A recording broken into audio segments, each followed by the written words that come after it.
What is up, YouTube, Facebook, Twitter, Twitch, Apple, Spotify, and everyone tuned in on the Texas Sports Unfiltered app? Welcome in to another edition of Bucky and BK live on Texas Sports Unfiltered and on the free TSU app. Today is Friday, August 22nd, 2025.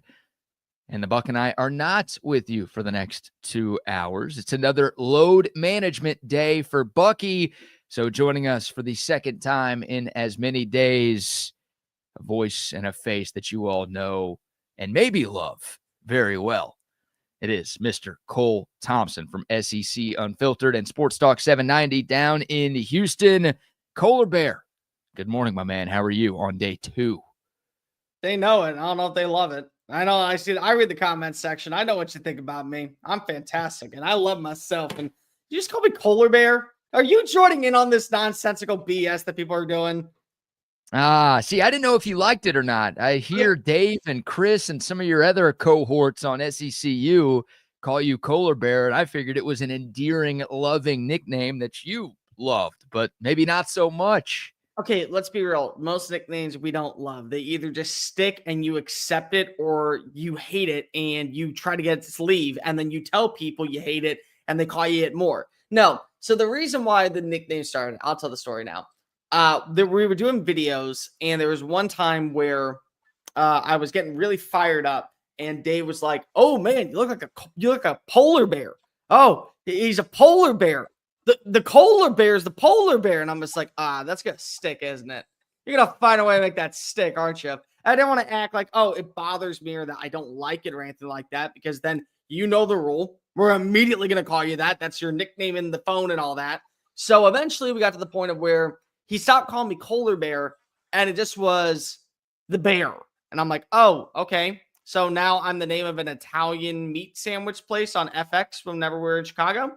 Is that what we are? And also, by the way, is that what the restaurant is? Like, have you ever watched the TV show with Jeremy Allen White? Because I don't know, what's the bear? Is he the bear? Is the big friend that plays the thing the bear? Is the restaurant the bear? Is the sub shop the bear? Like, who's the bear in all this? But apparently I'm the bear, but yet I don't get any residual checks from FX when that show's on television. Well, I don't know if you're allowed to just be the bear, because there's already a bear in college football media. So that nickname is already taken. So you've got to go with Collier Bear, right? That's unique. That's you. That's the perfect one, isn't it? You're just going to call me that because of, it bothers me, aren't you?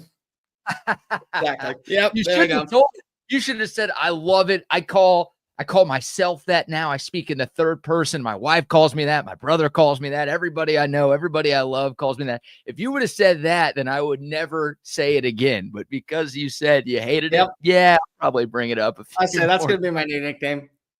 I should just leave and come back in and reset my name as not Cole Thompson. Who the hell is this guy? You know what? Maybe Collier Bear, the persona, is actually going to be better than what I am as Cole Thompson. Maybe it'll be more well-liked on TSU because if it's the Collier Bear.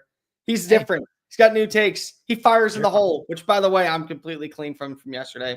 There's nothing left in me. This could be your nickname right here. If y'all missed us yesterday, Cole had a couple of run-ins with the John during yesterday's show, because 2 nights ago, I guess Wednesday night, he had a few fire in the hole wings at Pluckers, and safe to say it got to him the next morning. So if you want this nickname instead, if you just want to be fire in the hole or fire in the hole guy, then there's an option for you too. We've got a few to choose from this morning. Collier Bear came to war. Let's just go to war. That's what we're going to do. I like that. All right. Hey, we are on the eve of the college football season. That's right. I don't know if we could call it Christmas Eve, because there's only 9 games that are being played in week 0 of the college football season, and only 5 of them involve FBS teams. But I can tell you this much, Cole, whether it makes me a degenerate or a loser or a lowlife or anything else negative that you could think of, I'm going to be locked in to my TV and to my computer all day long tomorrow, because a couple of these games aren't even on television. Yeah. Like, you've got to find some random website from who knows what country to be able to stream a couple of these games. But I am so starved for college football that, yeah, I'm going to be doing it. Like, a lot of people use this weekend as, oh, it's my last weekend to get some stuff done, because the real thing Saturday, and I just got to get everything taken care of, whether it's for me or honeydew items around the house or with the kids, whatever. That's not how this weekend is going to work for me. What say you? Are you a week 0 guy, or you're just like, I might check in a time or two, but this thing really doesn't get going until next weekend? Okay, so a couple things. Number one, this is Boxing Day. This is what we call it. We don't call it Christmas Eve because Christmas Eve is on a Thursday going into week 1.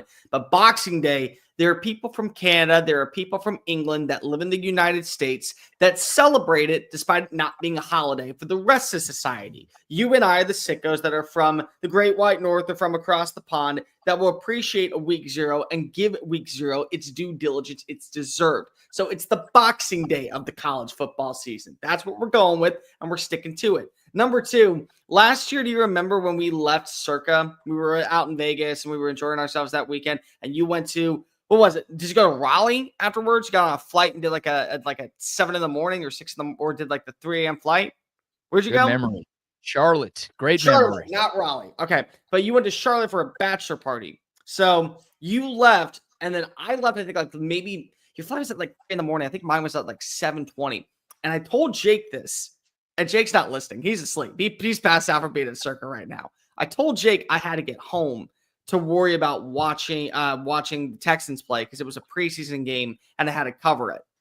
The reason I left early was I was not going to allow him to pull me away from watching Dublin, Ireland, Aer Lingus battle between Florida State and Georgia Tech that ended up being one of the best games of the year and a setting tone for Georgia Tech and their run last season, and a reality check for all Florida State fans that you never belonged in the college football playoff to begin with.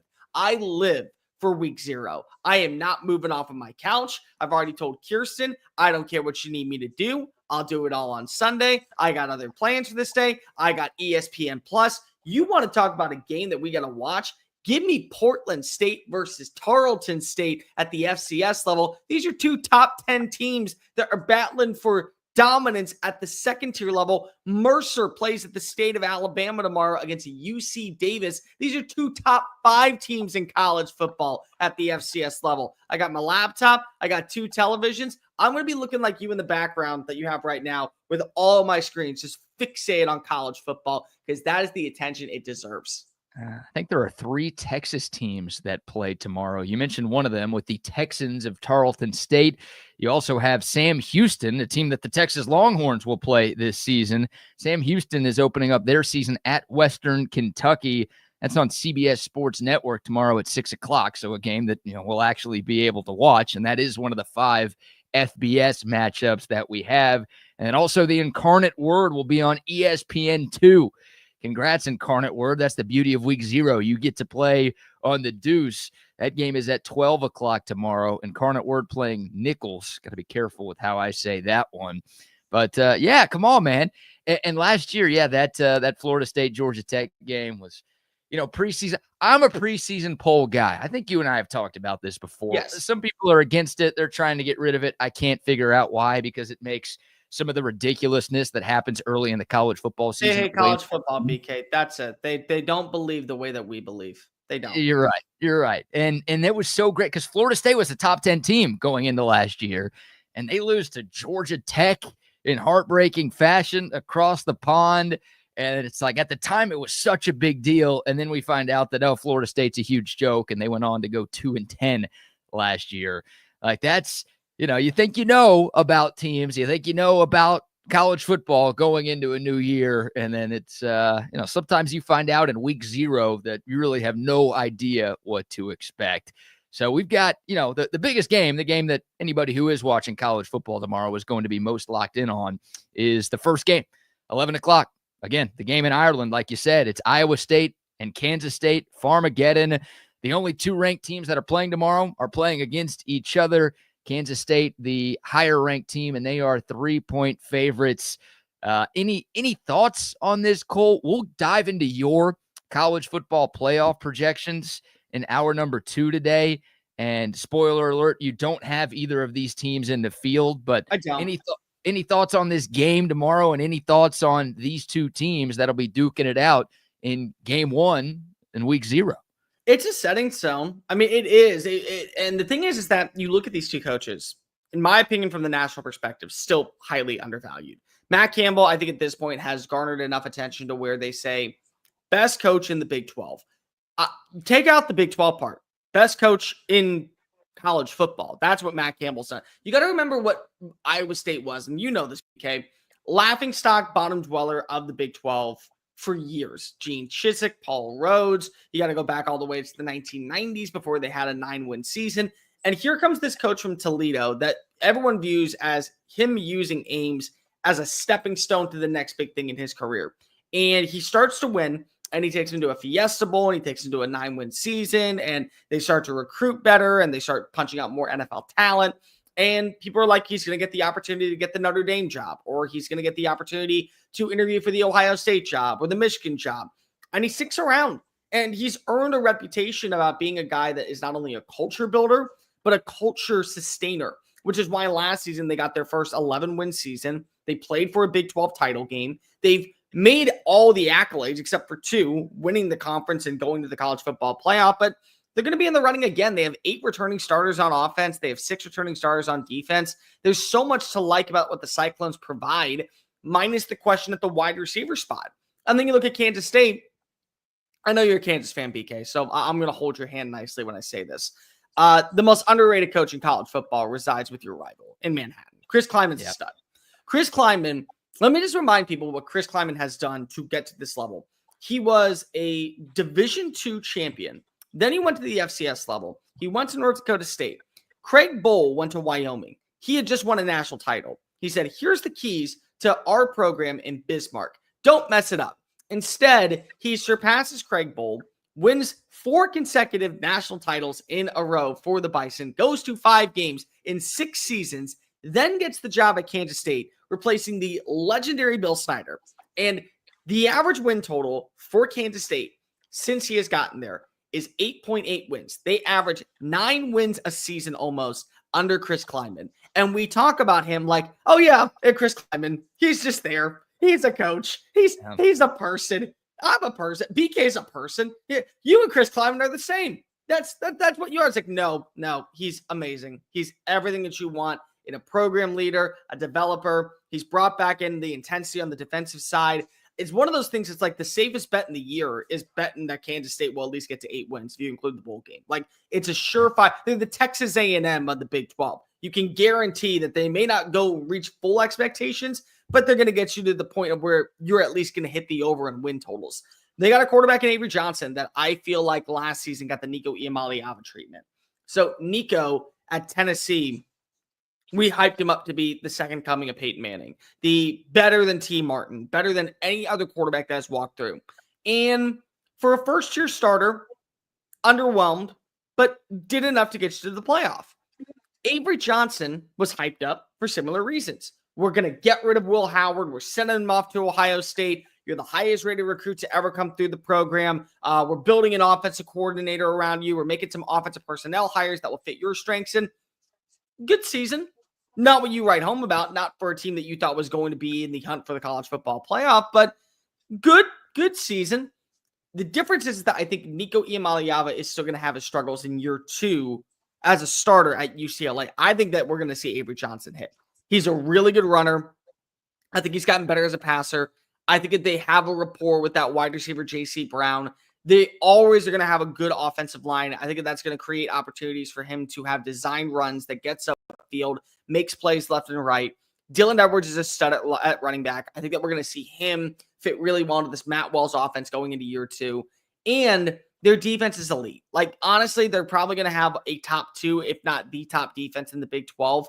One of these teams is going to have an opportunity to not only feel like that they are in the driver's seat to go to the college football playoff in the conference, but feel like that they at least are guaranteed a spot in Arlington. As long as they don't mess it up when they get back to American soil, this is going to be one of those significant wins where both of them are sitting at, say, like 9-3. But because of that coin flip game, who won this battle across the pond, you're going to get to play for a shot to win a conference title and go to the college football playoff. So there's a lot at stake on the line. But these are 2 teams that are fun. These are 2 coaches I respect. This is a game that I always enjoy.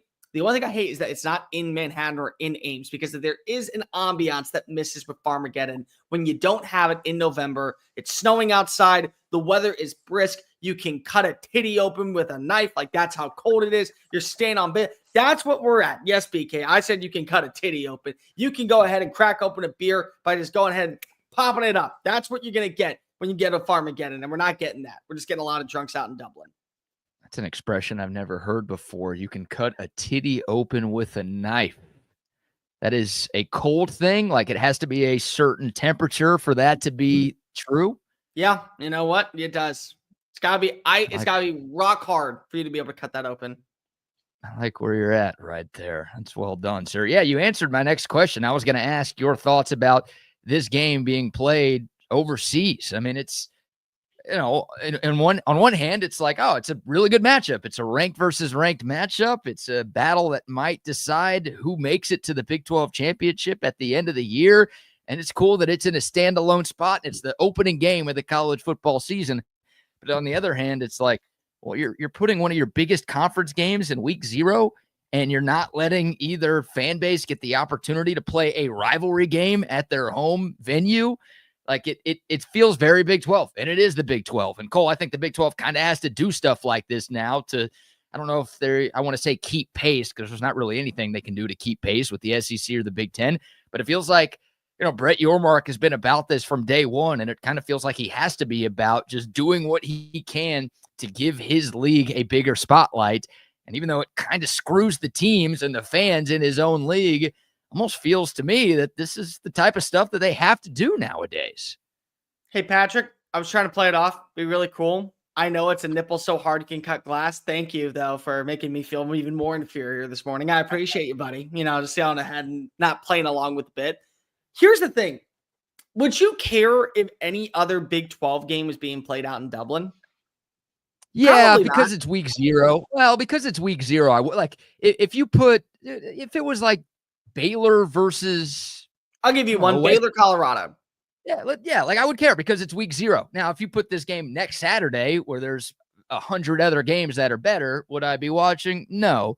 But to me, like week 0, everyone's so starved for college football that, yeah, you could throw, you know, Cincinnati and like just 2 random Big 12 teams that aren't ranked or aren't supposed to be that good. Maybe Baylor's a bad example because there are people, yourself included, who are high on the Bears this year. But yeah, like to me, I would watch it because of when it's being played. Next weekend, no, I wouldn't care. No, I would care still. I 100% would. Here's what I'm trying to say. There's certain games you don't touch. There's certain games that you just look at, you smile, and you leave it alone. You just let it be. You know what? They're not harming anybody. They're not doing anything wrong. It's like whenever, you know, you're at the bar and like you see that one dude who's like very lonely and everyone's like, oh, we got to kick him out. He's ruining the vibes. He's not doing anything. He's just sitting there. He's enjoying a drink. Leave him alone. Just don't bother him. That's Farmageddon for me. You just leave it alone. It's a staple. It's an atmosphere. It's more than just a game for the folks out at Jack Trice Stadium or out at Bill Snyder Family Stadium. Like it's more than that. It's a tradition. It's about playing in the month of November. You know that the wind chill is going to be below -0. Snow is falling down throughout the week. You have to shovel your driveway just to be able to back your car out to get to the tailgate. You're hovering around your friends and family because if you're trying to find a way to stay warm, like that's what this game is. So I don't have a problem with you going into week 0 if you're Brett Yormark and saying we got to take 2 teams from the Big 12. Perfect example. I'll give you Baylor and I'll give you Arizona, or I'll give you even Arizona State. 2 teams that we think are going to be good competitors, but they don't have a lot of tradition or history with each other. They don't have a lot of ambiance or gravitas to what is their long-standing rivalry.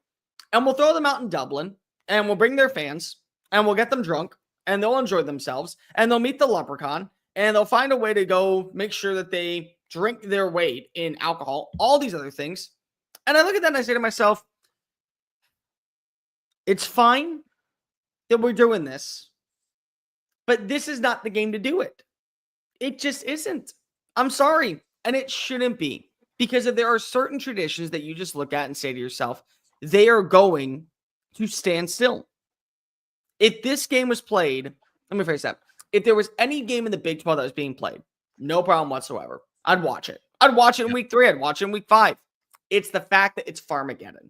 Yeah, it's it's not a rivalry that's on the level of Texas OU or Texas A&M, but it is still a big rivalry for both of those schools, and it's a mark your calendar kind of game for both of those fan bases every single year. And Cole, you know this, like if you bring up the idea of making Texas A&M a neutral site game, people lose their mind. Lose their mind. When I suggest that Texas OU should be an on-campus game like once a decade, people freak out, and that's trying to give the fans more. It's trying to make it more accessible for the fans to watch a rivalry game, and people lose their minds on it. Yeah, shut your whore mouth. We're not doing that this morning. We're not. Imagine like you're a Texas fan, you put yourself in those shoes, and it's like, oh, instead of playing A&M on Thanksgiving or on Black Friday, which is the case this year in either Austin or in College Station, now actually week 0 of the college football season, we're sending you to another country overseas, and you've got to play maybe your biggest game of the year. Brazil. Right, we're sending you to Brazil. It works for the NFL. College football's got to make an impact down with the Portuguese people. Sending you to Mexico, Brazil, Canada. I mean, whatever. Like, it's just an absurd thought. It is an absurd thought, and it's a thought of desperation, and it's an act of desperation, and that's what the Big 12 is right now, because they know they're behind, and again, they have to do things to get people talking about them. It works. You put a rivalry game out there, you put a top 25 matchup out there, you have the entire spotlight of the college football world. This is the only week of the year, Cole, that the Big 12 has the spotlight on it. And I think that's part of the reason why your mark is like, how do we make sure that we showcase our conference the best? What can we do to get people thinking that the Big 12 is a real deal football conference and not far behind everybody else? This is how you do it. But again, I don't disagree with you. I think it's insane to put a rivalry game out there like that. It is 7:23 in the morning, and you have me now going to defend the Big 12. The Big 12 is a real football conference, BK. It's not at the same level as the SEC. It's not at the same level as the Big 10. The ACC maybe has a few more games that are compelling from a national perspective, but that's all based off of branding. When you look at the true joy of college football, when you want to just go ahead and unwind after a long day, pop onto your couch, crack open a nice cold one, and not care about any ambiance or atmosphere or what is supposed to be the stipulations towards a betting line, you go flip on over to Fox on Friday night and you watch yourself a Big 12 game. I will have as much joy in my life falling for the trap of believing that this is the year that Cincinnati gets the job done as they're rounding going into the fourth quarter with a 10-point lead against Colorado. I am falling for the trap that UCF has turned the corner. The bounce house is booming as we watch as the Knights find a way to beat up on Baylor. I love that conference. It's the best conference for just games in itself. It's the pure joy of college football, why we fell in love with the sport, because of there's so much topsy-turvy madness. That's what we bring. It's the WWE of college football. If you are a wrestling fan, you love the Big 12. And it's not because they signed a sponsorship deal with them. It has everything to do with the fact that you have no idea what's going to happen. Every single weekend upset is bound to occur, and everyone feels like they have a shot, which is why they are a one-conference league, and I defend that one. I'm not going to go change my take on that, but they are 100% a fun conference. Well, don't forget that the Big 12 partnered with the WWE, so that comparison is a pretty good one, and that's just another example of the Big 12 trying to be entertainment. And look, your Mark's trying. I'll give him credit. I mean, I obviously didn't agree with everything he did when Texas was still in the conference, and I think most Texas fans agree with me on that. But yeah, when you're smaller, you got to do stuff like this. So that's what he's doing. Give me a pick, Cole. Do you have a strong hunch on who wins this game tomorrow? It's the what is it? The Aer Lingus College football class. Let's not go Christopher Walken full on Saturday Night Live. Okay, Anal Lingus, by the way. This. No, it's actually Anal Lingus. That's what we got to go with. No, Anal Lingus is definitely happening out for one team, and that will be the Iowa State Cyclones. I believe Kansas State's going to run away with this game. I do. I like their offense. I like their defense. I like Avery Johnson. My big question is Rocco Becht. What are you going to look like without your two NFL wide receivers? Because a lot of people think that Rocco Becht could be a top 10 quarterback in college football. I want to see it. I want to see it without two dudes that I just watched go for over 1,000 yards, lead your team to the first 11-win season in program history, and are now going to be playing for the Houston Texans as starters. Like, I want to see you be able to do it without them. If you do, I'll eat crow. I'll sit back and shut up. But if there's one team that I believe has a better shot of going to the college football playoff, I think it's Kansas State. Scouts are up at this game. One is a 2.5-point favorite, I believe, right now on FanDuel.com. That's the betting line. Paramount probably has them at like 3. Either way, I'm taking a touchdown lead in favor of Kansas State. All right. Yeah, I'm leaning K-State on this one too. I like Avery Johnson. I like their two-headed monster they've got in their backfield, and curious how Iowa State responds after those losses of those 2 wide receivers who are down in Houston. I mean, both teams lost a lot that they've got to replace. I think I trust more of what K-State has coming back in this one, but should be a fun one tomorrow. Kansas plays Fresno State at 5:30. That's probably your second best game of the day, and I'll tell your cousins to go ahead and take the 13 with Fresno State, because I will never tell your cousins to bet their hard-earned money on Kansas football. Even though the last couple of years have been a lot better than what like the prior decade was, I still will never advise anybody to spend their money betting on Kansas football. It's you're a recipe for disaster is what it is. Well, I'm a degenerate, and I'm going to waste my hard-earned cash on Kansas covering the 13 points. I'm just hoping Kansas wins. I'm still at that point. It's like, I don't even care who you're playing. G5, FCS, D2, just like, please don't lose, because Kansas has lost to all of those teams a lot in recent years. So it's like, win by 1. I don't care. I'm not betting on it. Just find a way to win. Fresno State's pulled off some upsets, man. Like they've won some Power 4 games recently. Is your brain still stuck in circa 2017 Kansas? Is that why? Yeah. Oh, man, like you refuse to let it go? Yeah. If you think I have UTSD, which I do, it's been diagnosed by multiple doctors, including Dr. Barry McCockiner. Then yeah, it's even worse for Kansas, dude. Like when you go 0-12 multiple years, and when you're losing the games that Kansas was losing, yeah, it's still there. It won't go away for a long time either. When you went to McCockiner, did you get Hobzempic for this season? I did. Good. You're going to need a lot of it. I need a lot of it. You need a lot of Hobzempic. You do. There's your week 0 preview. Again, 9 games tomorrow, 3 Texas teams involved. And if you want to do a little scouting, Sam Houston plays tomorrow night. That, of course, is the Longhorns' opponent in week 4. But just enjoy the football, man. It's back. It's just a little appetizer. Obviously, the real thing begins next weekend, but a couple of entertaining enough matchups, obviously highlighted by what we've got at 11 o'clock in Dublin tomorrow between Iowa State and Kansas State. All right. We've got to break down the big decision announced by the SEC yesterday, where I'm sure all of you have seen this by now, but the league has announced that it is going to a 9-game conference schedule starting in 2026. We've got SEC Unfiltered's own Cole Thompson filling in for the Buck this morning. So we'll get his thoughts on this kind of groundbreaking decision and talk about what it means for the Texas Longhorns. But before we shift gears here, Cole, go get you your coffee. Let's do a quick round of sponsor shout outs, starting with a word for our friends at Covert Bee Cave. It's that time of year again. Football season is here and we're ready to cheer on our favorite team. That's right, Hayden. We're wishing the Horns a fantastic season. Go Longhorns. At Covert Bee Cave, we know how important this season is to our community. That's why we're offering unbeatable deals on all our vehicles. So whether you're tailgating at the game or cruising through the hill country, do it in style with a vehicle from Covert Bee Cave. Go Horns! Oh, yeah. Shout out to our friends at Covert Bee Cave. Also, a shout out to our friends at centextickets.com.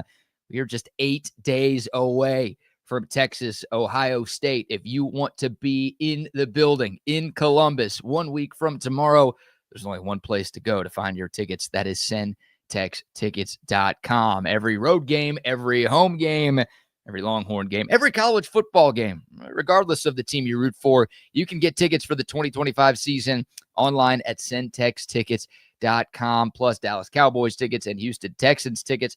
It's all there for you. They've got you covered all year round. Head over to centextickets.com and don't forget to use the promo code CENTEX10 at checkout.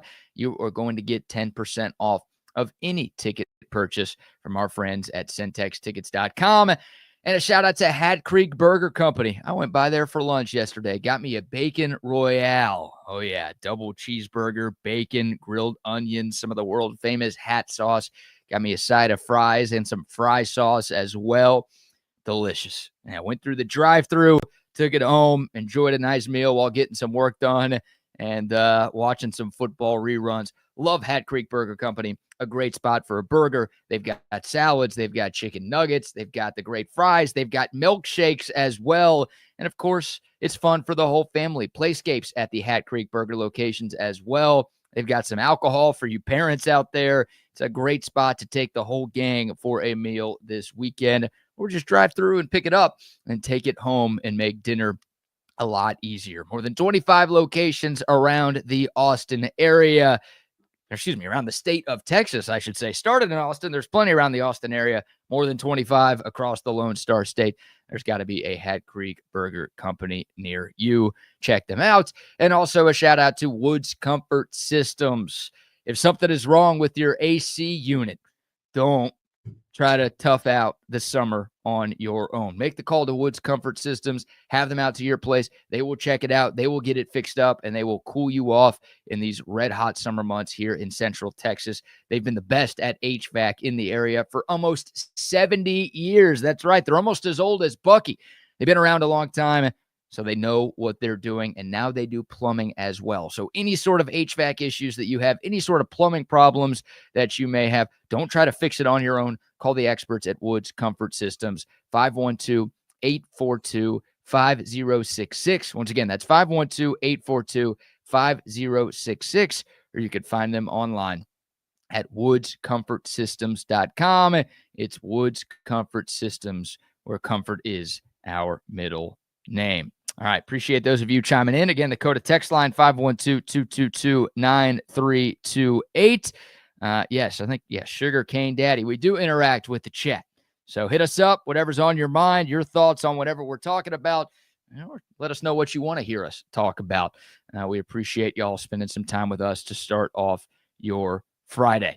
All right, we'll start this, and then obviously we'll get Cole's thoughts on this. But the big news from SEC land yesterday, and really from the world of college football yesterday, the SEC officially announcing that it will play a 9-game conference schedule starting next season. Obviously, that doesn't impact the season that begins tomorrow. This starts next year. The SEC will go from playing 8 league games to 9.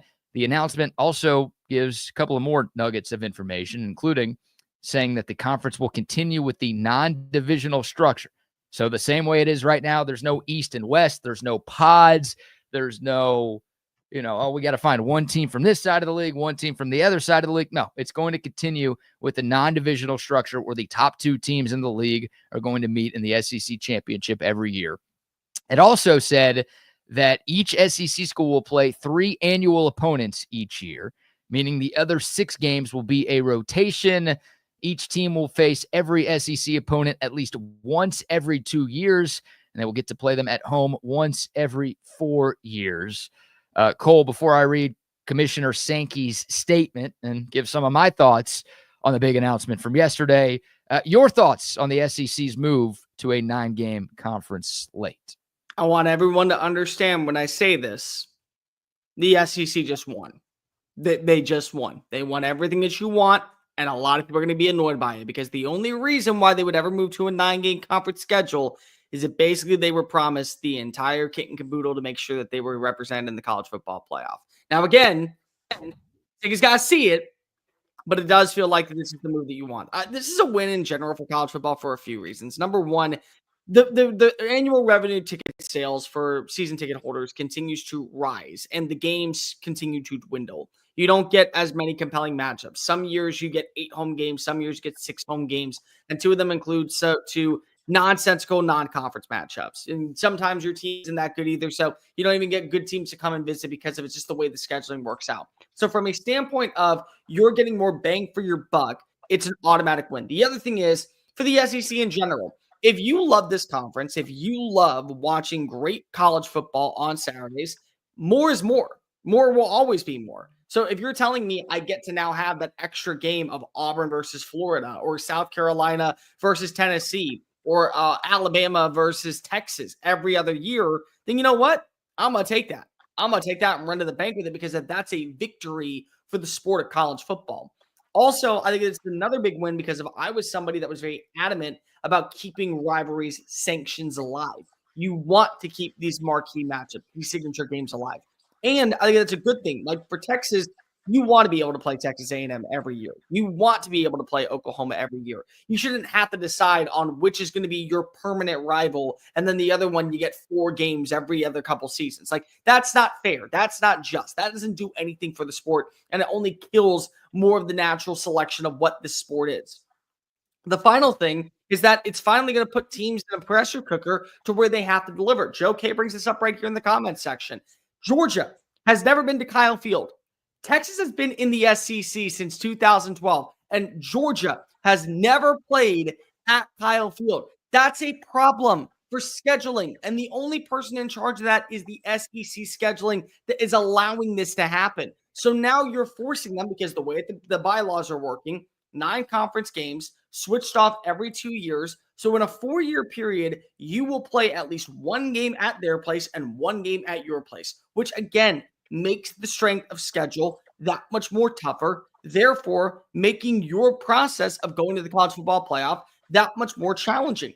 And the fifth and most important thing, if you just like the SEC and you understand what I understand and what I think BK understands, the SEC just told the Big Ten to shove it.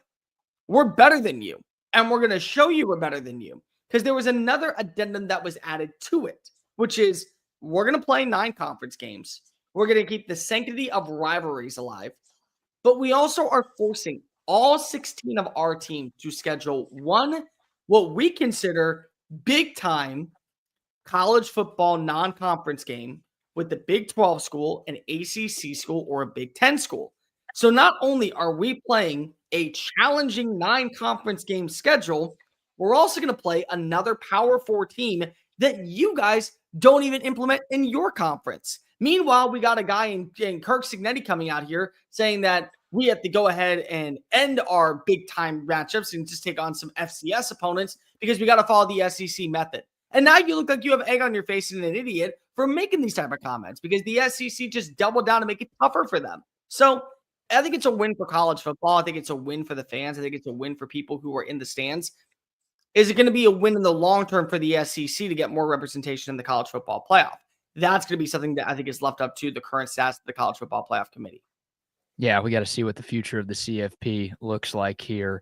From a fan perspective, I can't argue against you. I think it's very easy. If you're a Texas fan and you're looking at the Longhorns' home schedule this year, I think it's very easy to be in favor of adding an extra conference game because the home slate for the Horns in 2025 is not good at all.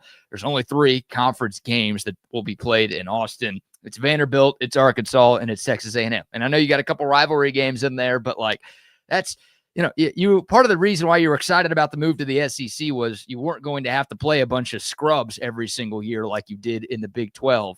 And here we are in year 2 in the Southeastern Conference, and that's what the home schedule looks like. So I'm not a season ticket holder myself, but I can imagine there are some Texas season ticket holders who are like, really? Like we're paying as much as we did or even a little bit more than we did before for this kind of schedule. So yeah, from a going to the game standpoint, also from just a watching on TV standpoint, I mean, watching Texas play a game against Alabama, to use your example, is a lot more exciting than watching Texas play San Jose State. So like, I agree from that. The real reason this is happening is it's all about money, right? It's all about money. And here's what I want, Cole, because I'm a guy who wants to have his cake and I want to eat it too. I wish every other team in the SEC had to deal with this, but I wish Texas didn't have to play an extra conference game. Because I'm thinking about Texas's schedule next year, Cole. Remember, Ohio State makes the return trip to Austin at the start of the year, and then the Longhorns are going to have 9 SEC games. 2026, Texas is going to have the hardest schedule in college football history. I'm telling you right now, it is going to be the most difficult regular season schedule in college football history. Now, maybe I should be like, bring it on. And maybe Texas will be so good that it's not going to matter, and they're still going to win 10 games or 11 games or maybe even 12 games and be a lock to make the college football playoff. But I'm just sitting here and I'm like, well, last year we saw ACC teams get in over SEC teams because they had better records. They didn't play better schedules. Nobody would argue that. They had better records and fewer losses, so they got in over a couple of SEC teams. I'm sitting here thinking, like, again, we don't know what the playoff's going to look like next year. Hell, the Big Ten wants 28 teams in it next year. If we somehow get to that, which is insane, and I hope we don't, then none of this conversation is going to matter at all. But there's a scenario that exists where Texas plays the hardest schedule in college football history, loses 3 games, and maybe they get left out in favor of a 2-loss ACC or Big 12 team that doesn't play half as many good teams as Texas does.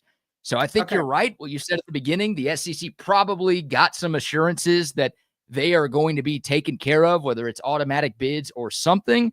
But I'm just like, dude, the playing field is so unlevel between these two leagues that you're throwing all of these teams into the same playoff field at the end of the year. There's got to be a way to even things out to where the strength of schedule isn't holding teams out. But there's 2 things that we need to discuss. Number 1, we have to discuss what is the current status of the college football playoffs. So recently, the House passed a ruling, and the committee passed a ruling that they will take into consideration strength of schedules. They will make sure that they look at the entirety of the team's schedule and the pathway to where they got to this game and what they got to this record by making this addendum. And that was largely due to the fact of what we saw last season with the SMU, Ole Miss, South Carolina, Alabama argument. They're going to have an opportunity this year to right the ship and say, we have 4 9-3 teams from the SEC. We have an 11-2 team from the ACC, and we have a 11-2 team from the Big 12. The Big 12 had the 69th ranked conference schedule. Nice. The ACC had the 96th ranked conference schedule, and they still found a way to lose 2 games. They played 3 ranked opponents all year, and they went 1-2 in those matchups. Meanwhile, insert 9-3 Ole Miss. Ole Miss went 2-1 in matchups against top 10 teams, and they went 3-2 in 2-3 in matchups against top 25 teams. They played a tougher schedule. We're going to reward them for playing a tougher schedule that was based off of the metrics that we did not set, but the AP voters and the College Football Playoff Committee voters made well in advance. Now, if that happens, that's a win. That's a massive win, because if now you're saying to yourself, if you schedule tougher games, number 1, the product is going to be better. Number 2, you're going to add more validity to your statement about you actually wanting to prove that you are the best. And number 3, you're not going to be punished for it.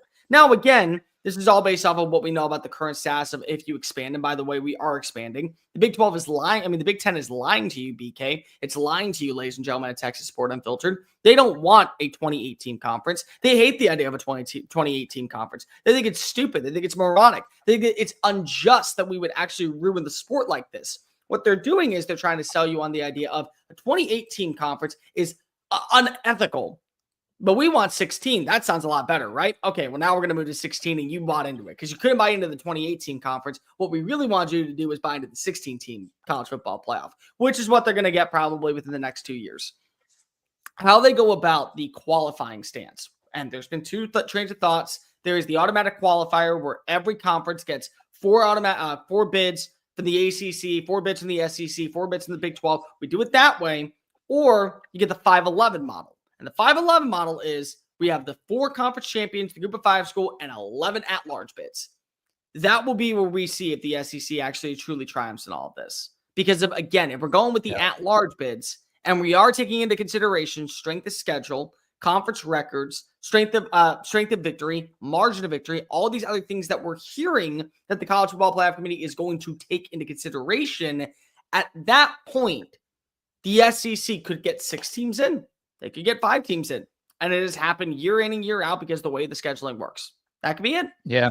I get worried about committees because every year we hear about the March Madness committee. Like, these are the metrics they're going to look at this year. And then they don't. Like, they're like, this is the important one. And then, in one case they will, but in another case they won't. And some team gets left out, even though they have a better this, that, and the other than a team that actually gets in. And that's with 68 teams. This is with 14 or 16 or whatever the hell number we get to. And I don't know. Like, I don't know if I trust that a committee is going to get this thing right. So, like, Texas has never been in this spot. Texas has never been a borderline college football playoff team, Cole. They've either been so bad that they're obviously not going to make it, or the last 2 years they've been locks to make it, like we knew going in. So there was never like a whole lot of resume comparing and, oh, this, that, and the other. But there's going to be a time I'm just worried. And again, a lot of this is just because I don't know. We might get some answers. We are going to get some answers by December 1st, because that's the deadline for when college football has to announce what they're doing with next season's college football playoff. And like, until I get some clarity on that, I'm going to be worrying like, okay, Texas's schedule is ridiculous, and it's going to be ridiculous. And every SEC team has a harder schedule than anybody else because, like you said, there's no other conference that plays 10 power games a year. So until I know that there's going to be something that assures that the SEC is going to be fine and they're not going to get screwed for cannibalizing each other every year, then I'm going to be a little bit nervous that what happened last season is going to happen in the future. Now, my pushback on this would be, okay, if you look at the SEC, because if it's going to bend the knee and follow the path of what all of college football fans say, you don't play a 19 conference schedule. You don't play against the big teams. You play Mercer in week 13 and Chattanooga and shut up. If you want to follow that pathway and that train of thought, fine. The SEC will do that. You don't reward the SEC for following your rules, your addendums, and then they're punished for doing what they believe and is proven by not the metrics that you want to go with, which is our fake version of, well, who's a tough team? Who's a good conference? Who's this? Who's that? No, we look at the recruiting rankings. We look at the transfer portal rankings. We look at the strength of records. We look at the conference overall records, and they're still punished for that. Okay. Well, we'll play your little game until 2031 when we get a new college football playoff contract. And then when we do, we're going to take you, and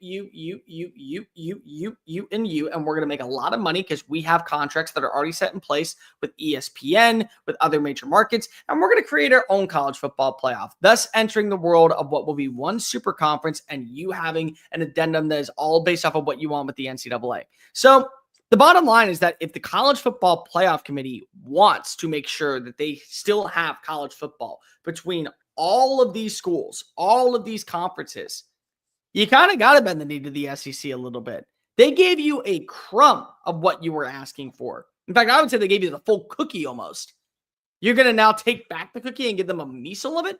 Okay, watch how quickly they go ahead and get their buddies, their other little rat friends, their other people that are hiding away in the woodwork, and they come on out and they take on over the place. It's going to look like Ratatouille when they were all inside that old woman's house trying to steal her cheese. That will be the SEC. Boosters, commissioners, and all of that showing up to the NCAA office out in Grapevine, Texas, where the College Football Playoff Committee meets, and they will go to war for their conference because they're not going to get this in.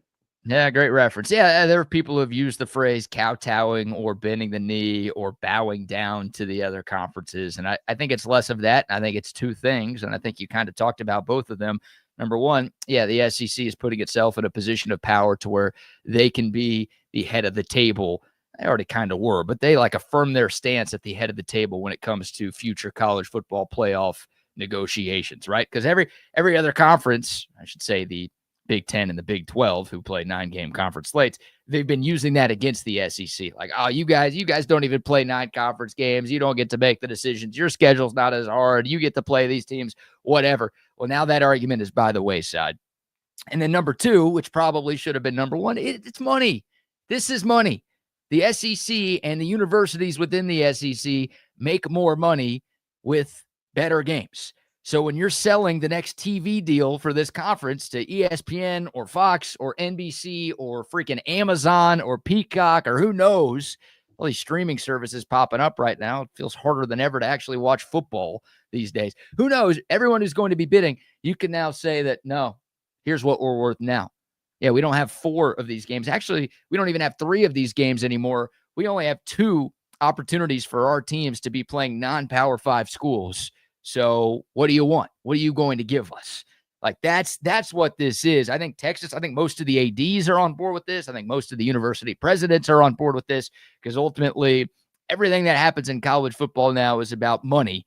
And this is a business after all. and the greed in this sport is higher than it's ever been, that's what it is. So these schools are going to cash in a ton on this decision, and that's a big part of why everybody was on board with making this happen, even though there are some questions about what it does for the future of the teams themselves. Here's where I've always sat when it comes to the world of college football, specifically when it comes to these non-conference games. I mean, these 9 conference games. My apologies. BK, when I tell you that I look at the Big Ten and I see Tier 1, and I think everyone knows who is in Tier 1, you're not kind of arguing over who is in that vicinity. All right, it's Ohio State. It's 95% of the time. It's Michigan. It's Penn State. Now with the addition of the Pac-12 schools, it's Oregon. They're your Tier 1 schools. Who's in your Tier 2? Who is in your Tier 2? Consistently. True, legit Tier 2 teams. Oh, well, we have Illinois, and we have Washington, and we have Indiana, and we have Iowa, and then we throw in a Wisconsin, and then we throw in a Minnesota. It's like, okay, cool. How consistently are they playing against ranked teams during that process? Oh, well, when they play off against Washington that one weekend, and then Washington loses to Wisconsin, well, no longer that's a ranked team. We have Minnesota that's playing this weekend against Rutgers. Okay, well, Rutgers beats the ranked team, and now they're unranked. Nebraska, they get to go face off against Indiana, and they beat Indiana, and so now they are ranked, but then the following weekend they lose to Maryland, and now they're back to being unranked. When you look at the SEC, you know who your Tier 1 schools are. It's Alabama. I'll throw Texas in there. I'll be nice this morning, and I'll say Georgia. Those are your Tier 1 schools. You know who's in your Tier 2 consistently and actually lives up to the expectation of being a Tier 2 school and sometimes flirts with Tier 1? LSU. Every single year, you at least expect 9 wins. Ole Miss, since the arrival of Lane Kiffin, they've had 3 10-plus winning seasons. Missouri right now has gotten to back-to-back 10-plus winning seasons. And before that, they played in 2 SEC title games. Florida might be in a downturn right now, but for years and for decades, they have been known as a quality team in the SEC. Auburn, for most years, finds itself at the bottom of Tier 2 or the very high end of Tier 3. You also have to throw in other teams like Texas A&M. They're the most consistent 8-4 program in the history of college football. But 8-4 also is good enough to keep them ranked. So you throw all of that out there. Plus, you can throw in now the arrival of what South Carolina is doing. And Tennessee has turned the corner enough to where they're back in that Tier 2 conversation. There's the separation in the Big 10 and the SEC between your elite programs and the ones that can ruin your day. Nobody is expecting Ohio State to lose to Nebraska. Nobody is expecting Ohio State to drop the ball against Illinois. But they are expecting it to be a close call against Penn State or against Michigan or against Oregon. So if those are the games that you lose, you're losing to Tier 1 teams. In the SEC, a South Carolina can march its happy ass right onto the 40 acres at DKR, beat the brakes off of Texas, and the following weekend get their ass whooped by Oklahoma. Oklahoma could find a way to beat Alabama like they did last season and lose to Vanderbilt because of that's the level of competition that we're playing with here. That's the point I'm trying to make. If you're a Big Ten school and you want to complain about the status of the SEC, so be it. Do whatever you want. Just make sure that your teams are holding up their end of the bargain and actually living up to expectations too. Because I'm so sick and tired of everyone saying you're riding the coattails of the SEC behind an Alabama or an LSU game. It's like, you know what? No. I'm sorry. Last I checked, you have 1 national title in the last decade before last season. Okay, let's go ahead and pipe down a little bit. Oh, by the way, it's 2 teams that won a national title for you. It's Michigan and Ohio State since 2014. Yeah, well, pick a better example next time. South Carolina marching into Austin and dog walk in Texas. What are you saying, Cole? That's not going to happen ever. You got to go with something else besides that. But yeah, I think you made my argument for me. Like, all 9-game conference schedules are not created equal, so we can't treat them the exact same. And again, I think the SEC is going to get assurances. Hell, they'll be the one making the assurances that they get their way when it comes to this next round of CFP expansion. And that's part of why this decision was made. So we'll see. Again, there's a lot of good that from a viewership perspective, there's no arguing against this move. I mean, you're making SEC teams play 10 power conference games every single year. You're telling Ole Miss and Missouri and some of these other schools that constantly schedule 4 cupcakes in the non-con every year that, hey, you guys actually have to play somebody, and you can't go until week 7 of the year before you actually play a good team. Like you can't argue against that from a viewing standpoint. I think folks around the country are going to love this. You just wonder about it from a competitive balance standpoint. Because again, all of these schedules, all of these conferences aren't created equal. Cole, I want to get your thought. To me, this is pretty obvious, but we'll dive into it anyways. And we could kind of look around the league, but I want to start it with Texas. Part of this announcement from Daddy Sankey yesterday was that each school will play 3 annual opponents each year. And that was something that was speculated a lot before Texas and Oklahoma joined the conference, right? When we had that period from, 2021 to 2024, where we knew the schools were coming, but we weren't exactly sure what things were going to look like. A lot of people were like, okay, how many regular opponents are you going to have? Now it's official. There will be 3 every year.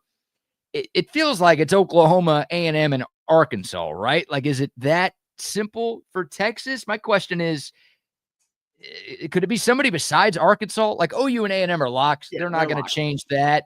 They'd be stupid to change that, and they're not that stupid. But is there a chance that there's a different third team, or is it obvious that the old school Southwest Conference rivalry gets brought back annually? Would you want LSU? No, I'd rather have Arkansas than LSU, because that's the thing. Again, my whole thing is like I'm worried about losing more games with this tougher schedule, so I'd rather take a couple of easy wins when I can get them. And I know Arkansas isn't going to be Sam Pittman Arkansas forever, but they are down right now, and I would like to take advantage of them while they are.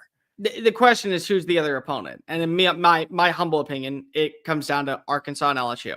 Now, I personally say Arkansas. And the reason I say Arkansas is because of the Southwest Classic Day, the Southwest Conference days. That's it. You have a rivalry. You have a long-standing feud with them.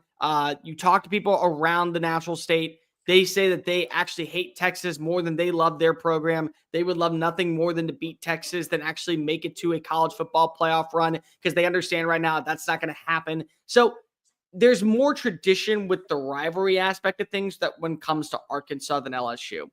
But I think if you want to guarantee yourself a spot in the college football playoff at 9-3 every year, you schedule LSU. And the reason why is because Oklahoma is not going to be down forever. You also know Texas A&M is going to constantly be ranked in the top 25, probably closer to 25 than 15, but still ranked inside the top 25. So that's another signature win. LSU is not going to go ahead and settle for measly expectations either. They're going to be in that 9-3 range. They're going to be in that 10-2 range. So if you beat up on that team, it almost surefires guarantees your spot in the college football playoff if you were to go 2-1 or 3-0. But I think it's Arkansas. Arkansas should be the permanent rival. That's my sense of it. I think so too. I mean, I think for Texas, it's obvious, right? I think for some other schools around the league, maybe not so much, because, other schools might only have 1 or 2 natural rivals. I'm not sure Missouri really has any natural rivals. So it's a tougher exercise to figure out, okay, who are the consistent 3 opponents for some of the other teams. But for Texas, like you talked about it earlier, Cole, it's the best and worst part of conference realignment is what happens to the rivalries, right?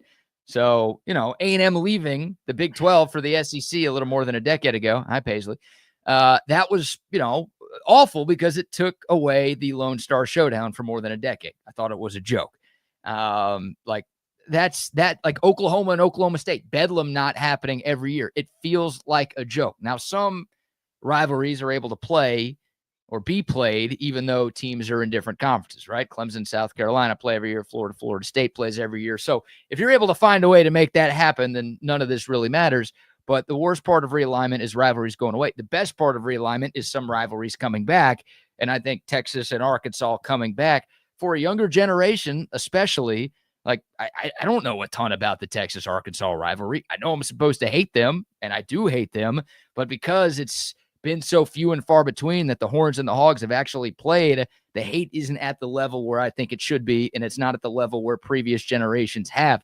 Like, that's something that I think should be brought back. So, again, to me, it's obvious. I was thinking less of LSU, Cole. Again, from a regional standpoint, that makes the most sense. If you're not going to have Arkansas, you've got your border state to the east with LSU. To me, it's felt like, and Bucky and I have talked about this a couple of times, it's kind of feeling like the SEC is trying to make Texas, Georgia happen. trying to make fetch happen. They're trying to make a rivalry between these two sides. And you're like, what? Well, look, they played each other in football the first 2 years. But I found this interesting. In basketball, I think Texas is playing two teams 3 times in conference play this year. It's Oklahoma, it's Texas A&M, and it's Georgia. Like last year, Arkansas was that third team. This year, Texas and Arkansas only plays once. This year, it's Georgia, and it's basketball, obviously not as big of a deal, and I don't know if there are dots you can actually connect here, but I'm like, are they trying to create a new rivalry here? Like they realize how big these two schools are, how big these two fan bases are, how powerful these brands are. I kind of wonder if there's at least a chance that Georgia is at least in the discussion as that third team that Texas could play. Who knows? All right, I'm going to hold your hand when I say this privately, BK, to you.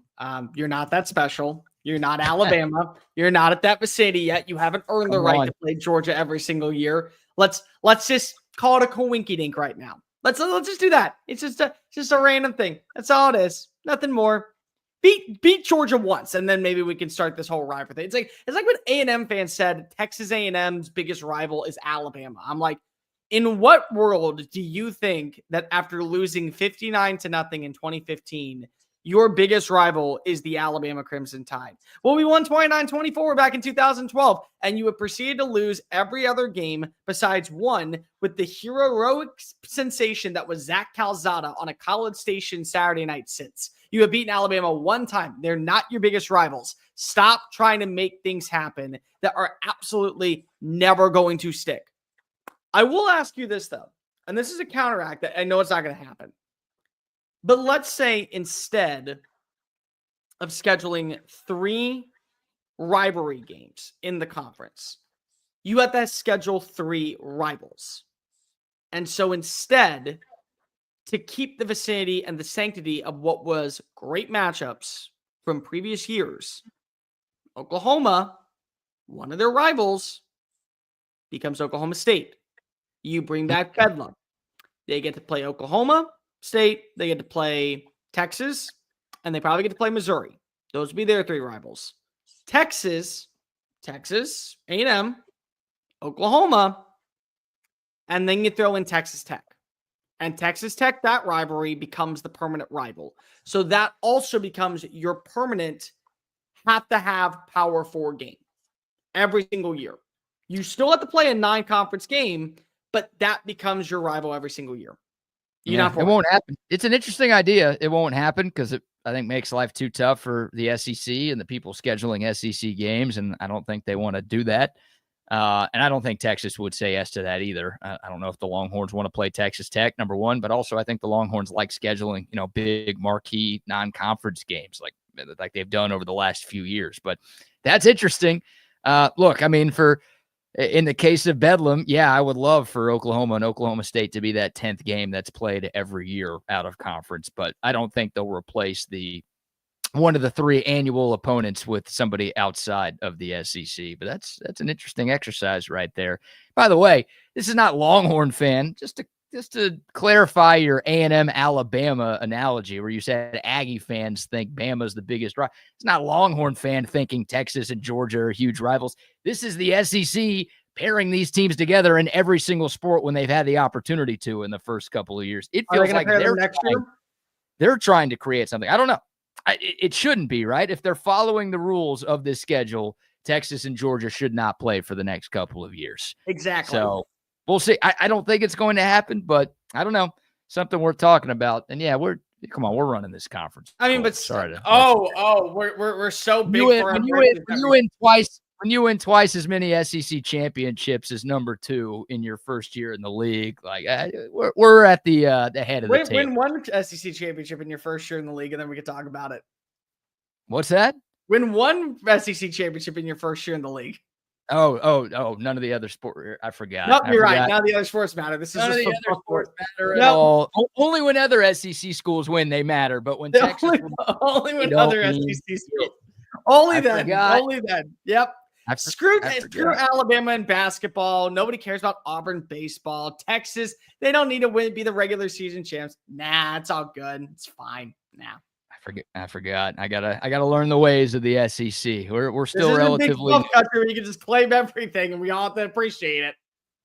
Yep. Oh man, it just means less unless your school wins. Then it no, it just means more for 15 schools. It just means less if you're Texas. That's the saying that everyone said when you guys joined. You're right. All right, we'll take your thoughts. There's the big announcement from the SEC. Again, going to a 9-game conference schedule starting in 2026. Each team will have 3 regular opponents. Feels pretty obvious for Texas. We'll see if the SEC goes a little bit off the beaten path. But big changes obviously coming to this league starting next year.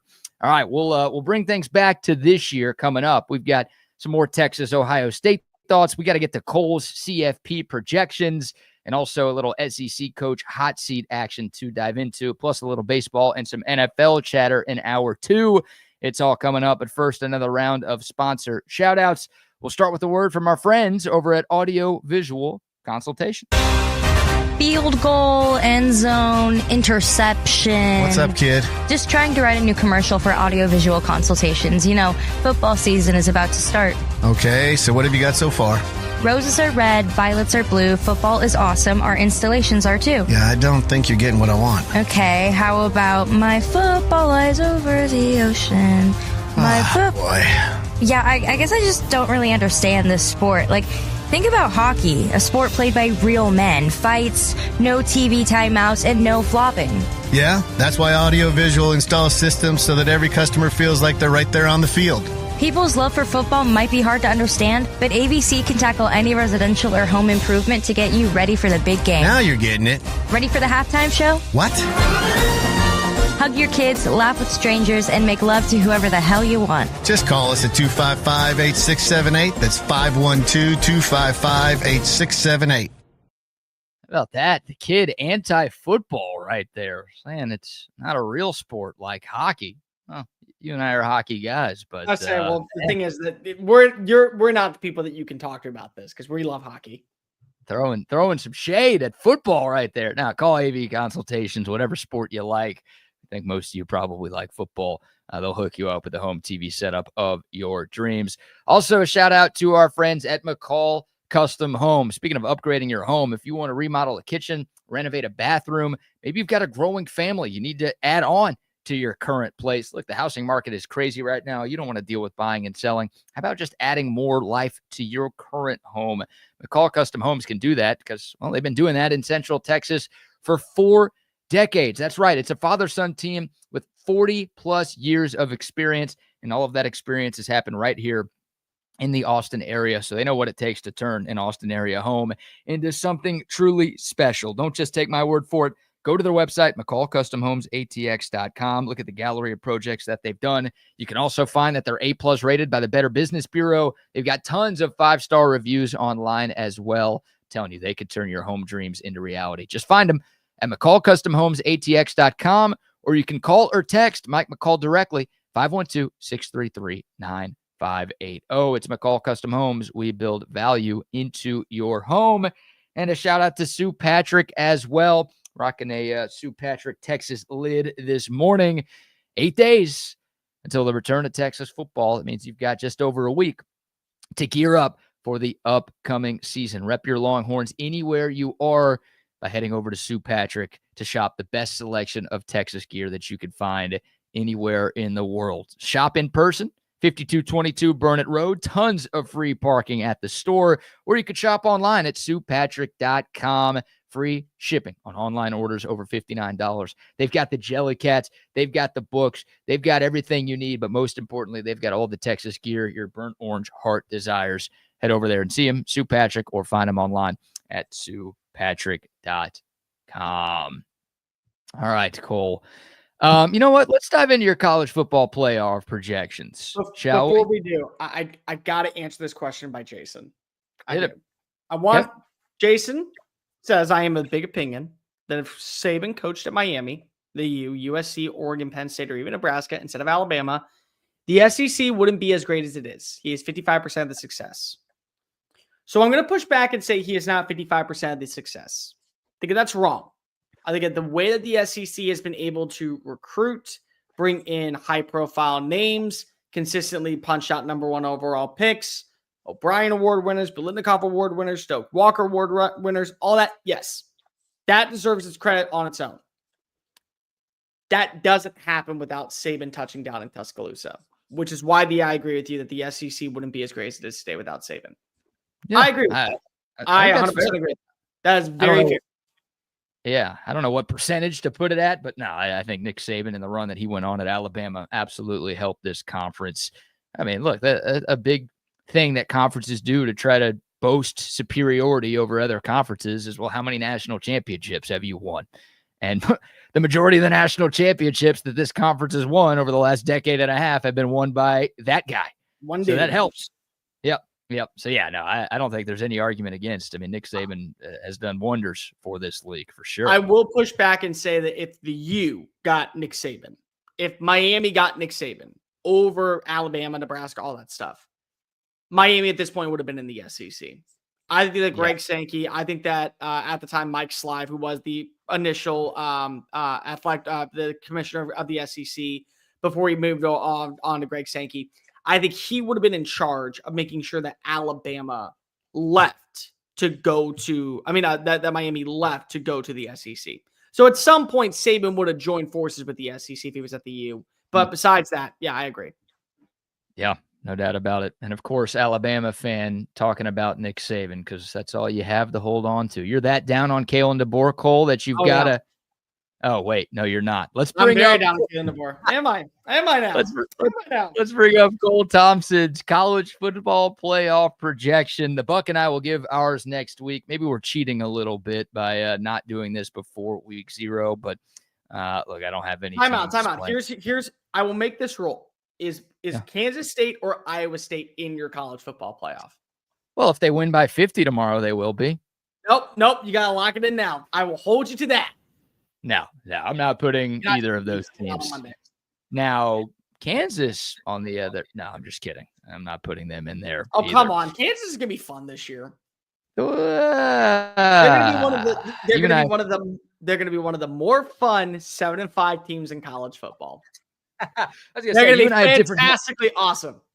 You and I have different definitions of fun. If you think what Kansas football is about to do is going to be fun, but hey, Jalen Daniels, we'll see if he bounces back. He was really good 2 years ago. He was not so good last year. So he's an electric player. When he's on, he's fun to watch, but when he's off, it's ugly. It is ugly. I mean, by year 8 in college football, you should have everything figured out. No kidding.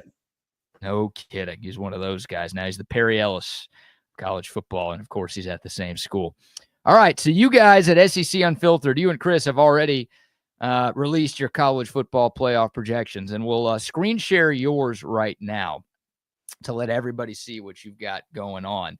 And, spoiler alert for those of you who can't see this, those of you who are tuned in on the app or listening back to us in podcast form, thank you for doing that. Cole Thompson has the Alabama Crimson Tide winning the national championship this year.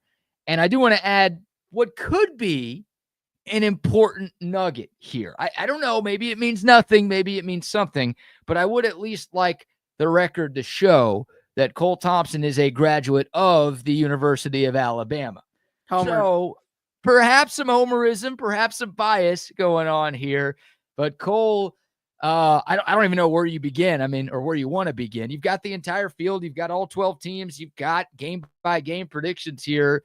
I'll kind of give you the floor on how you want to attack, how you see the college football playoff shaking out this year. Alabama and Texas are going to go 11-1. I just have that done.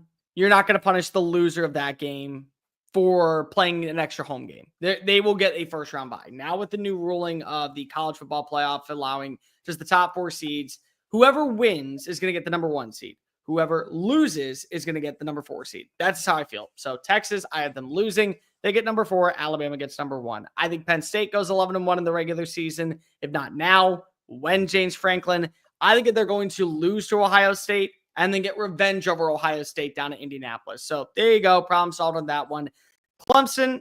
I think Clemson is going to be a conference champion. That alone gets you a first-round bye. I think at some point we have to look at the Ohio State game, who may end up going 10-3 because if they lose 2 games in the regular season, and not reward them for them having that third loss, where maybe a Clemson, they go 11-2, so they get that first round bye. The 5th seed is going to go to the highest of the Power 2 other conferences, so I'm going to take them at number 5.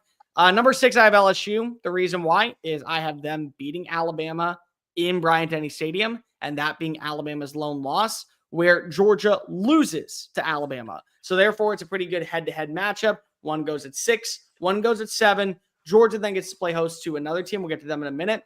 I think Oregon, I am probably the lowest on of most people. There's something about them that I just don't trust. I don't know if it's the passing attack. I don't know if it's the wide receiver room. I don't know if it's the offense. I mean, if it's the run game, if it's now believing that Dante Moore can be that guy. Whatever it is, they're still an 8 seed. I got them at 8. I'm gonna stop you real quick, Cole, and break down some of the things that you've talked about, because I think maybe the most eye-catching thing that you have on here, at least from a Texas standpoint, is you have a Texas-Ohio State round 2 in the quarterfinal round of the college football playoff. And it sounds like you have Texas beating Ohio State the first time. I do. 8 days from now. And in your bracket, you also have Texas advancing past Ohio State in the college football playoff. So you think the Longhorns and Buckeyes are going to meet twice, and you think Texas wins both of those games? I do. I think they win. And I've said this before. I think I said this yesterday. If Ohio State played Texas in week 4 or week 5, I think Ohio State would win that game. But there's so much new, there's so much uncertainty, there's so much unknown with the Buckeyes that it's very hard for me to buy into them winning that week 1 matchup. But I also think everything I just said about Ohio State winning that game in week 4 or week 5, by the time that we get to the middle of December, by the time that we get to the quarterfinals of the college football playoff, we're going to know who Arch Manning is. Everything about him. We're going to know everything about this offense. We're going to know everything about the newcomers on the defense. And so the same way that you're ramping up Ohio State to be in a position where they are going to not miss a beat when they go into conference play, that's how I feel about Texas as being one of the more complete teams in college football, and why I can understand people having them as the number 1 seed. I like Texas more as an overall roster than what I like with Ohio State. I think Ohio State is 2 of the best players in the sport, but I still got to see what the quarterback is. I still got to see what the offensive line is. I still got to see what this defensive play calling is. I don't trust Matt Patricia entirely as a play caller, and he's now the new DC. We already saw Brian Hartline be an offense coordinator. We heard Ryan Day go, not good enough, so now we're going to bring in Chip Kelly. Is things changing now that we're giving him a second shot? So regardless, that's where I'm kind of at with them. I have more faith. I have more immunity, I think, when it comes to Texas. Texas gets 2 wins over Ohio State this year. God, I mean, that's the SEC's wet dream. And this whole bracket is like a college football fan's wet dream with some of these big brands and some of these big matchups that you have right there. And if that's the case, as Jake said, it could be 4 Texas-Ohio State matchups in the span of 2 years. I guess with the potential of 5 if they were to meet in next year's college football playoff too. But all right, yeah, I wanted to get you to break that down, because that's obviously, if that happens again, that's a massive, massive storyline when we get there. But continue on, my friend. 9 is Notre Dame. If they're 10-2, they're in the playoff. I think that's just a done deal at this point. Good rushing attack, good overall offense, good defense. I think they're fine. Baylor, I am winning the Big 12. I have Baylor winning the Big 12. For me, what this comes down to is 2 main elements. Number 1, who is just the player that I trust the most at their certain position? It's Bryson Washington, the running back. I think that he is the most complete running back in the Big 12, so I'm going to trust that he can get the job done. And then I look at the quarterback position. Sawyer Robertson was awesome last year. He was a big reason why Baylor won 6 of their last 8 games. It's a big reason why that they finished with over 3,000 passing yards. He's a big reason why Dave Aranda's back for another year. And the Big 12 is a cluster mess. Like any one of there's 9 teams that you said, oh, they're going to win the Big 12. I'd listen to the argument. I would. I can understand it. Baylor's in that conversation. I think it's going to be a better defense. I think it's going to be a more revamped offense. I like their overall offensive line. I think that Jake Spavital is a good coordinator. Out of that together, there could be fireworks out in Waco this season. The 11 seed is where it gets really interesting. I think there are 3 teams that are going to be fighting for it. I went with Georgia Tech, mainly because I think Georgia Tech beats Clemson in week 3 at Bobby Dodd Stadium. So the difference between a South Carolina and a Georgia Tech would be Georgia Tech maybe plays a weaker schedule, but Georgia Tech would have a head-to-head win over the conference champion. South Carolina, I don't think wins against Clemson this year. So that negates the argument. Therefore, moving into the role of what we have with GT. So now I have them in at number 11. Then I have UTSA at number 12. Honestly, I don't care. I will be completely honest. I didn't want to pick Tulane. I didn't want to pick Boise State. I didn't want to pick UNLV. So I went homerism. I love Jeff Traylor. I love the Alamo City. I love my Roadrunner faithfuls. I'm picking them to go ahead and be my G5 champion. This is a straight up, I am a Texas guy, Texas pick. How about that? Yeah. 1/4 of your college football playoff are schools from the state of Texas, right? You've obviously got the Longhorns, then you've got Baylor, and you've got UTSA. Dude, that would be so great if this happens and 3 Texas teams make it and Texas A&M and Texas Tech aren't in that group. That would be so great because both of those fan bases think they've got a shot this year, right? A lot of people are picking Texas Tech to win the Big 12 and get that bid. And, A&M fans, well, it's A&M fans. So every year they think they've got a shot to steal a bid somewhere.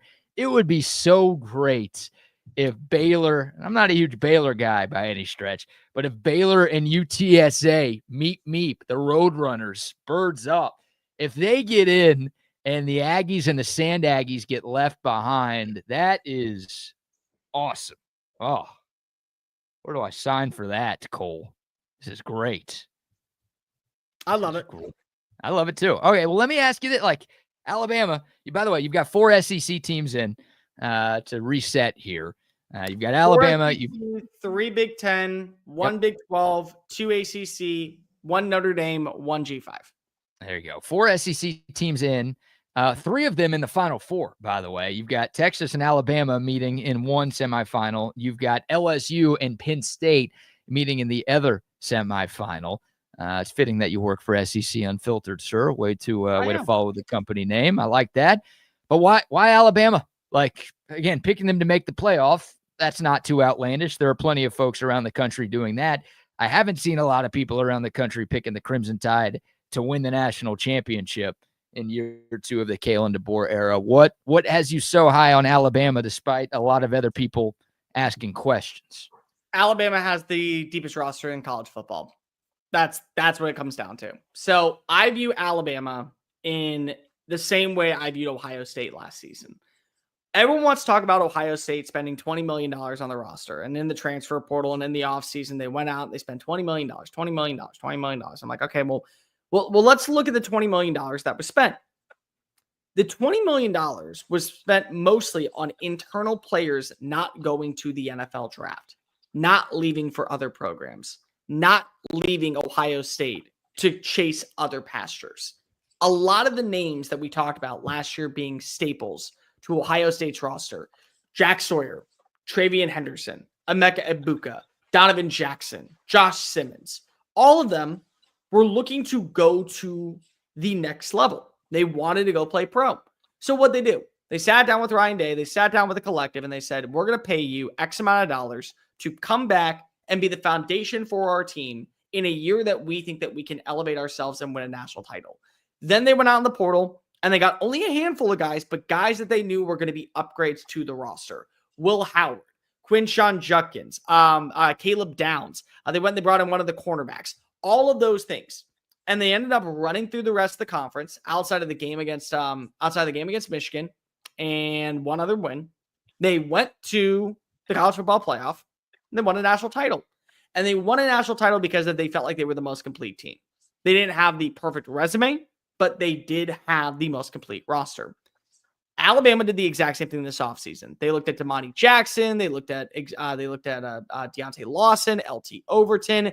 They looked at Parker Brailsford. They looked at Caden Proctor. They looked at Jam Miller, Jeremy Bernard, Tim Keenan, all these guys. And they said, we're going to pay you what you think you would make in a year's worth of a salary at the NFL level to come back and be the foundation of our staff this year.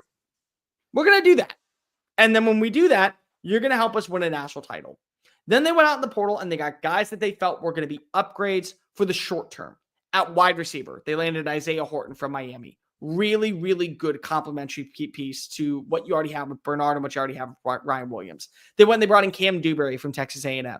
a former 5-star offensive lineman from Atascocita High School out in Humble, Texas. They brought in Nakai Hill Griffin, the outside the linebacker from Colorado. They got Cam Coleman, who was a good nickel defender from Utah. So they didn't spend like crazy, but they spent on the right pieces. They also they brought in the hole that is the hiring of Ryan Grubb. Ryan Grubb's offense, when working alongside with Kalen DeBoer, was a top 15 scoring unit in college football, not just at Washington, but also at Fresno State. It was substantial towards the identity of what the passing attack was. So now you look at this and you say, they have depth at wide receiver. They have depth on the defensive line. They have depth on the offensive line. They have incredible play in the secondary. There are dudes that last season made plays that may or may not see the field this year.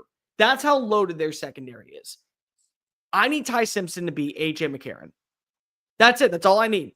I need him to have 3,100 passing yards, 30 touchdowns, under 10 interceptions, completion percentage around 65%, and facilitate the football like he is an all-star point guard. That's it. If I do that, I got a rushing attack. I got great weaponry. I got good protection. I got depth that's going to be able to put us in a position to where we can be successful. All of that.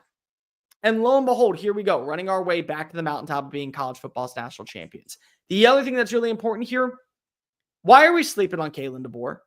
Like, we went from this guy being fresh off of playing in a national title against Michigan to now on the hot seat in year 2 at Alabama.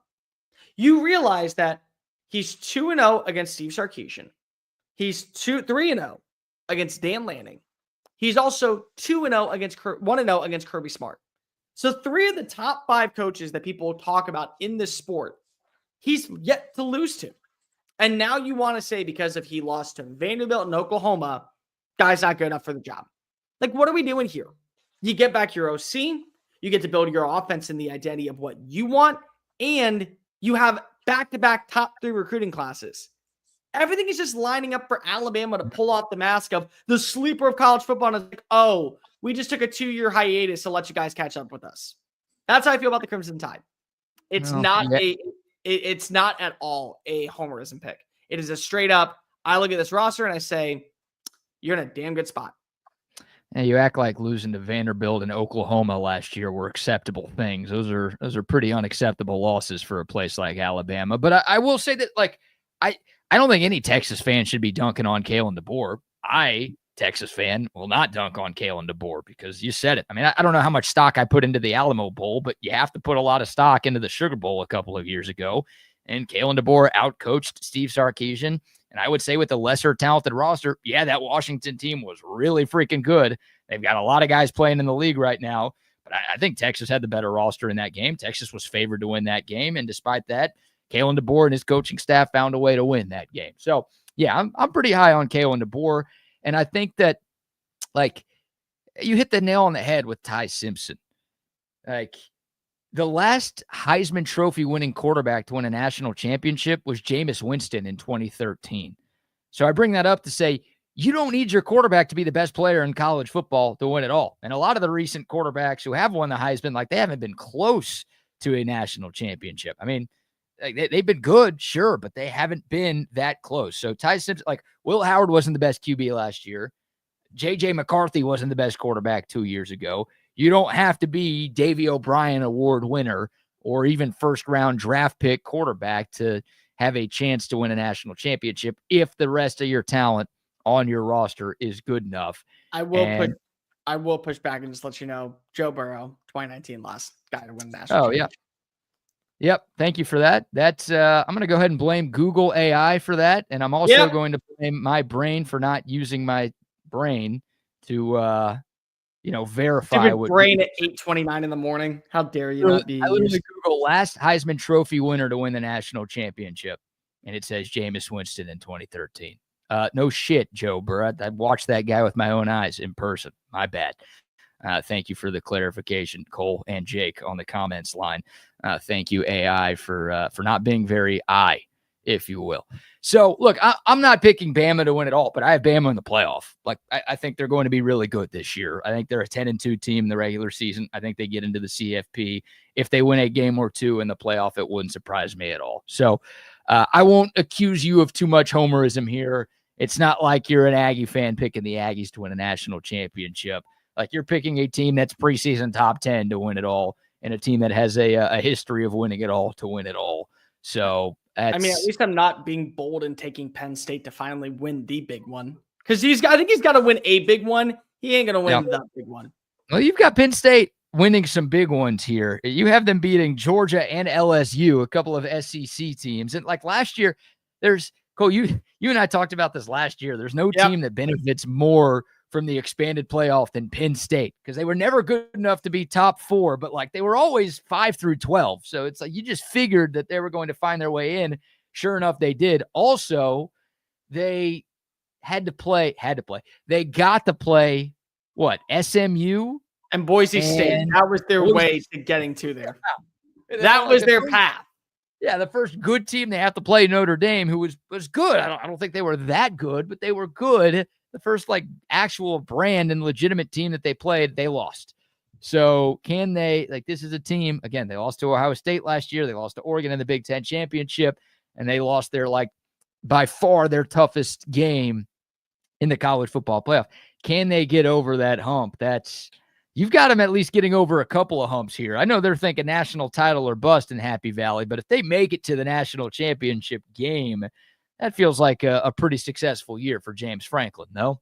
They make it back to the semifinals. I think that's still a successful year. People got to realize how challenging it is to duplicate the same success over and over and over again. And you know what? I think at least we can say James Franklin going to back-to-back semifinals, maybe winning a Big Ten title for the first time since 2017. It's showing that you're the right guy. The problem is, I just don't see a scenario where he is going to be able to win the biggest one. And he can prove me wrong. He very well could. But I will say also, I'm still in the vicinity, and I will die on this take. Congratulations to what is the Big Ten. You've won back-to-back national titles, but it's not a winning streak just yet. It's just a coincidence. Win a third one, then we'll talk about the streak. Yeah, first time in Big Ten history that they've won 2 straight national championships, and it's coincidence. Well, they are sure acting like they run the sport, aren't they? It's pretty funny to see. Oh, by the way, I also have this to bring up this real fast, which is really freaking annoying. Remember when Paul Feinbaum went out of his way to be like, oh, well, the Big Ten's acting like it created college football. And then they show Rutgers as like, oh, the birthplace of college football. Rutgers was in the Big East until 2011. Don't sit here and act like that they've been with you from thick and thin through decades of disservice. Don't act like that for 1 second. Rutgers University was like the pride of the Big Ten. No, they were a throw-in when you need to add in Maryland and Nebraska. So sit down and shut up before you go ahead and say the Big Ten is running college football. The Big East still is actually running college football at that point. That New York market, baby. You got to have that New York market because everybody in NYC watches Rutgers football every Saturday. Can't get lights around the stadium, but yet somehow the birthplace of college football, the Big Ten too. How about this, Tony? How about you afford lights around Piscataway, New Jersey, and then we could talk about you being the birthplace of college football. About our guy Mike G, our resident Alabama fan who tunes in every day saying, let's just beat Florida State first. They're worried about the cinnamon rolls? So I did see this stat. Mike G's probably seen it too. Since 2021, there has been one top 10 team that has lost on the road to an ACC opponent. That's happened. Now think about it. In what? In week one or just week one? In this? Okay, week one. In week one, a top 10 team has lost as the quote-unquote road team to an ACC unranked opponent. In 2021, Virginia Tech beat number 9 North Carolina. 2022, number 9 Clemson lost on the road to Duke. 2023, number 8 Florida State lost to unranked Georgia in Dublin. The only unranked team that is hosting a ranked top 10 team in the SEC from the ACC in week one is Florida State versus Alabama. Uh-oh. You worried? I will say this. The clenching of the keisters has happened when I've read that stat multiple times.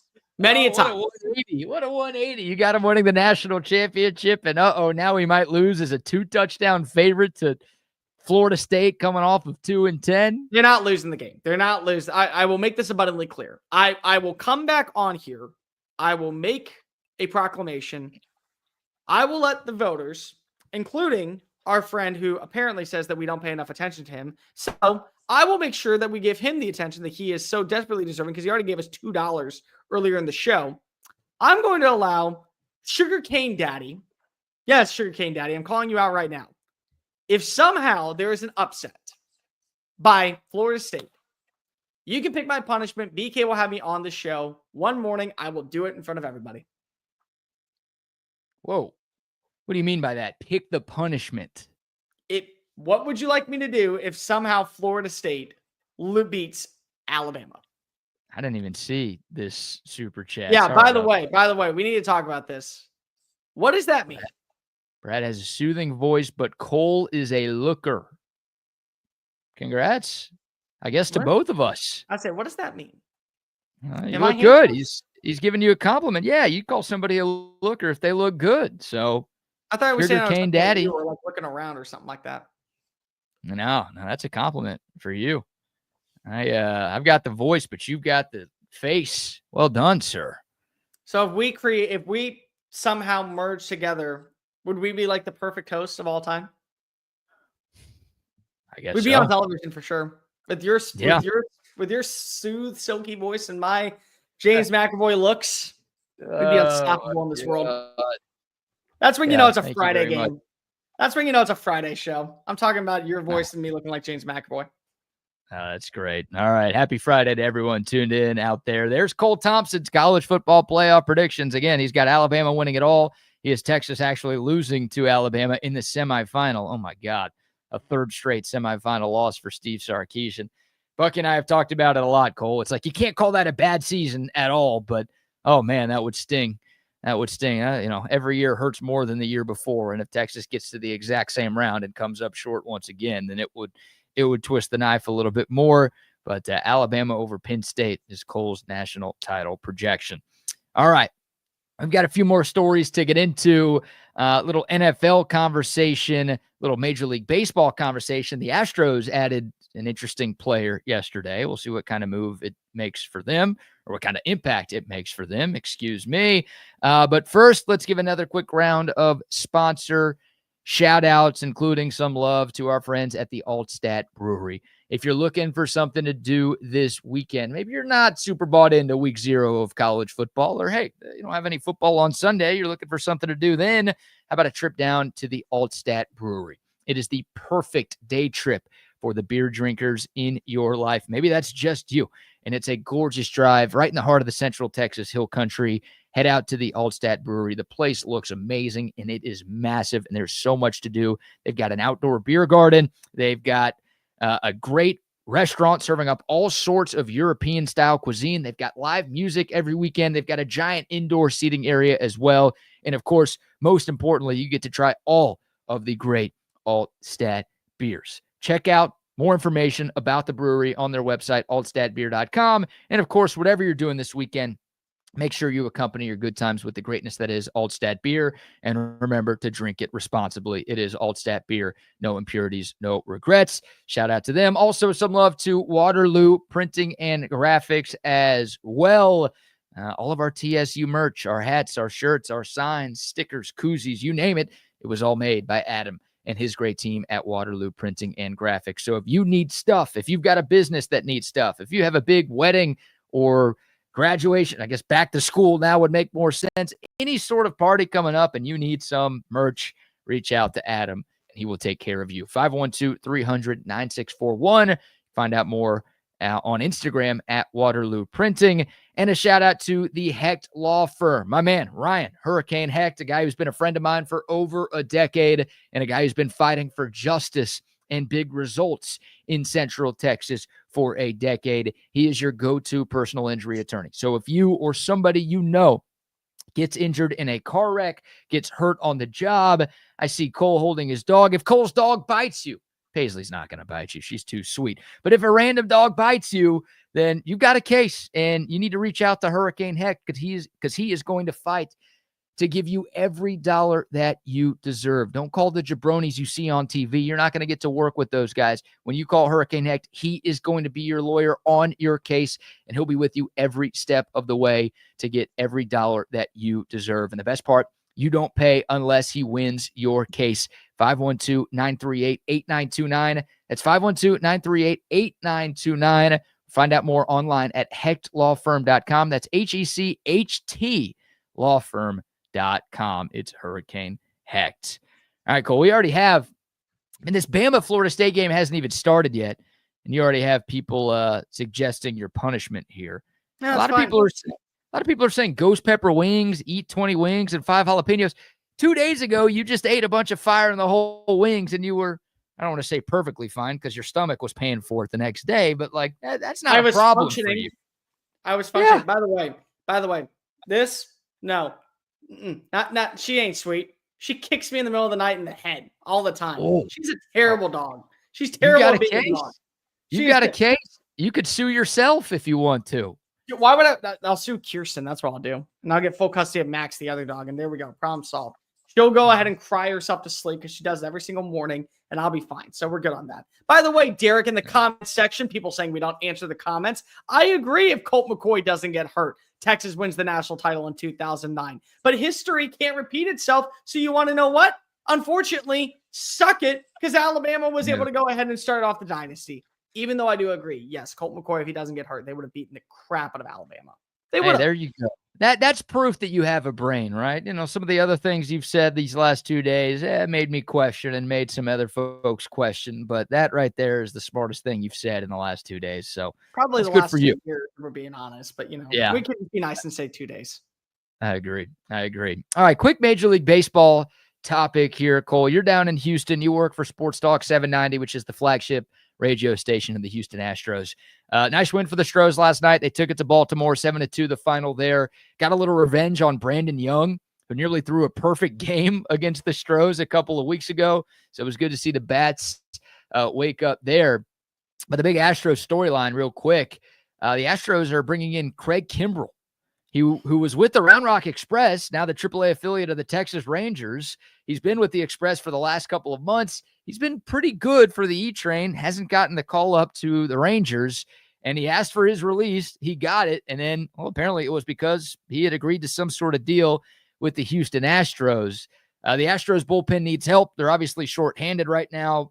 Josh Hader is out, and we're not quite sure when he's going to return, if he's going to return this year. The Stros bullpen was a strength of the team for the first 2 to 3 months. The last month and change, not so much. Your thoughts on Craig Kimbrell, and are you going to be doing this every time he takes the mound for the Astros? I want to punch you through the screen if you keep doing it, so put your arm down, please. I hate you. I hate you right now. I do. I got a text last night, so I was working the Astros game. I was doing the post-game show.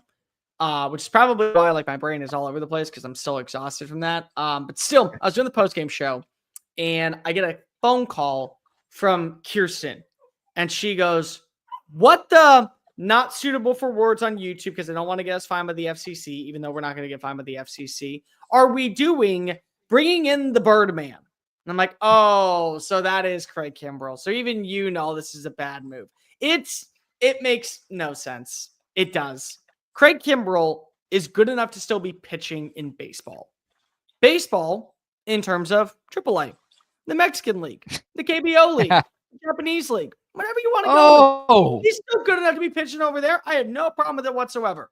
This season, the man has a 6.62 ERA in games against opponents with a batting average over 260. And most of the competition that you are going to see the Astros go up against is under 260. But you know what the crazy part is? I still worry about it because he no longer has the velocity. He no longer has the control. He's been walking batters. He has no consistency when it comes to his plate appearances. He no longer is getting 9 or 10 pitches to get out of an inning. It takes 14, 16, 18. And what's been the problem for the Astros as of the last week and a half? It's not just the offense. It's the bullpen. The bullpen has been cursing the Stros for them being able to get wins. It's cost them multiple games, and they've had to turn to Chaz bleeping McCormick to save the rest of the arms from actually being wasted in a matchup that they're not going to win. If I want to try out Craig Kimbrell, that's what I'm using him for. Hey, we're already down by 12. Might as well be down by 16. Send him out there. I don't get the move. I think it's a terrible move. I think it's going to end up happening in the exact same way that we saw Taylor Scott and Jordan Weems. He's going to come up. We're going to see him pitch. He's going to have that one moment where it's like, all right, this is your time to shine. And 7 runs later, he will be DFA'd on the following afternoon. Oh, you think it's like one and done? You think he's that bad that he's going to have one outing and it's going to be that bad to where the Astros say, all right, we tried, but it's over? I don't see it. There's nothing to like about him, in my opinion. There's nothing to like about his velocity. There's nothing to like about his control. He can only have 2 pitches at this point in his career. He has no whip. He's learning how to pitch with a brand new catcher. So that's going to be a whole nother thing that he has to get acclimated to. And this is a race for first place in the American League West. Like, I got in an argument with somebody about this on Wednesday. The Astros have struggled offensively, and they have been in a slump. They don't score a run for 28 straight innings or something like that. They don't score a run for 28 straight innings. And somebody calls into the show and they go, well, you do know that at least the Mariners are struggling. At least the Mariners are also losing. Yeah. Every loss for the Mariners should be a gaining of ground for the Astros, and they're not doing that. And now they're still in the hunt because they're only up 2 games in the division race, trying to get that first round bye so they don't have to play in the wild card round against a team that might be better than them at this point. That's what we're at. And I'm sitting here saying to myself, why are you adding in a pitcher who completely sucks and struggles and has nothing left in the tank from his days when he was in Atlanta, or his days when he was in San Diego, or his days when he was in Philadelphia? This is a shill of a former pitcher that you're going to trust as you're in a division hunt. It makes no sense. Zilch. I'm a little higher on this move than you are, but only because everyone in Houston has to do this every time he takes them out. No, I don't know. It's a low risk move for Houston. I don't think the reward could be that high because I'm with you. I don't think Craig Kimbrell's nearly the pitcher he was for a number of years in this league, but a lot of the other bullpen options that the Astros have tried just haven't worked. So to bring in a guy on the cheap who does have some big game experience, some postseason experience, to me, it's worth taking a flyer on. And to me, it's worth doing it right now. Like, yeah, you're in a division race, but you still have, a month and a half left of the regular season. So you get Kimbrell out there, and if he looks good, boom, you've got lightning in a bottle. What a find. Low risk. It turns into a guy who can actually be a part of a postseason roster. If he sucks, all right, you get rid of him. You tried, you move on, and you hope the other guys that you have in-house are good enough to win you a division and make some noise in the playoffs. So I'm not going to sit here and argue too much against you, Cole. Craig Kimbrell's awesome, and I think he's going to be great in Houston, and he's your new 9th inning guy. And Josh we don't even miss Josh Hader. That's fine. Bring up the tweets again because we don't even care about him. I don't think it's going to be like that. But I think there's a chance, and I like the decision. Again, you've said it. The bullpen hasn't been good. They're looking for answers there. There's not a whole lot they could do. Obviously, the trade deadline has passed, so there's not a lot of big names that they could just go out and get right now. This isn't like fantasy football where the guy who's in last place decides to randomly dump half of his team. Not how it works. So I'm okay with the Astros doing it, and we'll see if it works. Let me push back on this and say it this way. How long do you hold out? Like, what is the length and the leash for Craig Kimbrell? Because let's say he goes and he has one terrible performance, 4 runs, costs him a game.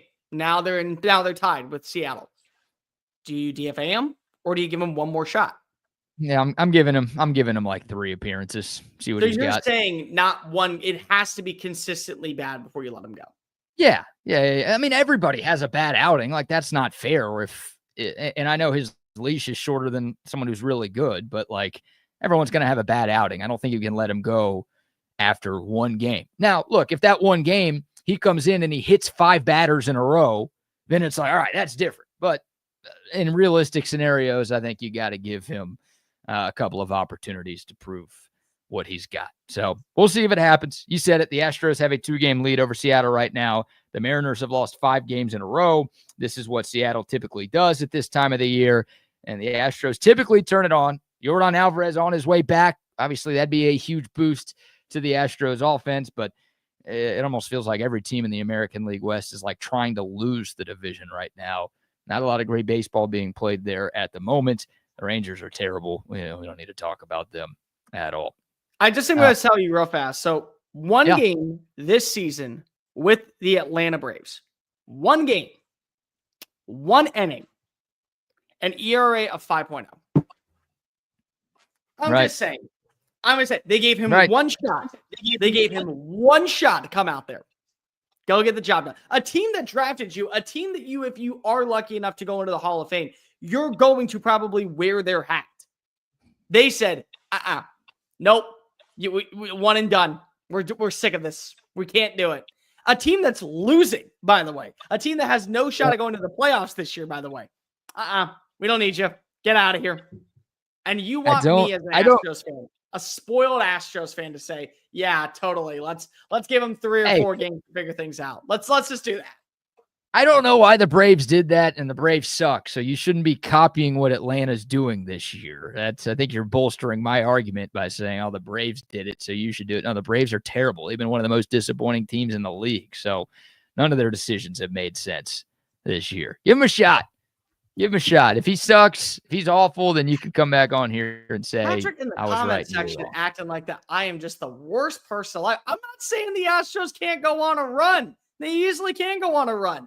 I'm not buying them right now because of what I'm seeing. The injuries have been continuously stockpiling on up. The offense has been anemic. The pitching rotation has been pedestrian at best. The bullpen's been dreadful. I'm just saying I don't want to add more negativity to my life. That's just it. I'm sorry. It is. Oh, hold up. Patrick. Oh, we could still make right. Patrick. He's a Braves fan. That's even worse. Patrick, you're fired. Snickner's going to be done at the end of this year. You're going nowhere. You're going to have a lot of hard conversations this offseason. I'm sorry, bud. Just get ready to do this, man. I used to do this whenever Kimbrel would pitch and I'd be at a bar out in public. Doesn't matter what team he was pitching for. I used to just do this. And ready to do this the rest of the show? Just like stand like this? All right, cool. Good luck, dude. It's tough because Kimbrel, before the pitch clock, that guy used to take a long time in between pitches. So if you're holding that pose for as long as he held that pose, then your arm would be very tired. We're going to figure out how long I can do this. There's 8 minutes left in the show. Maybe I can at least do 4 minutes of it. That's your arm workout for the day, right? I know. There. That's what I'm saying. I'm at least burning calories.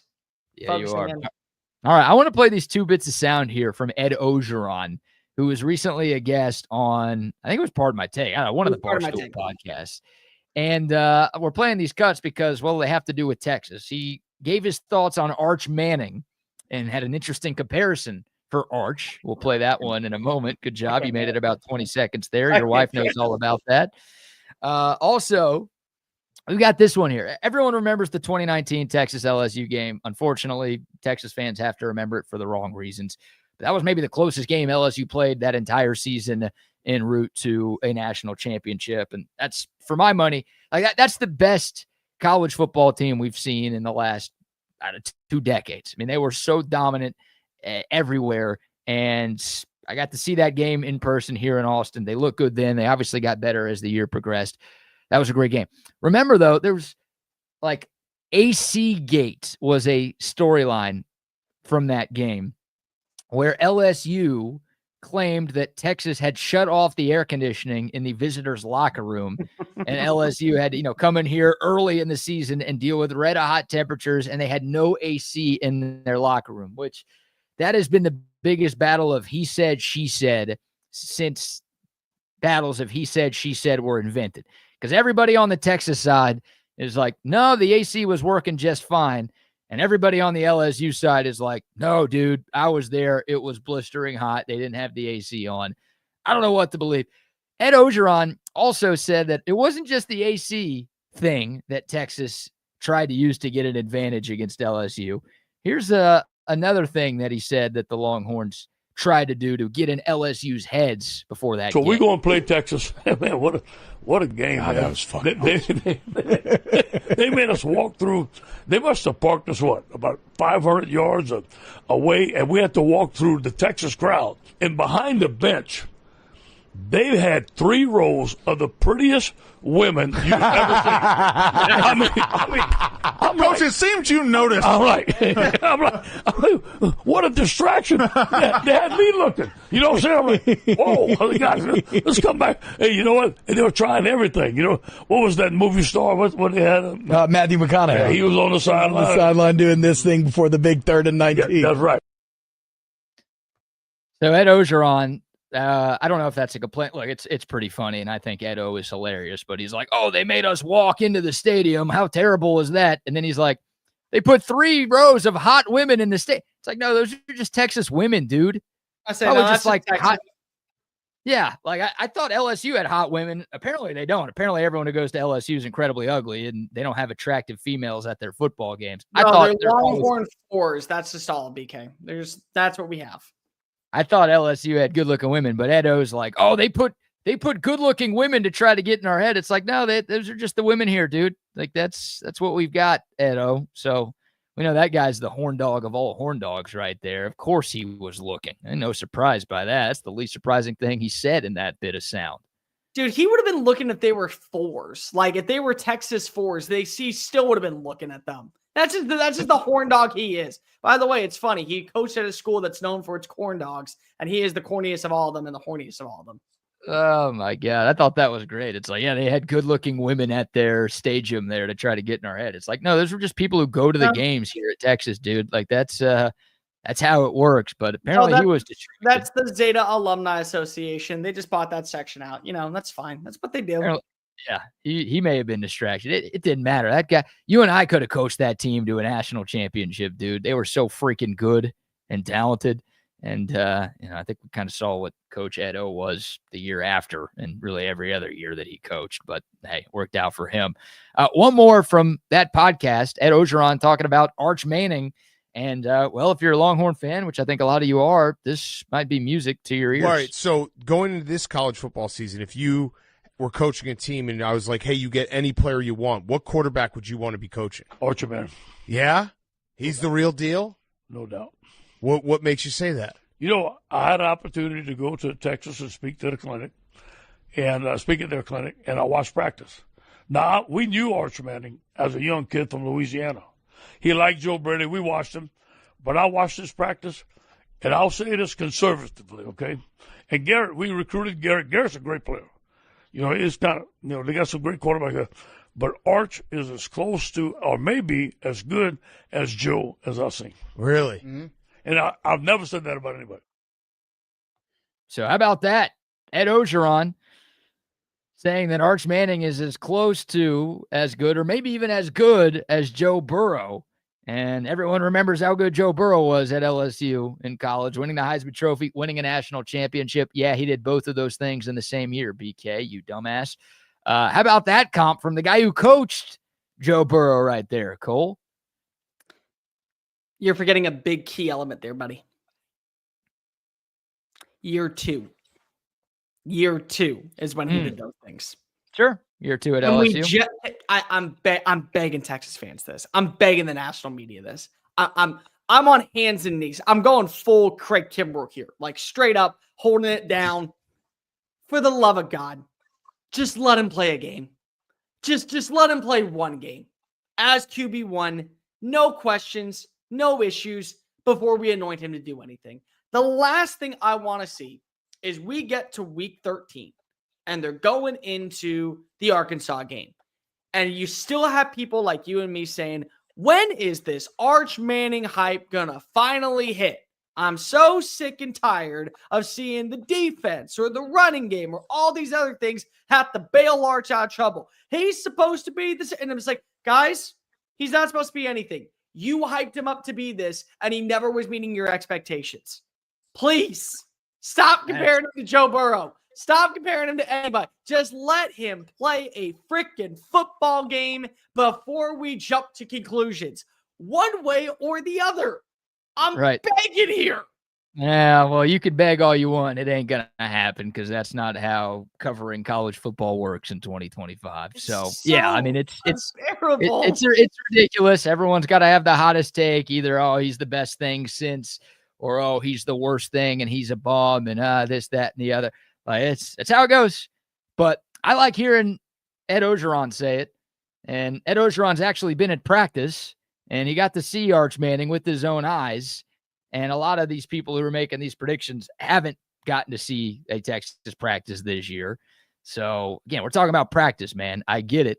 But I don't know. I don't think that's Ed O, like, being anti-Texas and trying to get in Arch Manning's head. Like, I believe Coach O is true to his word that if he could coach any quarterback in the country this year, he would pick Arch Manning. He's high on him, and I think the talent's there, and you're right. 8 more days, Cole. We'll get it in 8 days. We'll get your wish in 8 days. You just got 1 more week of oh, by the way, on every pregame show tomorrow, they're going to be talking about Arch Manning. Every of course, single one. They're going to be talking Texas, Ohio State. Yeah, it's the biggest game next week. So, like, they should. Just brace yourself. We're going to be in Dublin, Ireland. We're going to be watching as Reese Davis and Kirk Herbstreit and all the crew are getting ready for Farmageddon, which, again, is sacrilegious that we're having this game not at Jack Trice Stadium or at Bill Snyder Stadium. We're going to have everyone focusing in on the Big 12.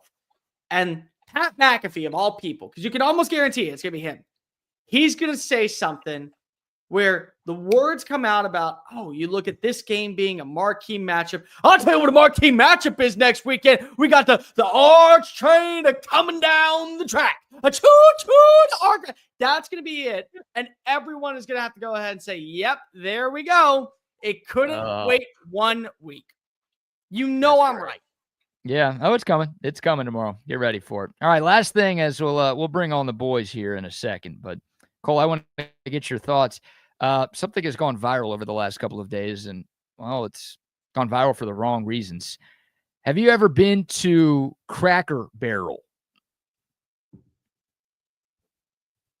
Why are we talking about this? Why are we got to talk about this? Yes, this is what we do, man. I've been to Cracker Barrel. I have been to that wondrous, fantastic. Just get it off my screen. Get it off. Just go away. This Cracker Barrel's taking some heat, and they've changed their logo. I'm sure a lot of you, maybe all of you, have seen this at this point. But earlier this week, the nationwide restaurant chain and country store has unveiled a new logo. Came out 3 days ago, and it's a simplified logo. And well, people do not like this at all, Wags. You think it's no big deal. Cracker Barrel has lost nearly $100 million in market value since they changed their logo 3 days ago. Wow. What's the pushback? I mean, I don't get it. Like, I honestly don't get it. I also don't eat at Cracker Barrel. I think I've actually been there maybe one time in my life. How can you be Cracker Barrel without the cracker sitting out there on the patio? How can you be Cracker without the cracker? There's no cracker and there's no barrel. You took away the two things that your store is named after. Just call it the Old Country Store at this point. At least then I can get behind it. You know what? Maybe are they pissed off because they took away the Old Country Store? I'm assuming they're pissed off that they took away the barrel with the cracker. Guys, I'm in Fort Worth, and there's a Cracker Barrel right there. They haven't changed it. They haven't changed it there yet. Petition it, protest it. If you work at Cracker Barrel and you don't want your business, how much money has this lost? $100 million. Nearly $100 million in market value since the change from that. Literally just from this logo.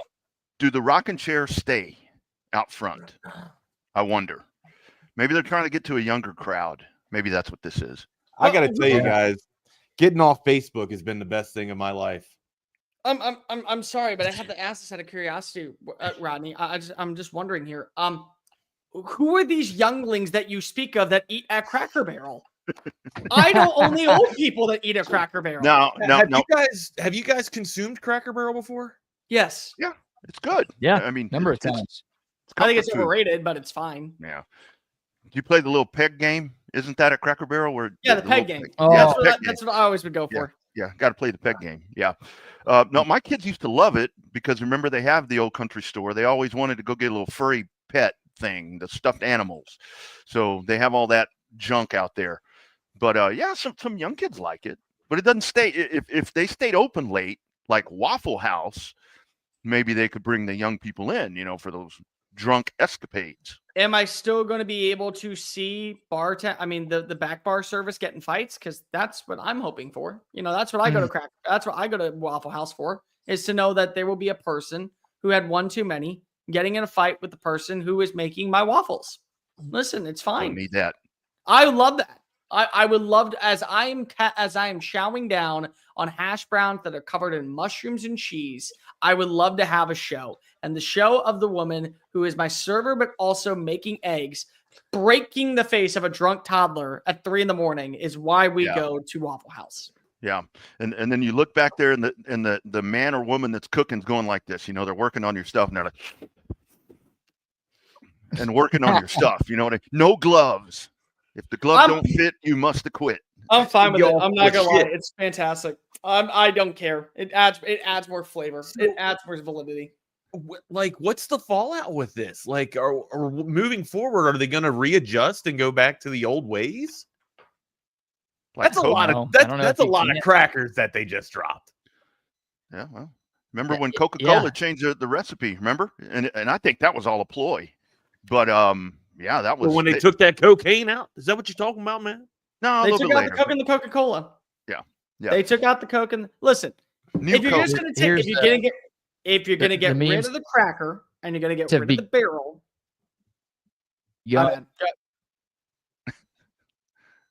BK, go speak. My bad. BK, you're breaking up. Yeah, you were kind of breaking up a little bit. Yeah, he froze. Look at that. Is he dead? Look at that good-looking man. He's got Arrow's dial-up. Oh, yes. Oh, yes. Oh, where did that come from? Sign me up. Yeah. Yeah. Man, I love that old logo. The internet, man. The internet's not happy. Yeah, I did freeze. Sorry about that. I was trying to screen share and my internet did not let that happen. But yeah, this is what's happening with the internet right there, man. They're like, Sydney Sweeney is like the face of she's the face of anti-woke. And this is what's going on here. So yep, I'm with it. Cracker Barrel for you, man. Listen, if we're going to get rid of the cracker and we're going to get rid of the barrel, we might as well just call it White People Food Store. That's just it. I'm fine with that. Because if you're going to get rid of the two most important elements, make sure you just remember who the clientele is for. Old white people food. It won't be long, and they're going to drop the cracker part because that's offensive. Cracker. So now we're just so what we're going to call it? Barrel mentality? Is it just going to hell? Barrel? The barrel? Who's going to the barrel? White people. I'd rather just have it be what it is. White people daily food. I don't know. This is a stupid question. Neutral is barrel. Barrel a white restaurant? It is about as token white as possible. It is whiter. It is whiter than snow found on the top of the Himalayan mountains. That is what you see. There's some brothers and sisters in there, and some of my people in there. You can't get huevos rancheros, but I don't know. I've seen my fair share of non-white people at Cracker Barrel. Now I haven't been to a Cracker Barrel in like 15 years, but I went a lot growing up, and we don't have white restaurants anymore, Wags, just to clarify that. We're in 2025, not like 1855. There's no white restaurant here. Howard Johnson's, I don't know. I'll tell you what. What I mean by that is it's not that way. I'm just saying when you think of the stereotypical type of stuff, that is what you're going to find at Cracker Barrel. Gotcha. I guess I should have meant old country cuisine, I guess, then, right? Whatever the hell that means. So okay, let me rephrase this. So let's just say what were our grandparents? They were not part of they were in the boomers. They were right after it. What was the generation? No, my parents were the boomers. So right before them, that generation's food. That was the greatest generation. So the greatest generation's breakfast place was Country Kitchen Buffet. This is the boomers' Country Kitchen Buffet. I haven't been to that either. Here's what close. It's completely dead. Oh, guys, Cracker Barrel's right behind it. Tomorrow morning, Howard Johnson's a couple of times. You guys remember Howard Johnson? They don't live. They're not from the Northeast. They don't understand that place. Yeah, like I do. So I get it. I get it. tomorrow morning, Saturday morning, I'm going to walk my ass over here to the Cracker Barrel, and I'll take some photos and report back on Monday on what the clientele is. Because Saturday morning is a good time. I know Sunday you've got church and all that, so we'll report Monday on what I see Saturday. You decide. We'll report. You decide. You decide. Yeah, Geraldo Riviera right here. No, there we go. There we go. Oh man, you report, we decide. All right, we're leaving. My internet sucks. You guys are breaking up, which probably means I'm breaking up. So I'm gonna leave here. Cole, thanks for jumping on the last 2 days, brother. Anytime, dude. Cole, man, guys, good to see you, dude. Enjoy the weekend. Bye, guys. Take care, man. Later, brother. Monday. Later, boys. There he goes. Here we are. It's not you, it's me, BK. It's not you, it's me. I was about to give you that spiel. You're not the one breaking up. I'm breaking up. I'm breaking up with you. Good morning. Let me some sugar. You ever hear that before? It is Wags. It is Double R. He is not at his house. You are in Fort Worth. Where are you, amigo? Fort Worth, right? You are looking live at the Best Western Inn or Best Western Plus in Lake Worth, Fort Worth, just 4 miles from the stockyards. There it is, man. Hit us up on our socials. I'm like fading away by the day as we speak. Like Marty McFly's family in the Back to the Future picture. I'm vanishing from social media, removing my footprint, right? I don't want to be out there anymore. No need to be. It's football season, dude. You got to get back on there. Nah, dude. My life is better. It's like we're in the red zone, Rodney. We simplified the playbook. Oh, 8 hours of nonstop commercial-free football. We've reduced it. Why don't you have a seat? Huh? Who says that? You're going to be here for 8 hours, buddy. Who says that? Who says that? Scott Hansen. Scott Hansen coming. No, Chris Hansen. Chris Hansen's coming in. That's who's coming in. We're bringing Chris Hansen in this year. Why don't you take a seat? You're going to be here for 8 hours all day. Yeah, that's right. Until ESPN it is chaos theory here on Texas Sports Unfiltered. Hit us up on our socials. I am vanishing, but I'm still out there. I have a presence on the Wagner, on InstaFace. It's the Wagner Wire. And then my partner in crime, he is the _ Rodney R on InstaFace.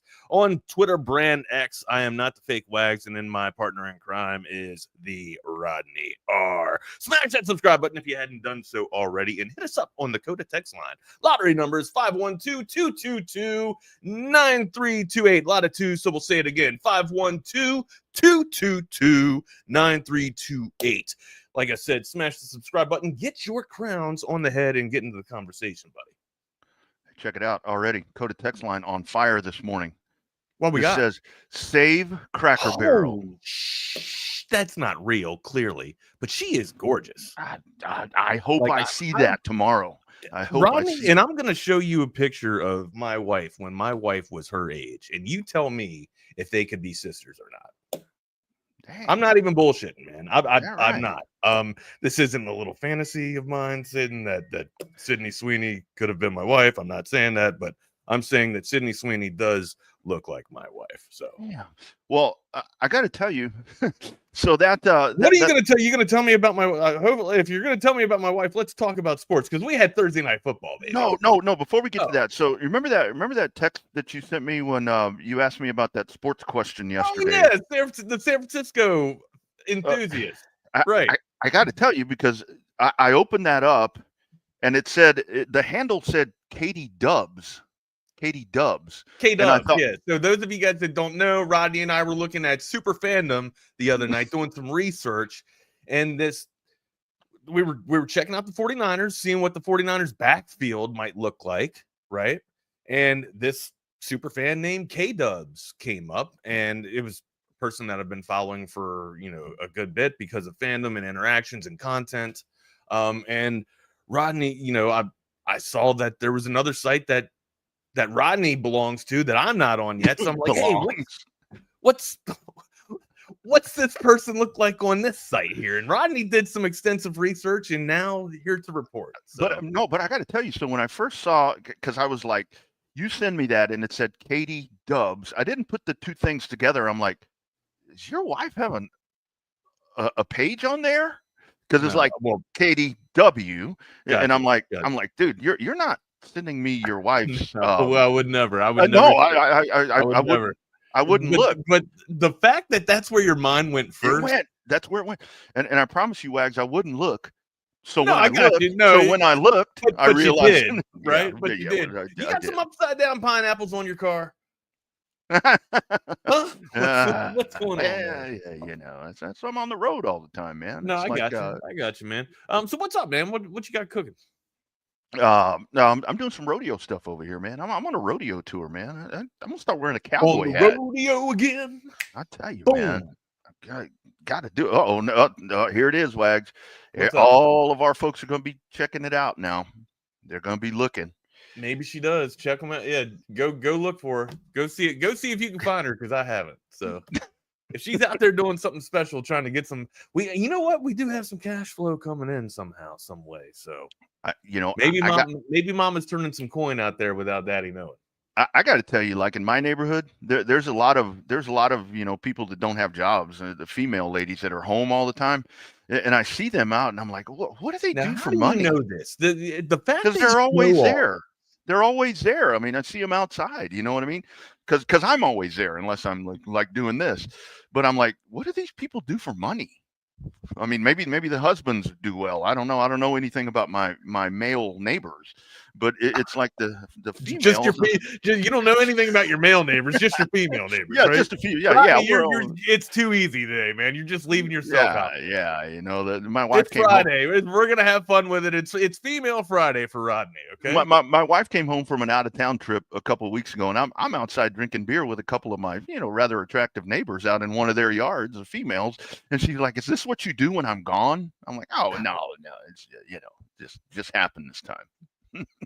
My goodness. We had Thursday night football. How'd Pittsburgh do for you? Man, I got to tell you, or were you too busy watching the beatdown of the O's? We got a lot to talk about today, man. I was too busy watching your future franchise quarterback. That dude, let me tell you something, Wags. God, if only preseason mattered. I'm already tired of hearing dart with a dart, but he looks good. Yeah, that's the low hanging. I mean, that is some low hanging fruit, right? Like you could find something else to say, like go get off of it. And us being play by play guys, like find something else. Yeah, dude. He does, like, I'm eating crow, and I don't mind doing it. He might be worth jumping up 6 spots and giving away some draft capital for. I don't know, a lot still to answer, Rodney. It's still preseason, right? Like and again, I know he was doing it against the ones, but it's still a vanilla workflow that you're getting for the defense out there. It's not, you're not getting dialed in packages or sub packages, or nobody's coming off the edge that much at you, right? Or you're not getting disguised blitzes and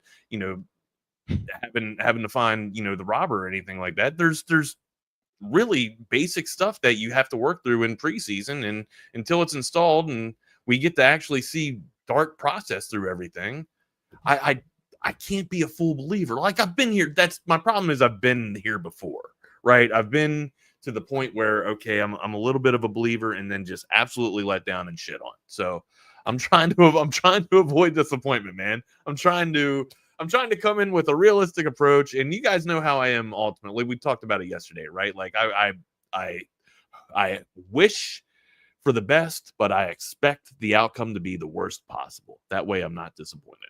So I really think that, I think the thing about this is depending how the Giants are going to frame this, and so much of the emphasis is on Dayball, his ass is on the line and all this, whatever. I think if at whatever point, and I keep seeing about when does Dart come in? If Russell Wilson, week 5, like against New Orleans, the New Orleans game, yeah, because you go at Washington, at Dallas, and everybody's, well, they're going to be 0-2. I'm not sure that they lose to Dallas, to be honest with you. At Dallas, Kansas City, the Chargers, then New Orleans, insert him then, and then the next week he plays. When I did the Giants schedule in the preseason, I did have them losing to Dallas at first. But with all the debacle going down in camp and with all the Micah noise, I mean, I don't necessarily think Micah needs reps to be ready to react to the opposition, right? But it would still be nice to have him up to football speed. There's one thing about being in shape, and then you got to be in football shape, right? Like, and that means like being able to take the hits and the bruises and throwing them off real quick. And I don't think Micah's going to have a problem with that at all. But I mean, being in camp at least for 2 weeks gets you a little bit calloused up, is what I'm trying to say, right? It's a question mark at this point for me. I still definitively, I'd still like to think that Dallas, regardless of the question marks that they have in the running back room and with the Micah situation, I still think Dallas comes away victorious against the Giants. I don't know, man. Pessimistic me, though, right? I mean, pessimistic me. I'll tell you what concerns me about Micah. I have no question, that he is in shape, but what you're talking about right there is just so solid about game shape. And that's where you get these soft tissue things. That's when you start hamstrings. That's when those things that just linger. And, worst case scenario, if that happens, then Jerry proves that he's right. And this deal needs to get done because now the question is, after all the shit yesterday, when I came on this program and I told you guys that I was feeling nostalgic again after watching the Gambler documentary, that totally went in the crapper yesterday, seeing him on Fox and Friends. What's Jerry Jones doing on Fox and Friends? What's he doing on Landman? Oh, and Jerry Jones, man. We've talked about this. All right. When it comes to ownership, he has superseded all expectations. When you think of NFL owners, he's a legacy. He is I go to him first, and then probably Kraft, right? Like those are the people I go to. Doesn't even have to have the hardware anymore, man. But in terms of just making the revenue happen in the market, he is the Cowboys. And when he sells this, well, it'll probably be passed down, right? I would think that, it's going to be a family business for a long time, the Dallas Cowboys, especially after I don't even know the math that's done. He bought it for like $2 million or whatever, and now it's worth billion. It is a damn dynasty. All right. It is Ewing oil, or it is Ewing oil. All right. He really is the modern day J.R. Ewing of Dallas. He is Dallas, man. He is just Dallas. He has solidified the legacy, right? Even without capturing, hardware in 2 decades, he's still been able to he's a legacy. What has this entire preseason? What have been the 2 topics? Jerry Jones, Micah Parsons, and Shedeur Sanders. Well, yeah, Aaron Rodgers was everybody knew what the hell was going on with Aaron Rodgers. So speaking of Pittsburgh, what do we see? I really would have liked. I don't care one way or the other. Is Skylar the guy? Huh? Skylar Thompson? Is he your guy in Pittsburgh now? If Aaron Rodgers goes down, I think it would have been a really good idea for him to at least play a series or 2. I know he's an aging veteran and he'll probably come in and, whatever. But, he hadn't exactly been lighting the world on fire. He was good at the end of last year. But it's like, get this dude on the field. Come on, Mike Tomlin. I'm telling you, this is the end for Mike Tomlin. And I think a lot of it's going to be I think on his own accord. On his own accord. Saying that, man. Tomlin knows ball, dude. Like, and if Tomlin's been in shitty scenarios and still made the best of both, Tomlin and Mike Vrabel are cut from the same elk to me, right? They just find ways to win, right? Mm-hmm. Vrabel was able to do it with Tennessee.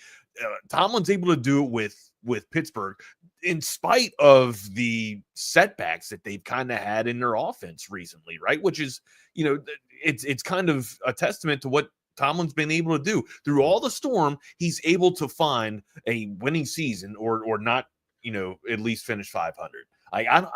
Everybody says it's the end for Tomlin. I think Tomlin's going to be okay. I honestly think that when this breaks apart, I think it's going to be Tomlin will step away. And I think what Tomlin's going to do, he's going to be like, if this turns in, that's a different conversation. Tomlin leaving and Tomlin failing is a different conversation. Yeah. Tomlin at this point, to me, he's there's no way for him to fail. If they have a bad year, Tomlin go though? Like, I think he takes a year off.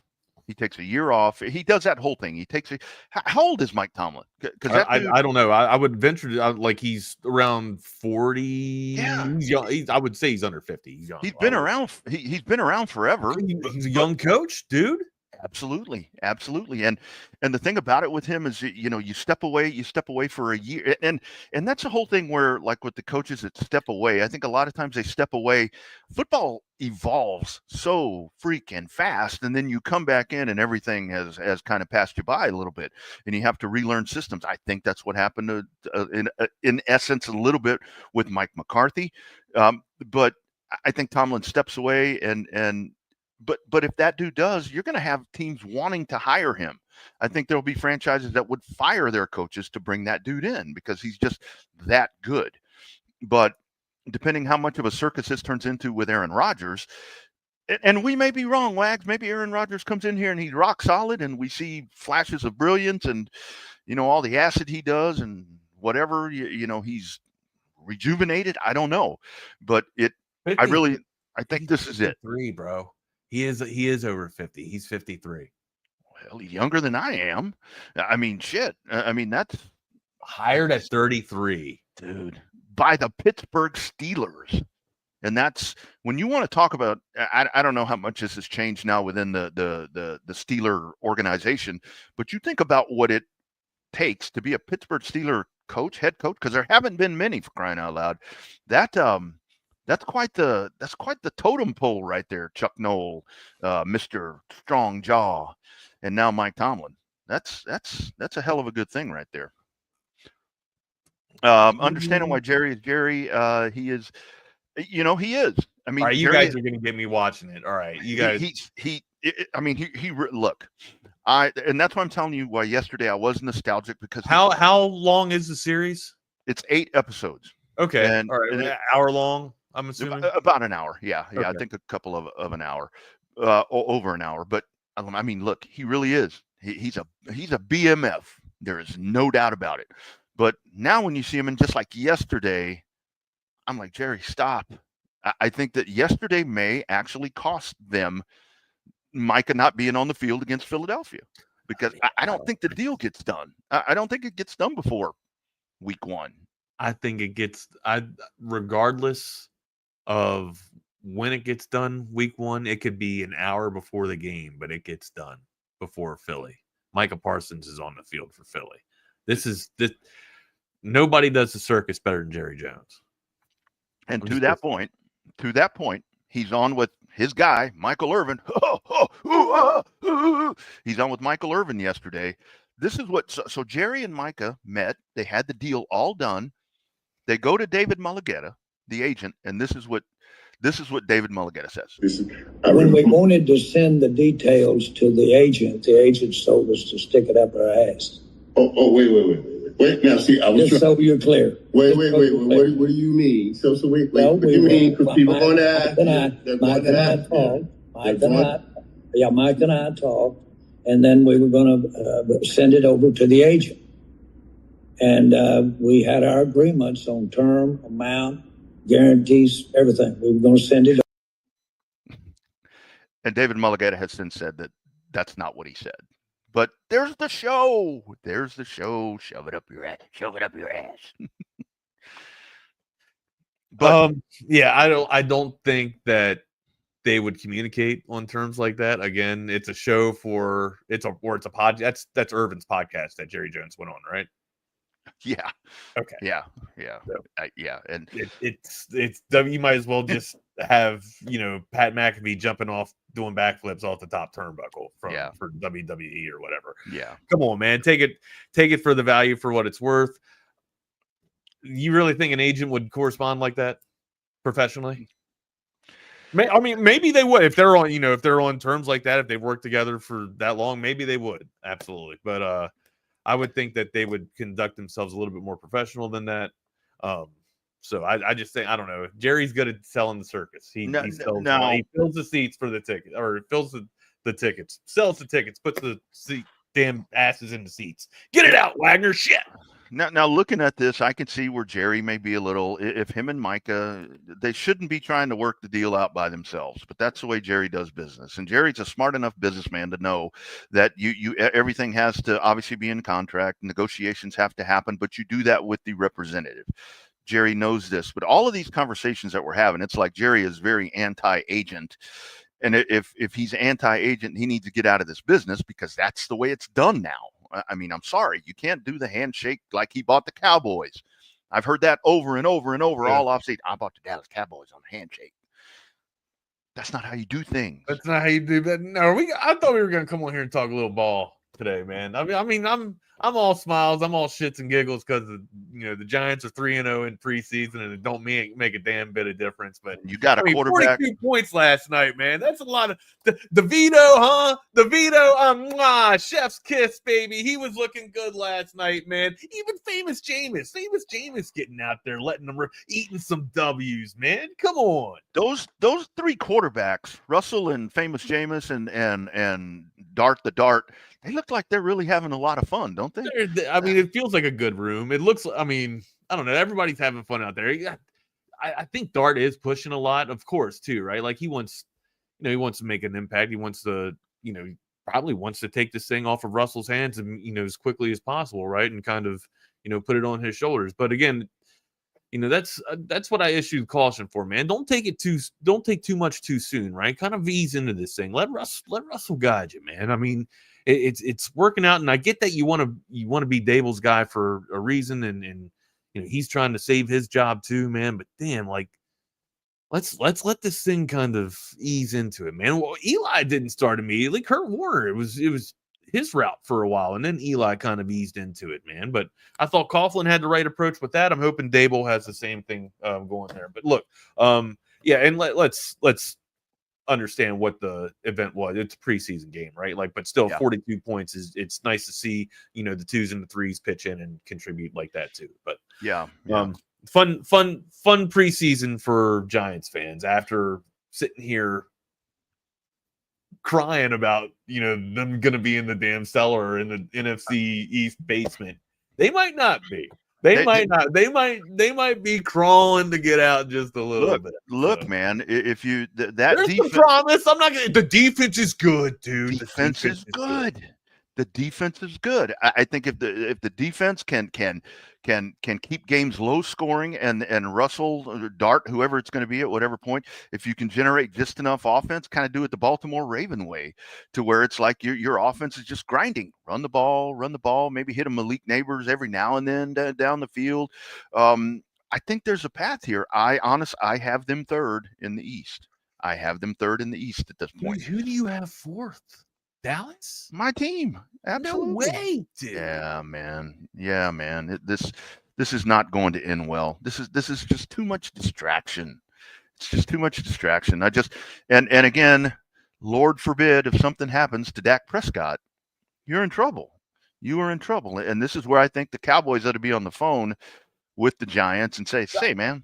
I think somebody's got to go, Rob. I don't see him keeping four. We kind of talked about this last week. I don't see him keeping four quarterbacks. I mean, hell, you never know. I mean, DeVito might get demoted down to practice, but I would think that he's shown enough in his window of play to where he's earned a job somewhere. He's earned a spot somewhere on somebody's team. And again, like I think the return or the value is there for DeVito. I'm not sure how much it is with Jameis too. I mean, everybody knows what you're going to get with Jameis. Huge arm, right? He's not afraid to throw it into any pocket or inside of three guys, inside of a window of three defenders. There, he's bold, but the risks that he takes pay off from time to time, right? I think so. That would probably be the trading piece I would go with. DeVito's younger, in case Dart goes down, he can kind of run the offense. Better value, and there's better value there. So, or I don't know how much better value is there for the entire NFL, but I think in Dable's offense, the value is there more for DeVito just because of how much stuff he can generate with the RPO. So, James is more of a prototypical pocket passer, in my opinion. Yeah, always has been, even at Florida State. He's got ability to escape the pocket, but he's not going to sit there and run you to death like Dart will. Or Dart. Did you see Dayball last night telling Dart slide? Get down. Yeah, get down. Read lips, slide. But that's where you look at the two quarterback rooms there because now in Cleveland, you got a little bit of, I guess, maybe disconnection there with some of the remarks that Dylan Gabriel made against, I'm a warrior, I'm a whatever. No, whatever. He said he's an entertainer. Or he goes, he's a fighter, and Shador's an entertainer. And then he came out and excuse my language, threw a pick six. Makuba. Did a Matt Hasselbeck threw a pick six. Makuba. Yeah, with the big six. But no, I mean, I think that Russell Wilson is really at this point. Eat shit like that up. I love that. When you're an asshole and it comes back and bites you, I love that stuff. Yeah. I'm not hating on Dylan Gabriel, but it didn't need to be said. Shador's a member of your team. You know what I mean? Like, I get that you're trying to compete for the job, but you don't have to pull people down to get up. All right. Yeah. There's multiple avenues of approach. You can take your avenue, right? And don't pull them down to get up. I hate that shit. I absolutely hate it. It's such a turnoff. But I think that you're really seeing with Russell Wilson is that you have, longer in the tooth, older, whatever you want to call him. I think he is ready to teach that kid. He really seems like, I mean, say what you want about Russell Wilson, and it takes a special kind. Russell Wilson will excel in the kind of offense that I'm talking about, towards kind of like chunk, hit a deep ball, something like that. And I think that's Russell Wilson's offense. He's got, I mean, everybody, he's known for the moon ball, right? And we've already seen it on display in New York, right? When he hit, Collins. Collins didn't get into the end zone, but still, it's there. And he does play action so well, right? His fakes are so well too, right? But the part that is starting to, elude Wilson's game is that he used to be mobile, right? Or he was mobile enough to where he could scramble and get the first down, or just make the defense, stay true, right? But that was the big sell for his play action too, right? People would take the play action and bite on the waggle, and then he would, pull up and then hit the moon ball. That has kind of become one-dimensional there, and I don't know how much that are going to be able to rely on that. So that's why I think Dart eventually, after the first quarter of the season, will get the nod and all right, be my saving grace, make me look like a genius. Yeah, so. Hunter, I'm gonna have all the elderly ladies. There he goes. There he tomorrow, goes, Hunter. Tomorrow at the Cracker Barrel. But yeah, he always cleans up when he leaves home, Hunter. He always cleans up. Total scuzz bag at home, and then my wife says that. She's like, I see you on the YouTube. How come you look that nice when you're gone? But anyway, I think for Russell, the older version of Russell Wilson, what he does well right now really is what that offense needs. The Giants, them being the Giants. I talk like Jerry Jones, and I mean, let's see. But I think that Saints game, I think, is when you get Dart in there. Look, Dart's the of all the quarterbacks that were drafted, Dart has been the one that I have been the highest on. Last year it was Jaden Daniels. I wanted to hate him too, right? Like I'm not. I haven't. Let me. I've always liked that guy. To hate him. I've always liked that guy. I got to tell you. I mean, I don't like him that way, but I haven't wanted to hate him. I've just been reluctant to buy the brand. Does that make better sense? Yeah. Does that make more sense? Like, I haven't been fully, like, I haven't been a true believer. And it's the Florida game for me, man. And I get it. Like, you're in college. You have tons of growth outside of college. I understand that. And when you're a college kid, shit's happy. You're a kid. All right. You're processing stuff different ways. You're not a pro. So, again, just the meltdown right there at Florida really had me reluctant and buying, brand or buying stock in Jackson Dart. I've kind of had to come on here and eat crow when I haven't had to eat full yet because, it's been the preseason, but damn, it looks like I'm getting it sauteed up and getting it ready for the feast because he's been fun to watch. To dive in soon, I think. Yeah, he has been a lot of fun to watch, and I'd be very optimistic in that dude because it looks like there's some good stuff happening right there. Friends, that new or pre-owned car, truck, or SUV, if you're looking to do that this weekend, hey, man, covertbeecave.com. Take a look today on the website. See if you find something there that you may want to go take a look at, and then take a beautiful drive out there. How about a word from our friends at Cover Bee Cave? Football season is here, and we couldn't be more excited. We are gearing up for the games and wishing all our favorite teams an incredible season. At Covert Bee Cave, we know how much you love football. That's why we're offering unbeatable deals on all our vehicles this summer. So whether you're road tripping to the game or having a watch party, make sure you arrive in style with a vehicle from Covert Beacon. Let's play some football, y'all.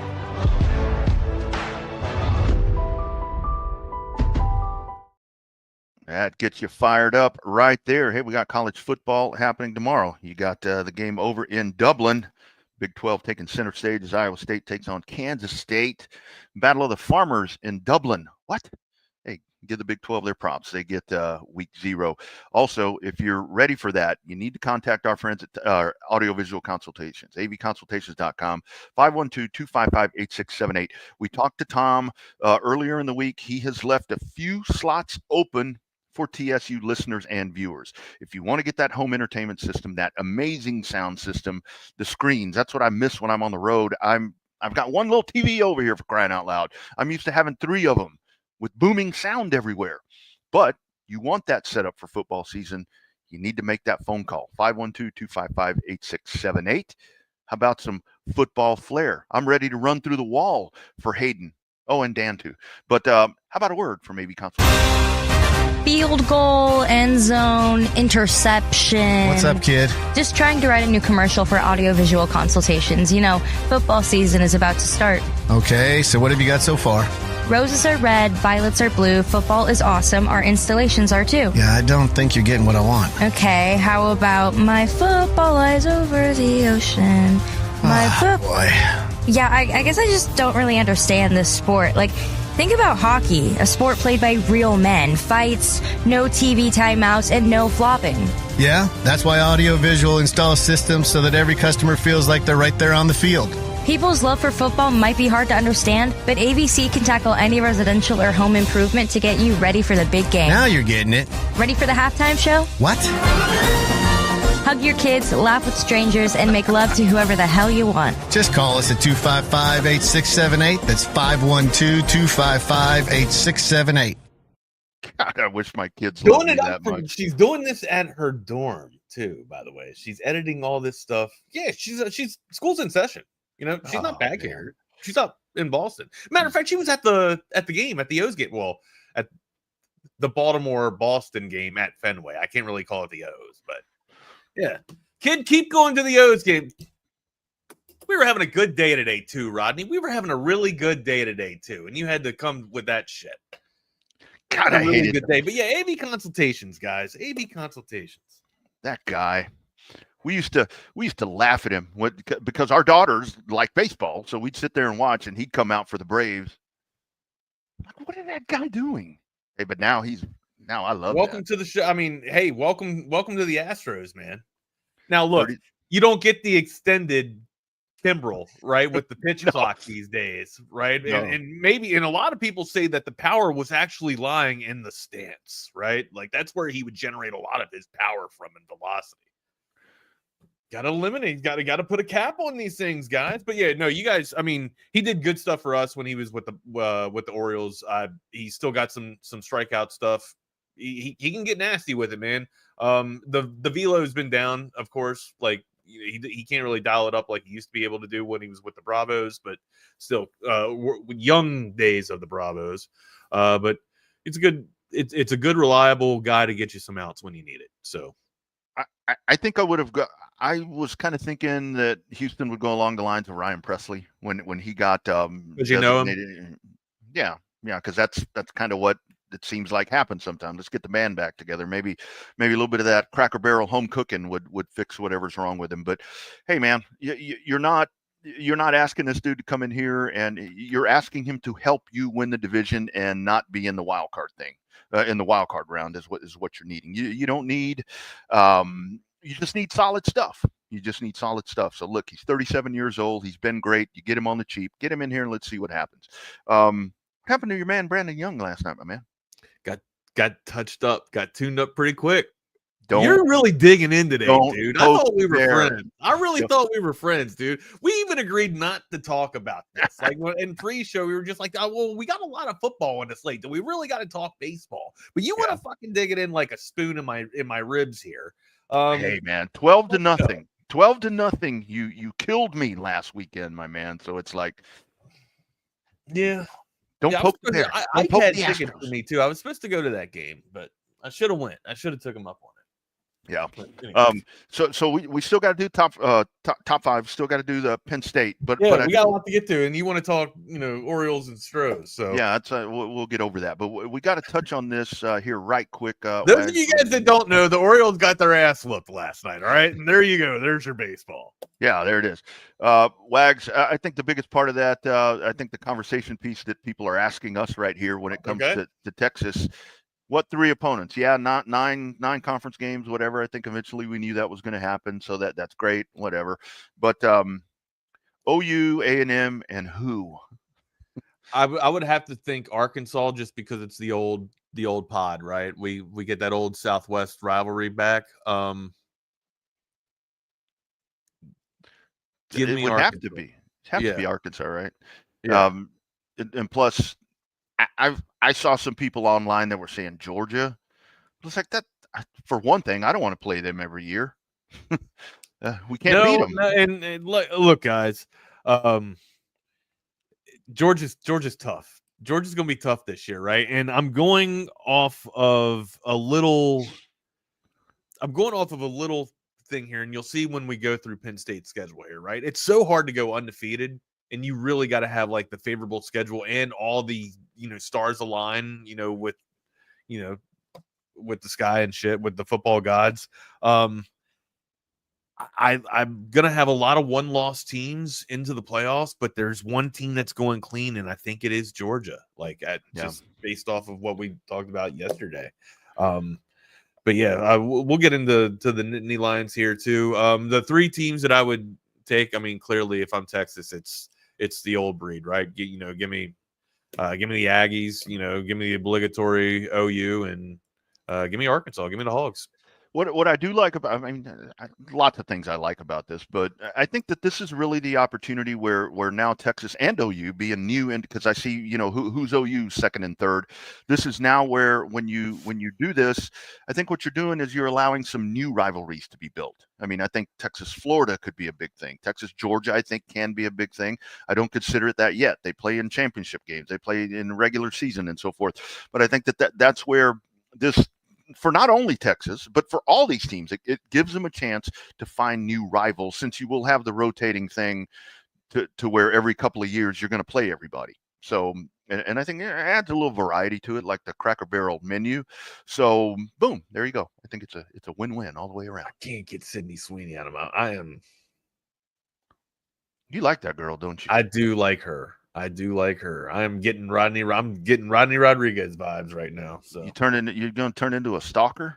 No. Are you? Jesus, Rodney, you're not that bad. I'm just kidding. My wife. You know what my wife asked me, because she and her crew, what they always do is they do the ACL festival, and who's going to be there this year is my lady Sabrina the cat carpenter. See, I don't get that. She looks. She's not appealing to me. I'm sorry. Blonde, too fake hair, big hair. I don't know what those outfits too are just a little. She looks like a doll. She looks like a doll. Yeah. She does. She does. She's short. But Tracy's like, hey, I'll give you my pass for that day if we can figure out a way for you to put the pass on so you can go see Sabrina. I'm going to be out of town. Plus, I don't want to be in that mess. You've been to ACL. I ain't getting in. You don't want to be in that. You're just miserable down there, man. No, Ronnie ain't going. And you're too old to be down there anyways. No shit. Comes on too late. All right. We got the Nittany Lions, and we got our top 5 dream cars. Where do you want to go first? Maybe let's get the Nittany Lions out of the way, because it's pretty simple. They're good. Franklin's favorites. Yeah. They look good. They really do. And you want to talk about easy schedules. You want to talk about favorable schedules. They have the 37th ranked schedule amongst toughest schedules, according to Phil Steele here. They went 13-3 last year. They returned 9 from that batch and 6 on defense, 9 on offense, 6 on defense. They do got to replace a little bit on their offensive line. They returned 2 there, but they returned their entire backfield. They returned their quarterback. They lose their top 2 wide receivers. Warren's going to be tough to place, right? That's going to be that's a prototype tight end. That's just every 10 years you might find one like that. That's going to be a tough one. But their schedule, Rodney. I mean, you want to talk about favorable schedules. It's Franklin gets another gift from the collegiate gods or whatever. It just seems like Penn State's been favored, or the landscape's been shifting in favorable features to allow Penn State their way to the national championship, right? And it's all coming to fruition here right now this year. Nevada, they open up with Nevada at home. Florida International at home. And then they got Villanova at home. Oregon at home. Nice little steady there. UCLA, they got to go out to UCLA. All these are wins, by the way. Sorry. All these are wins. They got to go out to UCLA, then back home to Northwestern. Both of those are wins as well, okay? At Iowa, this is where it gets just a little bit tough for them, right? They got to go out to Iowa, but Iowa isn't exactly going to be, knocking on Penn State's door that much, all right? So they get a victory here, okay? This is where they get their hiccup. They haven't seen any adversity all season long, right? They've been getting nothing but cupcakes through the first half of their season. Then they stumble with Ohio State. It's a loss. It's the first time they have to face any type of adversity, and they get a loss from Ohio State. Ohio State will be primed and ready midseason form at that point. Buckeyes will be handing them their loss. Then they might have a get right and be able to this was my question mark. Indiana could get them if they can't lick their wounds and recover after Ohio State, but I got them at a definitive win right now over Indiana. Then at Michigan State, that's a win. All right. Then Nebraska, that's a win. And Nebraska could be, a sleeper too. Nebraska could jump up and bite you in the ass. Rule could have that team back up and going. I'm not full all in on Matt Rule's squad just yet. And then at Rutgers to finish up the season with a win. So optimistically, best case scenario, I got him at a one-loss team, right? 11-win season. Worst case scenario, they could drop one to Indiana as well. And maybe stumble with the Nebraska team. Actually, no, I can't say that. I think they handle Nebraska. I really do. Yeah. It's a high floor for Penn State. It's a very favorable schedule. Except your toughest outing is Ohio State in the shoe. So it really has been like what you were saying right there, to where it's all been on the table, and this is their chance. I'm not saying the window's closing, but I'm just saying that the opportunity with the schedule and with what they've done to this point, here is where it all comes full circle.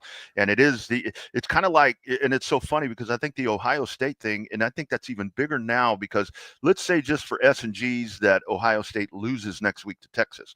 So Ohio State's already going to be a one-loss team at that point. That's what I'm saying. Like, yeah, I have a lot of one-loss teams here for a reason. Like, but it's just because there's, you see all these teams going undefeated? No, somebody's going to stumble, right? Like, it looks like they could go undefeated, but somebody will stumble. It always happens. I have Georgia going undefeated, but Georgia could stumble too, right? Hell, Texas could go undefeated, honestly, right? And we'll preview. It's great that we did it the way that we did it this way, because we will be talking about Ohio State and Texas, the only two teams left on the slate from the coaches. Remember, we did the coaches poll, not the AP poll. We did the coaches poll. So all week long, we'll be talking about the Buckeyes and the Longhorns next week. So Nittany Lions, Franklin's squad could go clean, of course, but realistically, I think they drop one to Ohio State.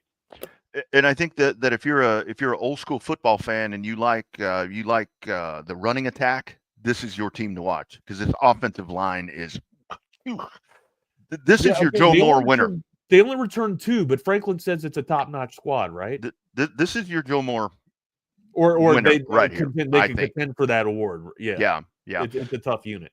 But with Singleton and Allen, those dudes. Man, that's a great tandem right there. And then you've got old Drew back there. I mean, Drew just needs, just don't mess up. Just guide the ship. So that's the thing, right? It feels like he's gotten to that point and then been able, like, he just throws the game away. From my observation. Now, I'm not a Penn State enthusiast here or follow him that deep, but in big games, it seems like when the moment's there for him, he just can't hit. Like, it throws it away. Yeah.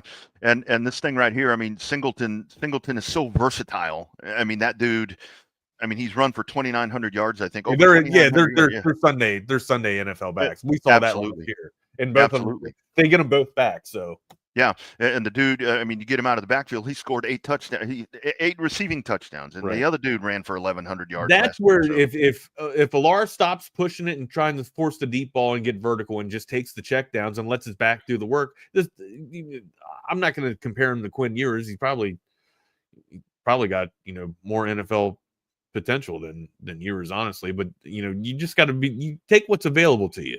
That's all I'm saying for Alar, right? Just take what's available to you, man. Let the check down work. How many times are we going to say during the season, game manager? That's what you need to be. That's what this dude. That's what Drew Eller needs to be right now. What anybody needs to be these days, right? Just let the athletes are on the field. Let them work. Yeah, let them be athletic. That's it. That's exactly right. So, you want the ceiling is very high. Why try to win the game on every damn throw? That's it. That's it. That's it. Take it chunks at a time, man. Chunks at a time. This is between the talent and between the schedule and just the way everything lays out, Wags. This is a. They could struggle with Oregon. They could struggle. But I just don't see Oregon being able to rebuild. Like Oregon's chance to win was last year, right? Mm-hmm. I think Oregon's going to have a big regression year. I think they'll still be flirting. They'll be in the top 10, but I mean, they won't be a true contender in my opinion.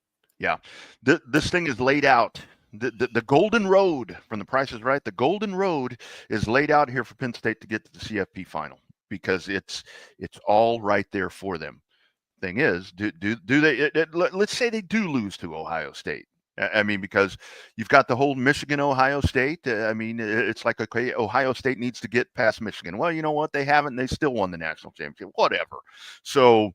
Let's take a look and see how this plays out. But this is a really good Penn State team. I think Ohio State comes off a bye if I'm reading the schedule correctly, I think Ohio State comes off the bye that week too. So they'll be fresh for Penn State. We're getting some shade about old Drew Aller. What's that? Why we're not pronouncing I pronounce it wrong because I know it fires people up. What the hell? How do you pronounce his name? It's Alar. Is it not Alar? I say Alar. I say Alar. I mean, I say Alar. I've always said Alar. So I don't know. I don't do English right. I have my flaws. If that's all I'm doing wrong, thanks. I appreciate it. Thank you. I don't give a shit what his name is. He's sitting in a really good spot, man. It's always something, isn't it? It's always something. He's in a really good spot to take this team to a national championship berth. Who's he going to play? I don't know. But we've seen him. I've seen Texas projected to play him. I've seen Georgia projected to play him. SEC schools projected to play him. I don't know who it is, but here's James Franklin's chance. Ryan Day finally got it done. And the hell, they still pissed off because he can't beat Michigan. You won the national championship, but he can't beat Michigan. Talk about those rivalries being important. Losing his job. Could it not? Could it not? Yeah. You can win the national championship, but you don't beat Michigan, you're getting fired. Yeah, here we go. Here we go, Patrick. Yalar. Pinche Drew Yalar. Cabrón. Yeah, there we go. We can say it that way if we want to. Christ, man. Guadalupe. Kill me. It's the worst I've ever done. Oh, my goodness. Hey, man, we got cars, top 5 cars. Hey, right quick, if you're out on Guadalupe and you get mugged and you need a personal injury attorney, hey, man, one phone call to make. Put this number in your phone right now, 512-938-8929. That is our man, Ryan Hurricane Hecht. Injured on the job, car accident, whatever the case may be. Don't call those folks that are jumping on top of cars and doing all these crazy things. You want to deal with the attorney that's going to deal with you, and that is our man Ryan Hurricane Hecht. He's been doing it for over a decade, and now that is your personal go-to injury attorney right here in the ATX. Again, 512-938-8929. Texas Longhorn fan through and through, supporting local businesses just like that, supporting us, supporting Texas Sports Unfiltered. That's why we talk so highly about him. proof's in the pudding. You've heard him here on the channel before talking about how he handles things. That's the guy you want to call. Don't let those big insurance companies boss you around and play let's make a deal. No, we're not doing that. You say call the Hurricane. That's who's going to handle it for me. 512-938-8929. Ryan at hechtlawfirm.com. That's Ryan at HECHT lawfirm.com. Check him out today. Be sure and tell him that you heard about him right here on Texas Sports Unfiltered. All right, amigo. Yeah, you can get mugged on Guadalupe. It's changed on the drag from the old days. Has it? Has it? Yeah, I wouldn't know. I didn't even go there when I went to the University of Texas. I drove down from my house, did my classwork, met with my advisors, got the hell off of campus. I didn't really experience college the way other people experience college. Yeah. All right, top 5 dream cars, not to be confused with classic cars. Now, we will have classic cars eventually, right? And I do happen to have a classic car on here, okay? But these are our dream cars, okay? Mine are all classics. I'll even that's fine, but I'll even fucking excuse my language. I'll even accept Batman, the Batmobile, okay, for your dream. Now I didn't put it on here, but I mean, I would have accepted it if you wanted to go there. Yeah. I'm not much on some of the newer cars because it's like I go to different car shows and a lot of the new car shows that they've got the new Corvettes and out there. I'm like, yeah, whatever. I mean, it'd be nice to have, but I'm not going to lose sleep and get a stiffy over having one of those, but I mean, yeah, mine are all classics. I hate to say, because I'm a classic. I'm old. It's okay. Thank you. I'll give you greens. Go ahead. All right. First one, 1966 Shelby GT 350. That was the modified version of that to where they went in. They made some suspension changes. Just amazing. Made it lighter. Made it lighter, made it faster, like Steve Austin, the $6 million man, is what they did with that one. And yeah, really, really good stuff. Is that Ford, the one that's in Ford versus Ferrari? No, I don't think so. I don't think so. Extreme, a lot of torque in this machine. And it's weird because I'll kind of spoil this by saying a lot of my cars on this list are Dodges, and I've always been kind of a Chevrolet or a Ford guy. But actually, I do drive a Dodge truck. But anyway, it's not my dream car. Cars for okay. Yeah. Did you go All-American here? Yep, absolutely. I did. I really did. Fourth, and this is the only modern one because I love this car. I actually got to drive one of these. I think it was right around the COVID time when Dodge took the Challenger and did the Hellcat, the Dodge Hellcat. That is one. It's a very. I know what you're talking about. I got a visual of it. High performance machine right there, the Hellcat. Yeah, number 3, man. I want my own General Lee. I want a 69 Dodge. Okay, all right. I want a 69 Dodge Charger. They're hard to find because they destroyed 308 of them in the Dukes of Hazzard series. Sure. Yeah. Extremely hard to find. Second dream car for me. Another movie reference, man. 1977 Trans Am T-Top. I want the Bandit car. I want Burt Reynolds Trans Am. That's the one that I would love to have. Pontiac there, right? Yeah, Pontiac Trans Am. Number 1 car for me, all-time favorite car because of the suspension, because of the chassis of this vehicle. It is the most pristine handling car that you will ever drive. And when I tell you what it is, you're gonna say, "What?" I mean, that's a muscle car. I didn't know the suspension was that amazing on them. The 69 to 1970-ish Chevrolet, the Chevelle. That thing, right? And here's I had a great dear friend that passed away a few years ago. Really helped me out in racing a lot.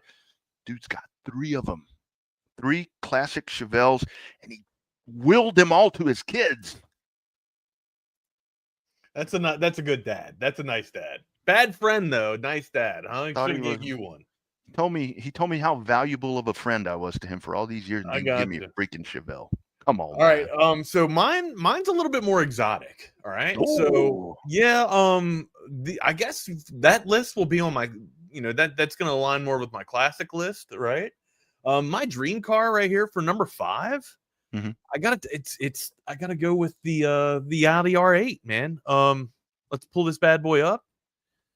you guys might notice, and a lot of these cars that I'm going to pull up are in the black matte type of paint here, man. It almost reminds me of the Batmobile. So you haven't seen my work truck, have you? I have not. I need to check it out. I'm going to take my work truck to your house next week so you can see it if you like black matte. Sorry, go ahead. I've always wanted an R8. The only body or model that I've had from an Audi has been an A3. I loved my A3. It was fantastic, but I crashed it coming back from South Padre. Oops. Yep. I had a nice little hydroplane there, but I've always wanted to get back into the Audi work. But this would be the car to go. It is just a beautiful, beautiful piece of work, man. I don't know what it retails for. I want to say it's roughly around like 200,000, somewhere around there. But Drop in the bucket. I am not sure. We also have, that was my number 5. My number 4, I have to go with the Ferrari SF90. Again, in black. This thing is just absolutely sexy. From kind of looks like a vet.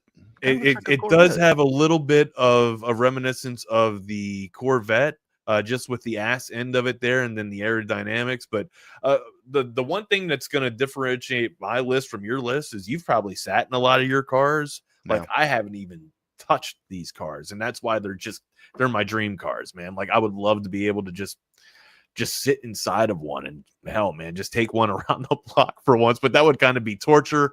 And even if I had a car like this, I probably would just leave it in my garage, like Cameron's dad, and just never drive it. Like the guy put it in reverse. Yeah, just reverse the miles. But it is just a beautiful car, and remember, like I love black on a car. I know it's hard to keep clean. It's absolutely hard to keep clean, but nothing pops like that, man. It's just fantastic, dude. And that red too, that red under trim there with the brakes, fantastic.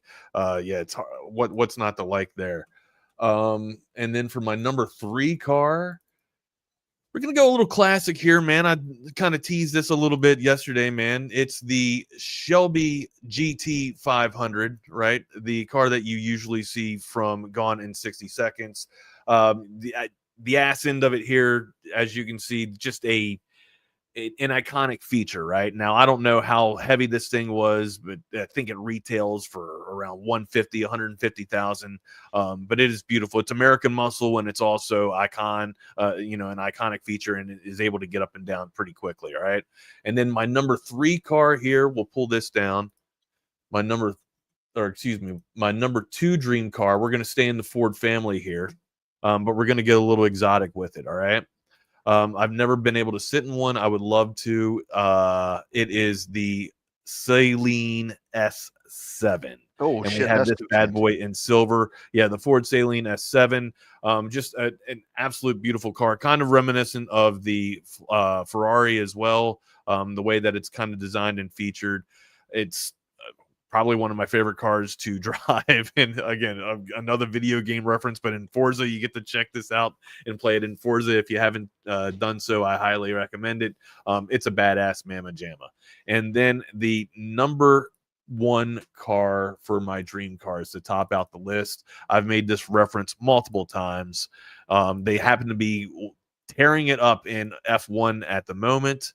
It is the McLaren McLaren 720S. This is actually the super feature, the supermodel feature here. So it is just an exceptional piece of work. Probably one of my favorite coupes that's been designed. And it can absolutely get it retailed for over 270,000 on some sites. That's it, Rodney. That's it. Shit, I got that buried in the backyard, man. Yeah, it is a very beautiful dream car of mine. And again, I'll probably never touch these cars. That's what makes them dream cars for me. This was a fun experience. Fun. I had fun doing this, Rodney. Yeah, good stuff. Good stuff. Hey, what's up, boys? Welcome in the guys. Nick Harris.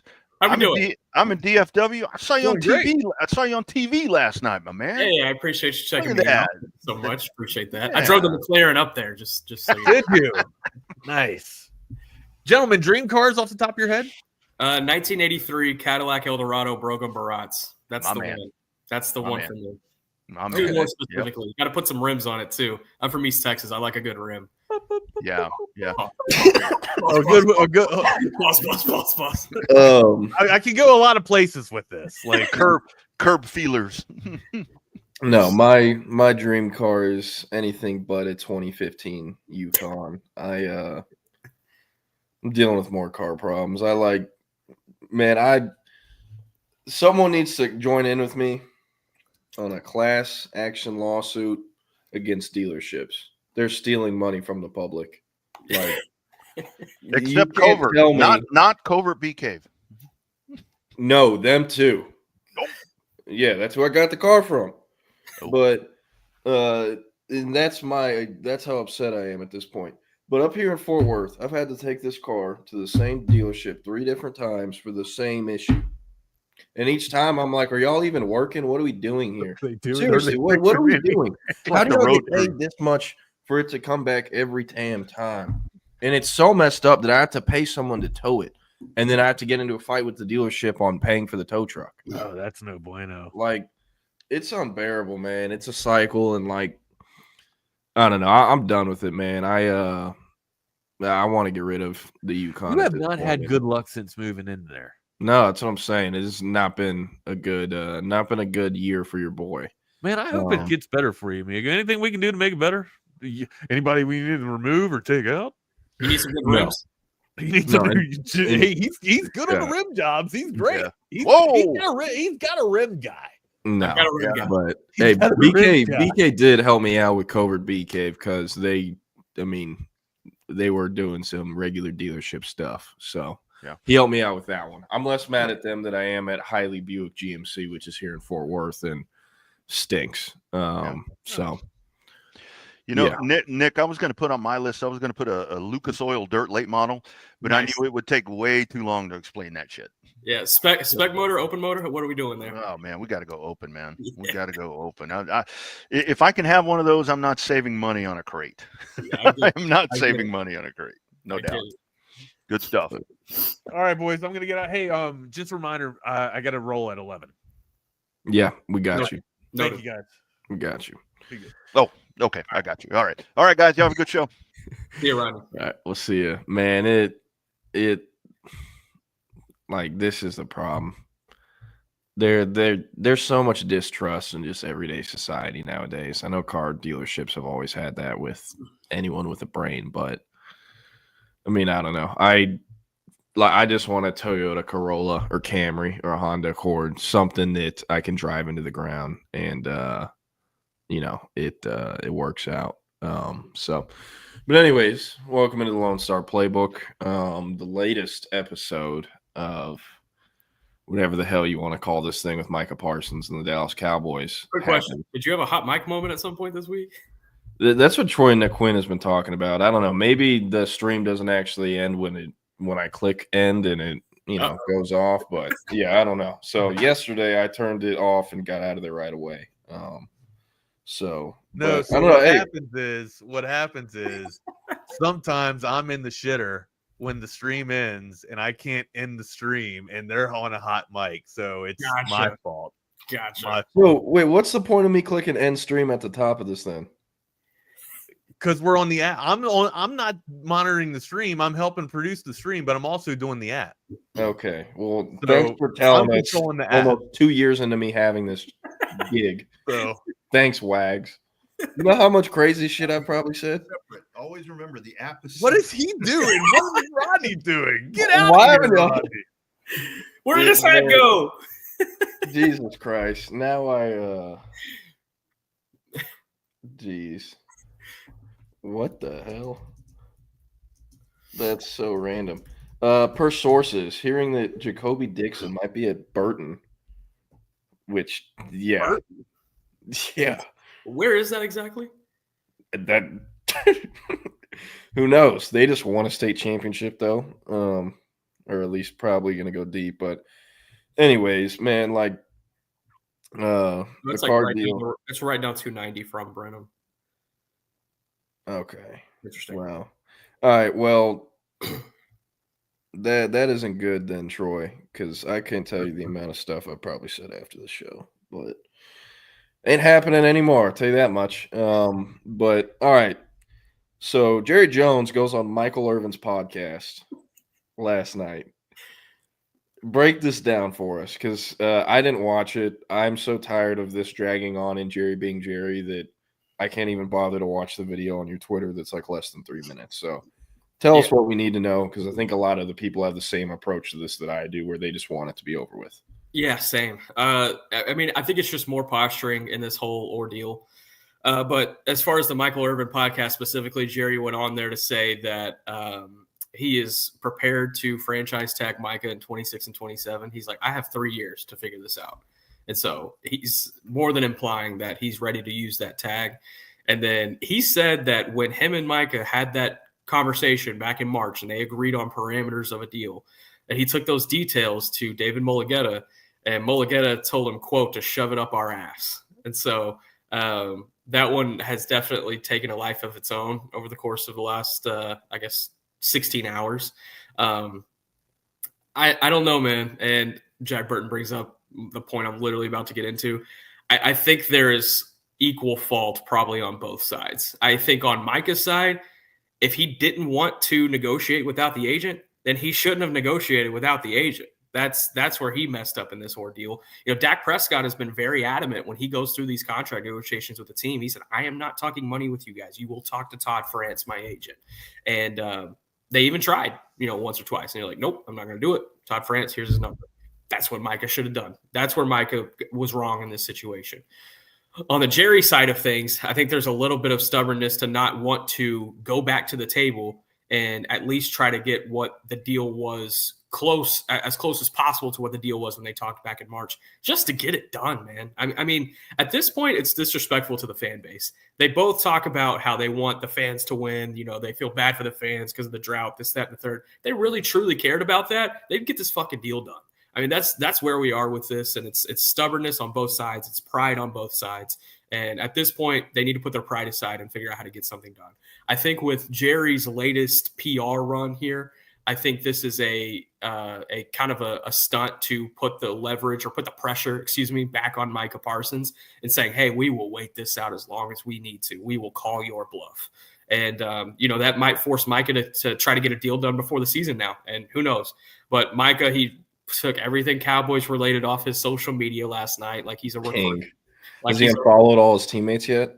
No, he's still following the Dallas Cowboys official Instagram. We made sure to check that. But I mean, at this point, it's ridiculous. And they got a preseason game tonight, and I would be shocked if one of them don't talk. So it would not surprise me if Jerry holds court for the media or if Micah holds court for the media. And that's where we are. We're going into a pretty important preseason game. It has a lot to do with roster dynamics, and no one's going to give a damn because we got this Micah Parsons drama holding over our heads. Micah needs to hop on Instagram and post like a bunch of jersey swaps on his Instagram story with like the emoji. Jason Meyer question here. If you could pull that one up. Nick, tell me, man, is Parson playing in 13 days or no? It's exhausting. I'd be shocked if he's not playing week one. I would be shocked if he's not playing week one. That game check is too big for him to miss out on. He wants to play too much. I'd be surprised if he's holding out from games. Doesn't Bleacher Report pay him for his podcast? Correct. Yeah. He's got a couple other pretty big brand deals as well. Yeah. I mean, I don't know. A game check is a game check. I get that, but I would love this year are like 1.2 million. Whereas like each of the last 4 years of his rookie deal, he made a total of like, don't quote me on this, maybe like 15 million total over 4 years. I mean, that fifth year option is a major, major difference. Yeah. Damn. I don't know. The whole thing is just nuts. All right. What are your thoughts on this? That Mulugheta apparently told Jerry Jones to shove the deal up his ass, right? That's what Jerry said that Mulugheta said. And apparently he's denied that. Yeah. Yeah. So, yeah, Mulugheta's denied saying that. I think it was more so Jerry paraphrasing. And it was probably a situation where Mulugheta did not want to talk at that moment. At that moment back in March, you had TJ Watt that was still open. I believe Myles Garrett was still open. If not, he had maybe just got his deal done. And then Trey Hendrickson is obviously still open as well. So Mulligetta is a guy who gets every single dollar that he can. And if you don't believe me, look at the Deshaun Watson contract. I mean, that guy knows how to get his contracts done. Jerry Jones knows that. That's why he doesn't want to deal with Mulligetta here, because he said in that podcast with Michael Irvin last night, he's like, look, this agent has ulterior motives. He's trying to get other guys paid. He's trying to do this, that, and the third. Why would I be trying to help other guys get paid? I'm trying to get my guy paid. And we had an agreement over parameters. Why would we get the agent involved? So that's where I kind of understand Jerry's side in this. Granted, it's probably on him that he hasn't been able to just send the offer sheet along and get it done. And if it were me and I were Jerry Jones, I would be wearing David Mulligetta out. I would be on his phone every day, all day, until this deal got done, until he finally got annoyed with me and got it across the finish line. If I was Micah Parsons, I would be sitting in Jerry Jones's office. They would have to get a forklift to get me out of there until a deal gets done. So it's like we see them at practice 25 yards away from each other, and they just walk right past each other. It's like, oh my God, the pride, the stubbornness here is unbearable. It's unreal. It's unreal. Man, watching the Cowboys docuseries, which we'll talk about here in a sec, with Charles Haley pulled, whipping his male reproductive organ out and urinating on the 49ers owner's desk. Yeah. First person I thought of was Michael Parsons. And when Charles Haley said, this is how much I want out of here. I'm demanding a trade. This is how much. Yeah. Micah should do that if he's really that serious about it. It's funny because they had a night practice on Wednesday, and they brought a lot of their legends back, or legends. There were really only like 3 people that would qualify as legends, but they had a lot of alumni, Dallas Cowboy alumni there, and Charles Haley was one of them. And we saw Charles Haley having like a 20-minute conversation with Micah, and I was like, oh, God. That is the guy you do not want to be talking to for advice on this shit. Yeah. Man, let's talk about this Cowboys docuseries a little bit. So you got it a month before it came out? They sent it to all the media? Yeah, give or take. And they just said you can't post or write about this until it drops, but here? Yeah, it was like a week before it drops. We were able to start putting out content on it, but yeah. Interesting. I have 1.5 episodes left. I've been binging it a little bit. It is fascinating, I will say, because obviously, we weren't alive back then for the early parts of it and when they were actually winning and going into the playoffs and stuff. But I don't know. I do think it's going to be kind of eye-opening for a lot of people our age that have just seen the last 20 years of Jerry, which is a much less successful one, at least in terms of the franchise winning, than it was, the first 20 years or first 10 years, whatever you want to call it. But when you brought this up and we talked about it over the phone the other day, it's so easy to see why he's developed this God complex. Yeah. Firing Tom Landry, winning 2 Super Bowls not too long after, firing Jimmy Johnson after he won the 2 Super Bowls and then winning one with Switzer. Yeah. And it's crazy too, because my whole life, you look at him as an owner and it's man, he's saying and doing shit that no one else would say or do, especially in the media, and he knows how to do this. But could you imagine if anyone came out nowadays after firing a back-to-back Super Bowl winning coach and saying 500 other guys could do it? Yeah. What the world will turn into and the media frenzy and all that. He's even toned it back a bit, but the whole thing is just fascinating, I think. I don't know, he didn't start going crazy after the Packers loss in the playoffs a couple years ago and fire Mike McCarthy, on site. Yeah. So, I don't know. What are your thoughts, though, I guess, is someone who's had time to watch it, digest it, and yeah. I thought it was really, really, really well made. I think the directors, the producers, the cinematographer, it's incredible show. I think they did a fantastic job laying out the chronological order, going back in time, hopping back and forth at times to really figure it out. I thought, have you seen episode 3 yet? Yeah, I have 15 minutes left of 7. Oh, okay. Episode 3, I think, is kind of the highlight of the series. It highlights that game at Candlestick Park in '92, the NFC Championship. And during that, it kind of hops back in time to chronicle Jerry's life up until that point. And I thought it was just really well done from a plot storytelling standpoint. But gosh, the episode with Irvin, the one you're on right now, episode 7, crazy, insane. And I'm not gonna spoil anything for anybody that hadn't seen it, but that one's wild. Some of the bullshit that he went through, that he put himself into, I'll say that, with some legal troubles that he found himself in. I mean, he was facing 20 years in prison. I mean, that's crazy to think about. That, like, imagine Justin Jefferson gets a case where he's facing 20 years in prison right now. You know, like and it's for some weed and a crack rock. Yeah, that part was like what was crazy. It was like, we found weed, we found cocaine. He's going down for 20 years. I was like, what the fuck? Yeah, it is crazy how the world has changed. And like they showed a guy who was on the jury or with the cops or something. He's like, man, this is Texas. We weren't fucking around back then. Some weed will do you like 10, 20 years. Yeah. I was like, Jesus Christ. Like, you can walk into a fucking vape shop and buy the legal version of weed nowadays in Texas. It's so embarrassing. Like, it's crazy. And I haven't gotten to the end of this, but I doubt he does. No, that one's not addressed. The 8th episode, though, I'm going to try to say it without spoiling anything. You can tell they had a vision of how they wanted to end the show. But that Packers loss really hijacked it. You could tell that there was a vision and like they knew what they wanted to do for that final episode. And then when they lost in that Packers game, it completely threw their plans out the window. And so the 8th episode is probably the only one where they talk about, present day and future stuff. And there's some really fascinating stuff in that if you're looking for like present day or future storylines. But the first 7, mostly, it's about 87 to 1999. There's a little bit of Emmitt Smith's retirement in 03, but it's fascinating, man. Really good show. Really good show. And I think it's going to win a lot of awards just for what the Way brothers did from a directing standpoint. Yeah. I mean, I don't know. You can spoil this part, but do they talk about Michael Irvin almost killing someone with barber scissors? Yes. Okay, they do. I guess I haven't got there yet. Yeah. And that's the episode that you're on. You know what pissed me off?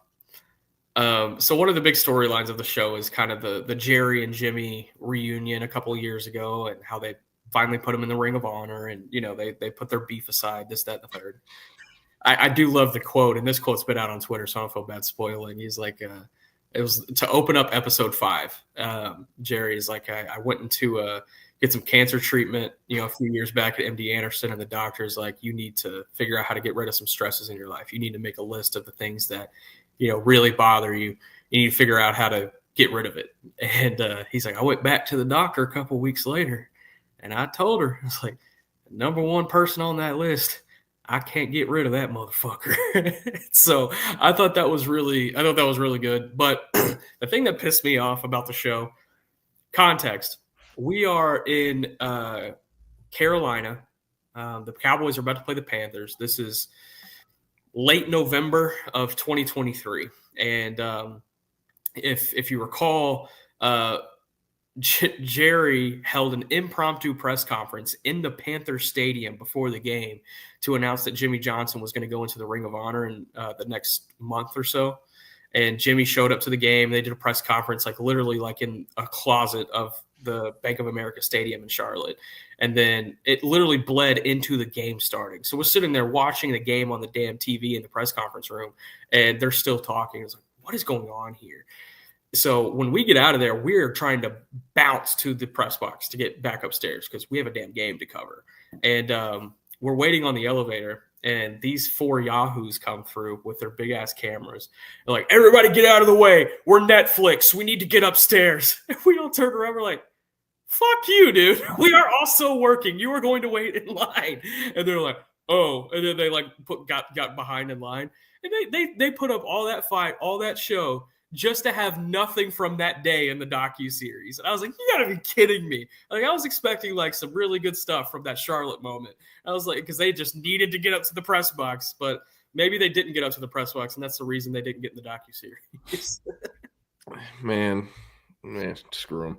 It like what I keep thinking though to myself is like, did Jerry actually want to make up with Jimmy, or did he do this so he would say, okay, I'll be interviewed in this Netflix documentary?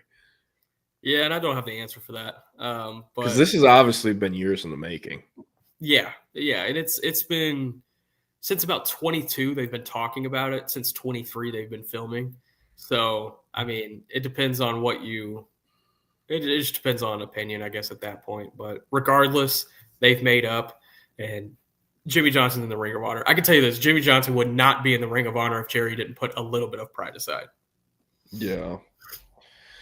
Yeah, and it's crazy, too, because, like, I knew that he got fired from the Cowboys whenever, they were rolling and stuff, but, like, I didn't know it was over him not raising a glass. Yeah.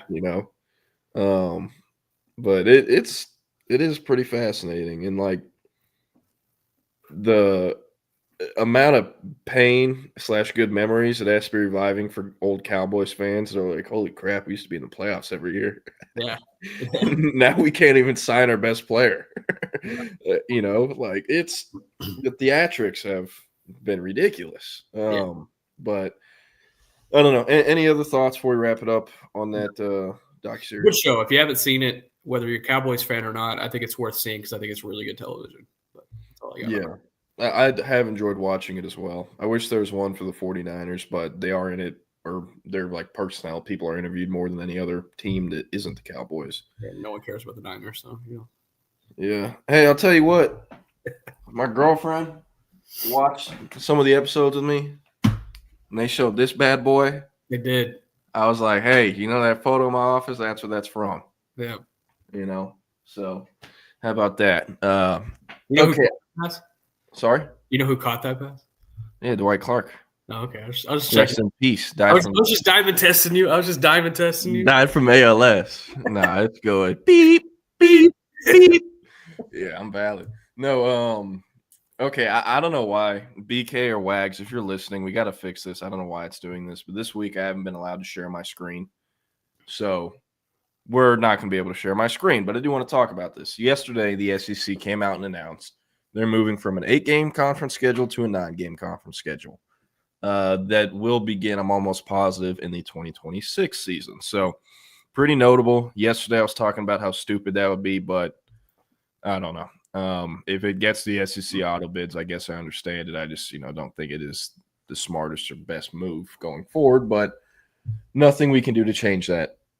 So as part of that, the SEC also, the plan would be each team has 3 annual opponents that they play every single season, and they'll switch home and away. And it's it's still going to be the same, where every 2 years the schedules get redone. And so since it's 9 games a year, you have those 3 annual opponents, and then the 6 other teams will rotate. And it's supposed to be set up where if you're Texas, you play every single SEC team every 4 years, right? You get it? Yeah. So On 3, or Andy Staples of On 3, came out and did a predicting SEC annual opponents. And it's crazy because, like, I literally theorized this yesterday on the show with Will. I had no idea this was coming out. And I'm like, hey, like, they could do 3 annual opponents. Texas's would be Arkansas, A&M, and Oklahoma. But what about the others? So let me know what you think about these. Alabama's 3 annual ones would be Auburn, Tennessee, LSU. I'm in. Arkansas would be Mizzou, Texas, and Texas A&M. Okay. Surprised Oklahoma's not there, but okay. Yeah. Auburn's Bama, Georgia, and Vandy. Okay. The Vandy one's funny because they actually lead in that series all time. That surprised me. And they won last year in Jordan Hare, too. Florida has Georgia, Tennessee, and Oklahoma. Georgia has Auburn, Florida, Kentucky. The Kentucky one's like, all right, dude. Yeah. Who are their actual rivals? Because, like, Georgia, Kentucky, call it a rivalry, sure. Louisville. These are Kentucky's 3 annual predicted games: Georgia, Mississippi State, and South Carolina. Yeah. Like, LSU's is Bama, Ole Miss, and Texas A&M. I thought they'd throw Arkansas in there. Jeez. Yeah. It would have to be Arkansas. I think if it does happen, it would have to be Arkansas because that rivalry means a lot to those 2 teams. Yeah. And it is also funny how LSU A&M like are treating each other like it's a rivalry because of one game, the 7 overtime game, and all this other BS. Mississippi State, their 3 are Ole Miss, Vandy, and Kentucky. Mizzou's are Arkansas, South Carolina, and Oklahoma. I didn't even know Mizzou and South Carolina had a rivalry. I have no idea what that's about. OU's, Mizzou, Florida, Texas, Ole Miss's, Mississippi State, LSU, South Carolina's, Mizzou, Ole Miss, Kentucky, Tennessee's, Alabama, Florida, Vandy. I said it earlier, but Texas's A&M, Arkansas, OU, A&M's, LSU, Arkansas, Texas, and then Vandy, Auburn, Tennessee, Mississippi State. I didn't know Vandy and Mississippi State had something, but I don't know. Like it'll be very interesting. It'll be very interesting. So have they already announced that will be the model where they have 3 consistent opponents? Yes, they have. They just don't announce the opponents necessarily. Yeah, let me pull it up so I have the official press release and don't confuse anyone. All right. Projections on who the 3 teams would be, right? Yeah, and that's by a media member. It's unofficial. Yeah. But this is the SEC's official announcement to implement a 9-game conference schedule in 2026. We'll continue with a single standings non-divisional structure. Each school will play 3 annual opponents focused on maintaining many traditional rivalries. Each team's remaining 6 games will rotate among the remaining conference schools. Each team will face every other SEC program at least once every 2 years, and every opponent home and away in 4 years. Gotcha. So if you think about the SEC, not mean to do that. But if you think about the SEC and who Texas would be playing, that means they're playing Ole Miss, LSU, Bama in 2026. Or because the Texas 3 are pretty easy to guess: Oklahoma, Arkansas, and A&M. Those are going to be the 3 annual ones. Yeah. So we look at the other teams who they haven't played. They haven't played, or since they've been in the SEC, technically, they haven't played Auburn, Alabama, LSU, Mizzou, Ole Miss, South Carolina, Tennessee. So that's 7. Yeah. So it could be pretty rough. Yeah. If they have to go to Ole Miss and LSU and Bama while also playing like Auburn at home or South Carolina at home, like schedule's getting a lot more difficult starting in 2026. Yeah, it's the SEC. It's what you signed up for. It's why you're here. Yeah. Hey, luckily they get Arkansas every year, who I'll be very curious to see if they can succeed in the NIL era, in the rev share era. Kind of an off-the-wall question that I know for sure we're going to get into ad nauseum next week, but I just kind of want to get your initial feelings right now. You think Texas wins this game in Columbus next week? Yeah. Broad picture, yeah. Okay. Not super confident about it, though, just because, there's a lot of unknown. First-year starter, Arch has, 2 or 3 starts under his belt. Yeah. Nothing like this type of game, never played in this type of environment as the guy, as the starter. And you can say the same thing with saying. One thing that kind of is interesting, both teams don't have a ton of depth at some positions. For Ohio State, their starting edge rushers and D linemen are pretty damn good. They're definitely above average, and those guys will play in the NFL, but their backups just aren't there yet. So are you really going to play your starting D lineman or edge rusher 40-plus snaps week 1 versus Texas? Yeah. It'll be interesting. And how is Sarkisian going to scheme against that? Because last year it was kind of similar versus Michigan. They had Mason Graham and Kenneth Grant. And whenever he'd run the ball side to side to avoid them whenever they were there east to west, and then they'd get pulled and he'd run it up the middle and it'd work. It was very successful. They're not that, quite as impactful as those 2 guys, but they're going to figure out a way to get yardage whenever the 2s and 3s are in on the D line. On the flip side of that, Ohio State's O-line lost a lot. Donovan Jackson, obviously, The offensive tackle that ended up with the Chiefs, I believe. Josh Simmons. They lost Seth McLaughlin. I think they lost 3 starters up front.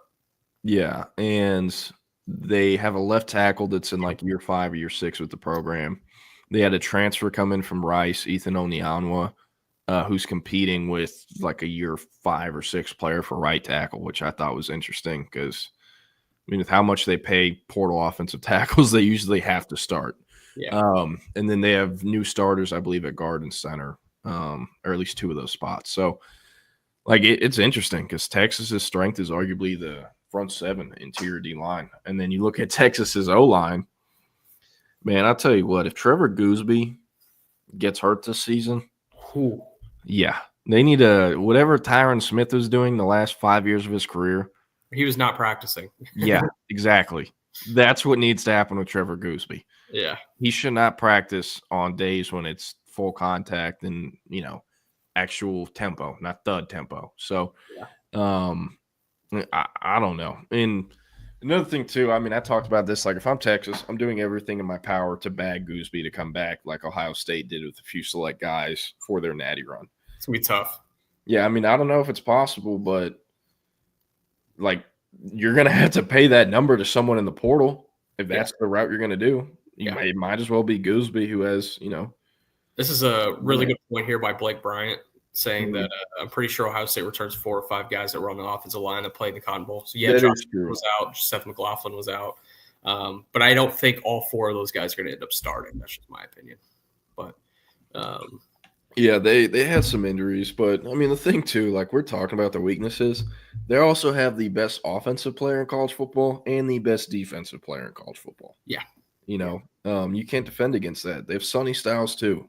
I'm contending with you here. Peter Woods is the best defensive player in college football. But I love me some Caleb Downs, too. Do not get me wrong. Do not get me wrong. Man, Peter Woods. Every time I hear the name. Peter Woods, man.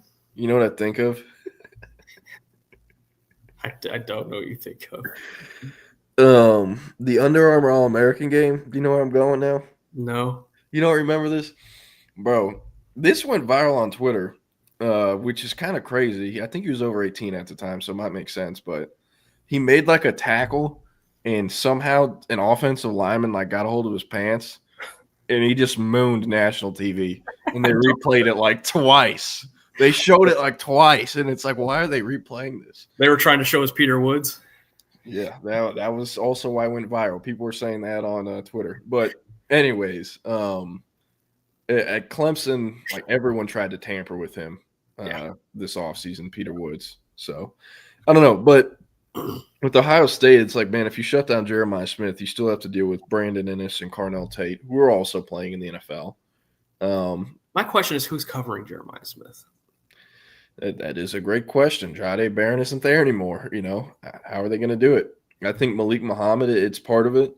That's probably who will line up with him more than anyone else, I'd assume. And, I mean, hey, Texas, like, they've kind of turned it up on Malik Muhammad in the last few weeks. They're, like, specifically targeting him in some scrimmages, and they want him to feel that pressure. And they also want him to have the feeling of succeeding under that pressure. Makes sense. Because he's going against receiver Jesus next week, right? So you got to build him up. You got to build him up with confidence.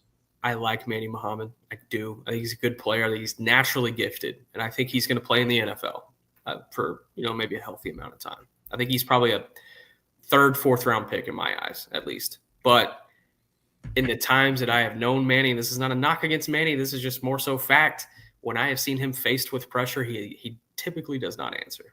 And so that's where I get worried about the secondary maybe a little bit this year, is because you have Manny Muhammad, Jalen Gilbo, who I've always said Gilbo is the last Herman player left on this roster, and then you put whoever else on the other boundary corner, who I guess would be, what is it, like Kobe Black? Who would be the other one at this point? Yeah, Kobe Black and Gilbo are fighting for that spot. And then I like Kobe Black, I do, and I think he's talented. We haven't seen a whole lot of him in the college, his college time, but. I agree, Blake Bryant. I think Kobe Black is the wild card there. Yeah, and one thing I'm very interested in too, like, as smart as he is sometimes, Ryan Day is a total dumbass in some of these big games. Yeah, absolutely. Absolutely. Yeah. Like, if you really think about it, Jeremiah Smith isn't the reason that Texas lost the ball game in Arlington in January. Yeah. It's because Quinshon Judkins and Travion Henderson just destroyed them. And, like, him trying to out-tough Texas and run the ball on them, I guess it worked, right? Yeah. But it's not going to work every time, especially when those 2 NFL players are no longer there. Do you know who their starting running back is? James Peoples? It's James Peoples. Turn me up. Yeah. For those who don't know, James Peoples went to Vets Memorial in San Antonio and chose Ohio State over Texas. He was the first running back in 2024 that, like, Tashard Choice really keyed in on.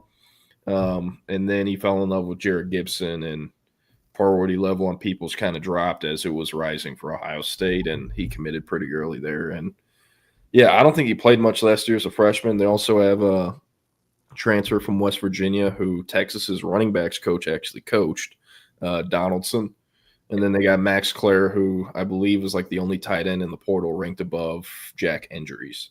So, like, they have weapons. They have NFL players like they always do. The scheme will be interesting, and, you know, how they handle the moment. One game that I think a lot of people forget about, C.J. Stroud, I think it was either his first or second start at Ohio State, was versus Oregon in Columbus.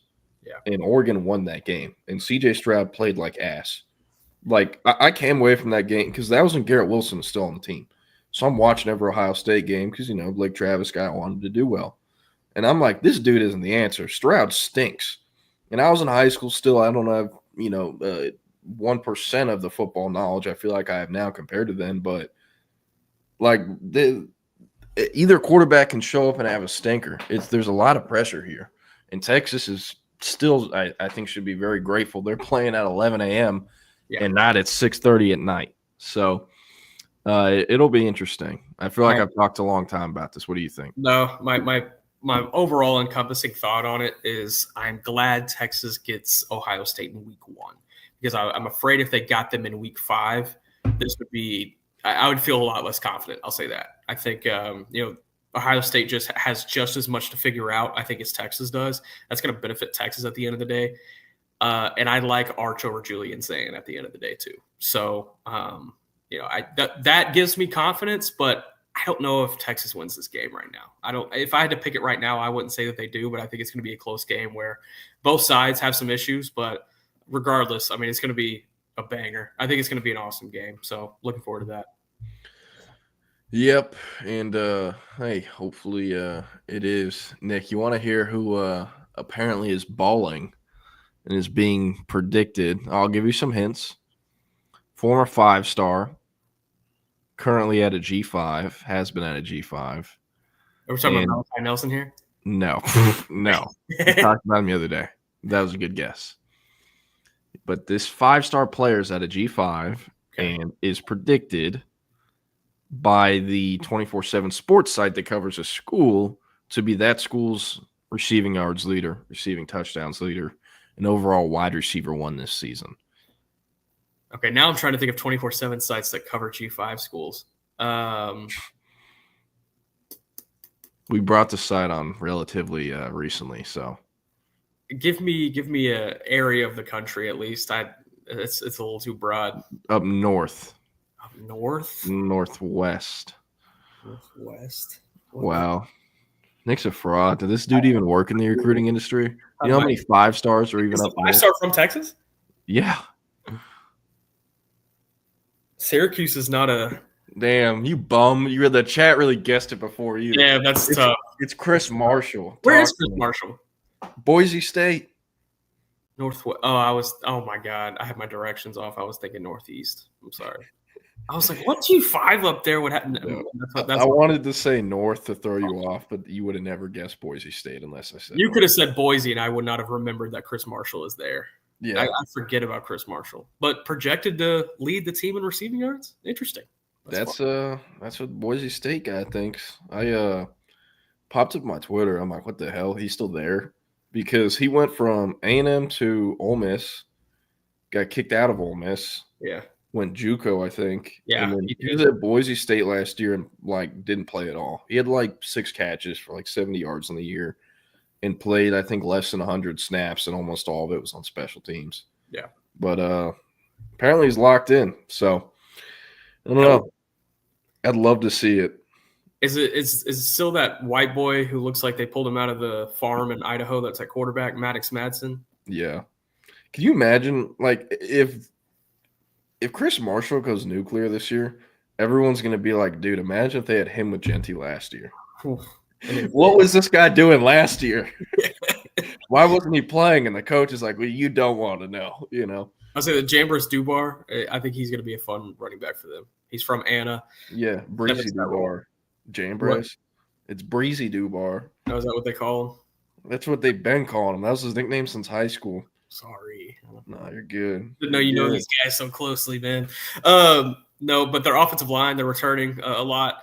Love their right guard, Big Rogelio Carrion. That's my guy from Jal, New Mexico. So I feel good about Boise State.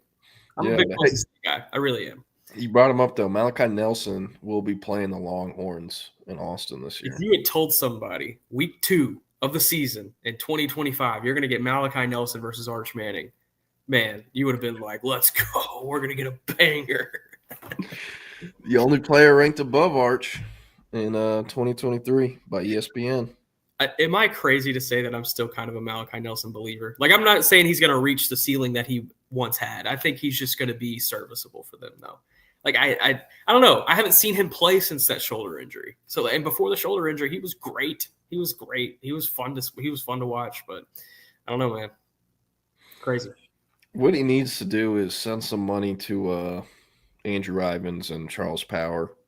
Yeah. Because, like, whatever the hell he's making at UTEP or was making at Boise State, was all that money was based off formerly being a 5-star. Yeah. And he was ranked that by Ivins and Power. So Scott Walden did say at the coaches convention last month that he's like, Malachi Nelson has some of the best arm talent. He said he has the best arm talent that I've ever seen in a quarterback. And so, like, it gives me hope that, like, it's still there, you know, for him. But we'll see, man. We'll see. What if Texas goes up to Columbus, beats Ohio State, big win, you know? Malachi Nelson comes to town and just I love drama. I'm sorry. Yeah, and then we turn off the Xbox after that. That's just not happening. This is a great idea. Texas should show up with, like, winged helmets, except it's white and burnt orange. Let's see if that does the job. Or just walk out there in Jordan Brand Michigan hoodies and warm-up gear, you know. And it's like, whoa, Ryan Day's changing his pants. He was wearing gray ones. Now they're black. What's happening, Coach? I don't know. I'm so excited, though, that we're finally getting close to this. We got college football tomorrow, too, baby. Yes, sir. Farmageddon. Are you kidding me? 11 a.m. I'm going to be at Cosm. Are you really? Yeah, it's my first time going. And out of all the games to pay $300 to watch a football game, you chose this one? It was $11, so that's why I'm going. Standing only? Yeah, it's GA. Well, it's not standing only. It's like GA. I'm just going to go in, see what it's like. If it's cool, I'll stick around. If not, I'll just walk across the street to walk-ons. So that's my plan. It was $11 for GA, Jake Bayless. Dude, I looked up the Texas Ohio State one at college. It's unreal. It's like $340. Like, I can just go to the game at that point. Like, just pay for a flight and go to the game. Yeah, that was it for, like, where you have an assigned seat. But, like, dude, I'm not paying because they raise the prices for the big ones. I'm not going to pay like $25 for standing only when it's going to be hella people in there doing the same thing as me. I don't want to be fighting over people's shoulders to go watch a game that, like, you know. So, anyways, we're going to preview this weekend's games tomorrow. We got Iowa State, K-State. Okay, can we pick these games just real quick? Sure. You want the lines or? No, just pick them straight. I'm taking K-State there. And kind of a blowout, to be honest. Dude, I didn't even know this till now. Iowa State's ranked 22nd. Yeah. It's a big game. Big game, baby. Rocco Beck. I was shitting all over Rocco Beck yesterday. Will kept pumping him up and saying he's like a dark horse Heisman. Yeah, I went as far to say I would cut off my penis if he wins the Heisman. And then 3 minutes later, I was like, whoa, that was a joke. But that's how unserious this is, you know. This is what I was going to bring up. And now I'm rooting for Rocco. Unfortunately, I can't share my screen, but people keep posting photos online of they're in Ireland. All these Irish pubs went and like Googled Iowa State flags and Kansas State flags. In the Iowa State flag, it's the Cyclones. It's the Cyclone flag, the college. Yeah. For Kansas, though, it's not like the K-State flag. It's the state of Kansas flag. That's funny. That's funny. There's like 5 different pubs and bars that have done it. So all the Iowa State fans are like, "You're not a national brand, Kansas State." And it's like, dog. Yeah.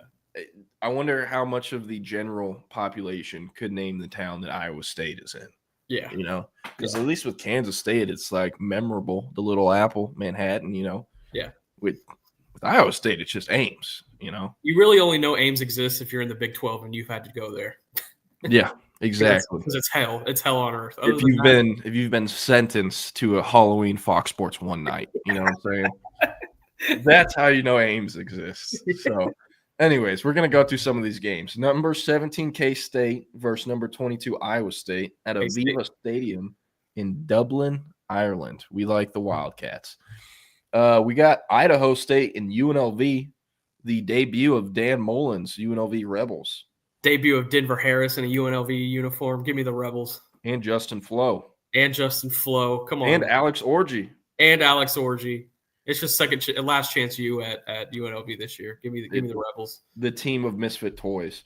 Fresno State at Kansas, first game in the newly renovated stadium. Last year they played home games at Arrowhead in Kansas City. So interested to see that one. That'll be a close game. I like Fresno this year, but I'm taking Kansas. Dude, you know who I think is actually might be starting for Kansas this year? He's not starting. Damn. But first receiver off the bench, it's looking like Keaton Kubeka.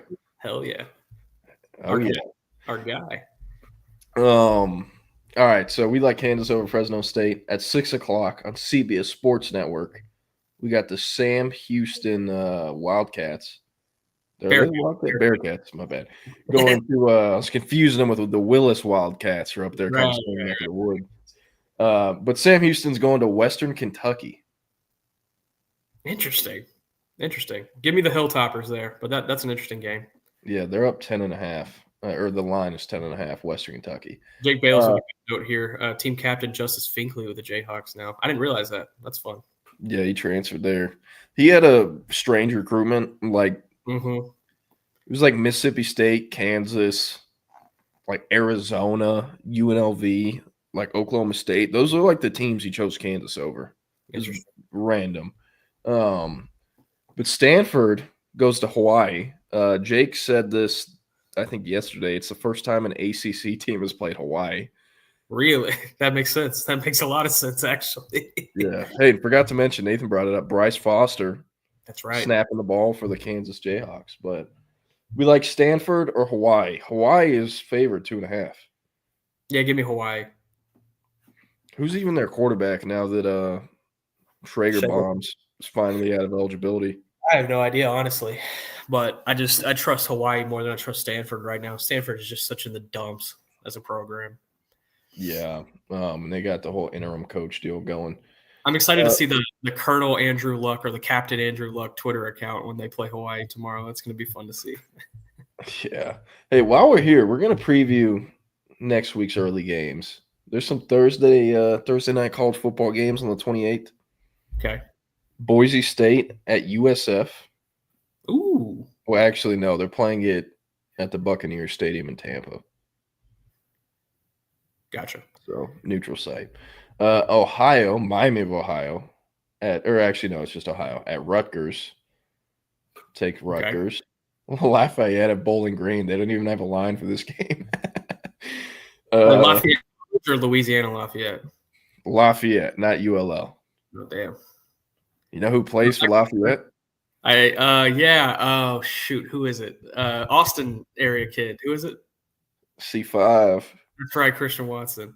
Oh, my girlfriend was like 15 minutes from Lafayette College, and their campus is dog poop. You know CJ McCollum went there? No, he went to Lehigh. Damn it. Yeah, that's a running bit. I always get confused, and then That happens. All right. East Carolina at NC State. How about this one? That's fun. Give me NC State. Our boy Brian Nelson starting corner for NC State this year. Oh yeah, that was very strange. That he ended up there because he went in the portal late because people were obviously tampering with him at UNT, and it's like of all places you went to NC State. We got Jack State at UCF, first game of the Scott Frost era, starting on ESPN Plus. Yeah, the first game in Scott Frost's attempt to win another national championship at UCF.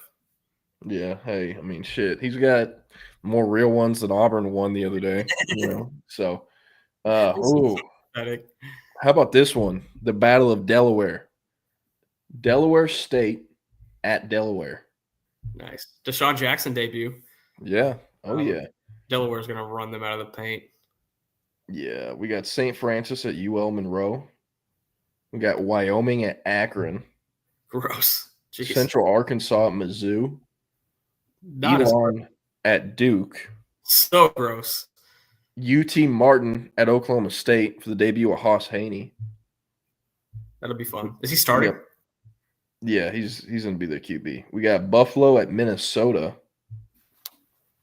Stephen F. Austin at Houston. These are all Thursday? Yeah. Wow, okay. The debut of Connor Wigman will come on a Thursday on ESPN Plus versus SFA. Bama State plays at UAB, the Dilfers. And then Nebraska plays Cincy at Arrowhead. I didn't even know that game was happening. That's weird. That sounds like fun. That honestly sounds like fun. I'm sneakily confident in Nebraska this year. I feel like a 9-3 coming for them. This would be very Nebraska-y to lose this game. Yeah, Cincinnati. And Raiola throws 2 picks or something, but one I of think them Cincinnati still has the Lake Dallas kid starting at quarterback. Brendan Sorsby. That kid went to Lake Dallas. Yeah. I did not know that. That is strange. All right. We'll just look at other notable week 1 games because I know Wags wants us to leave. Auburn at Baylor Friday night at 7.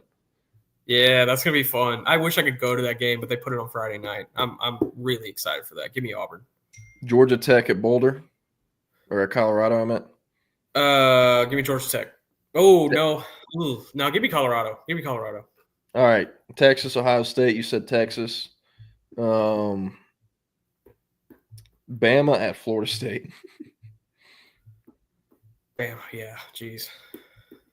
Ooh, Illinois State at OU. That one will be close. The Redbirds, baby. UTSA at A&M. Yeah. All right, LSU at Clemson, and I got one more. Give me Clemson. All right, and then we got Notre Dame at Miami.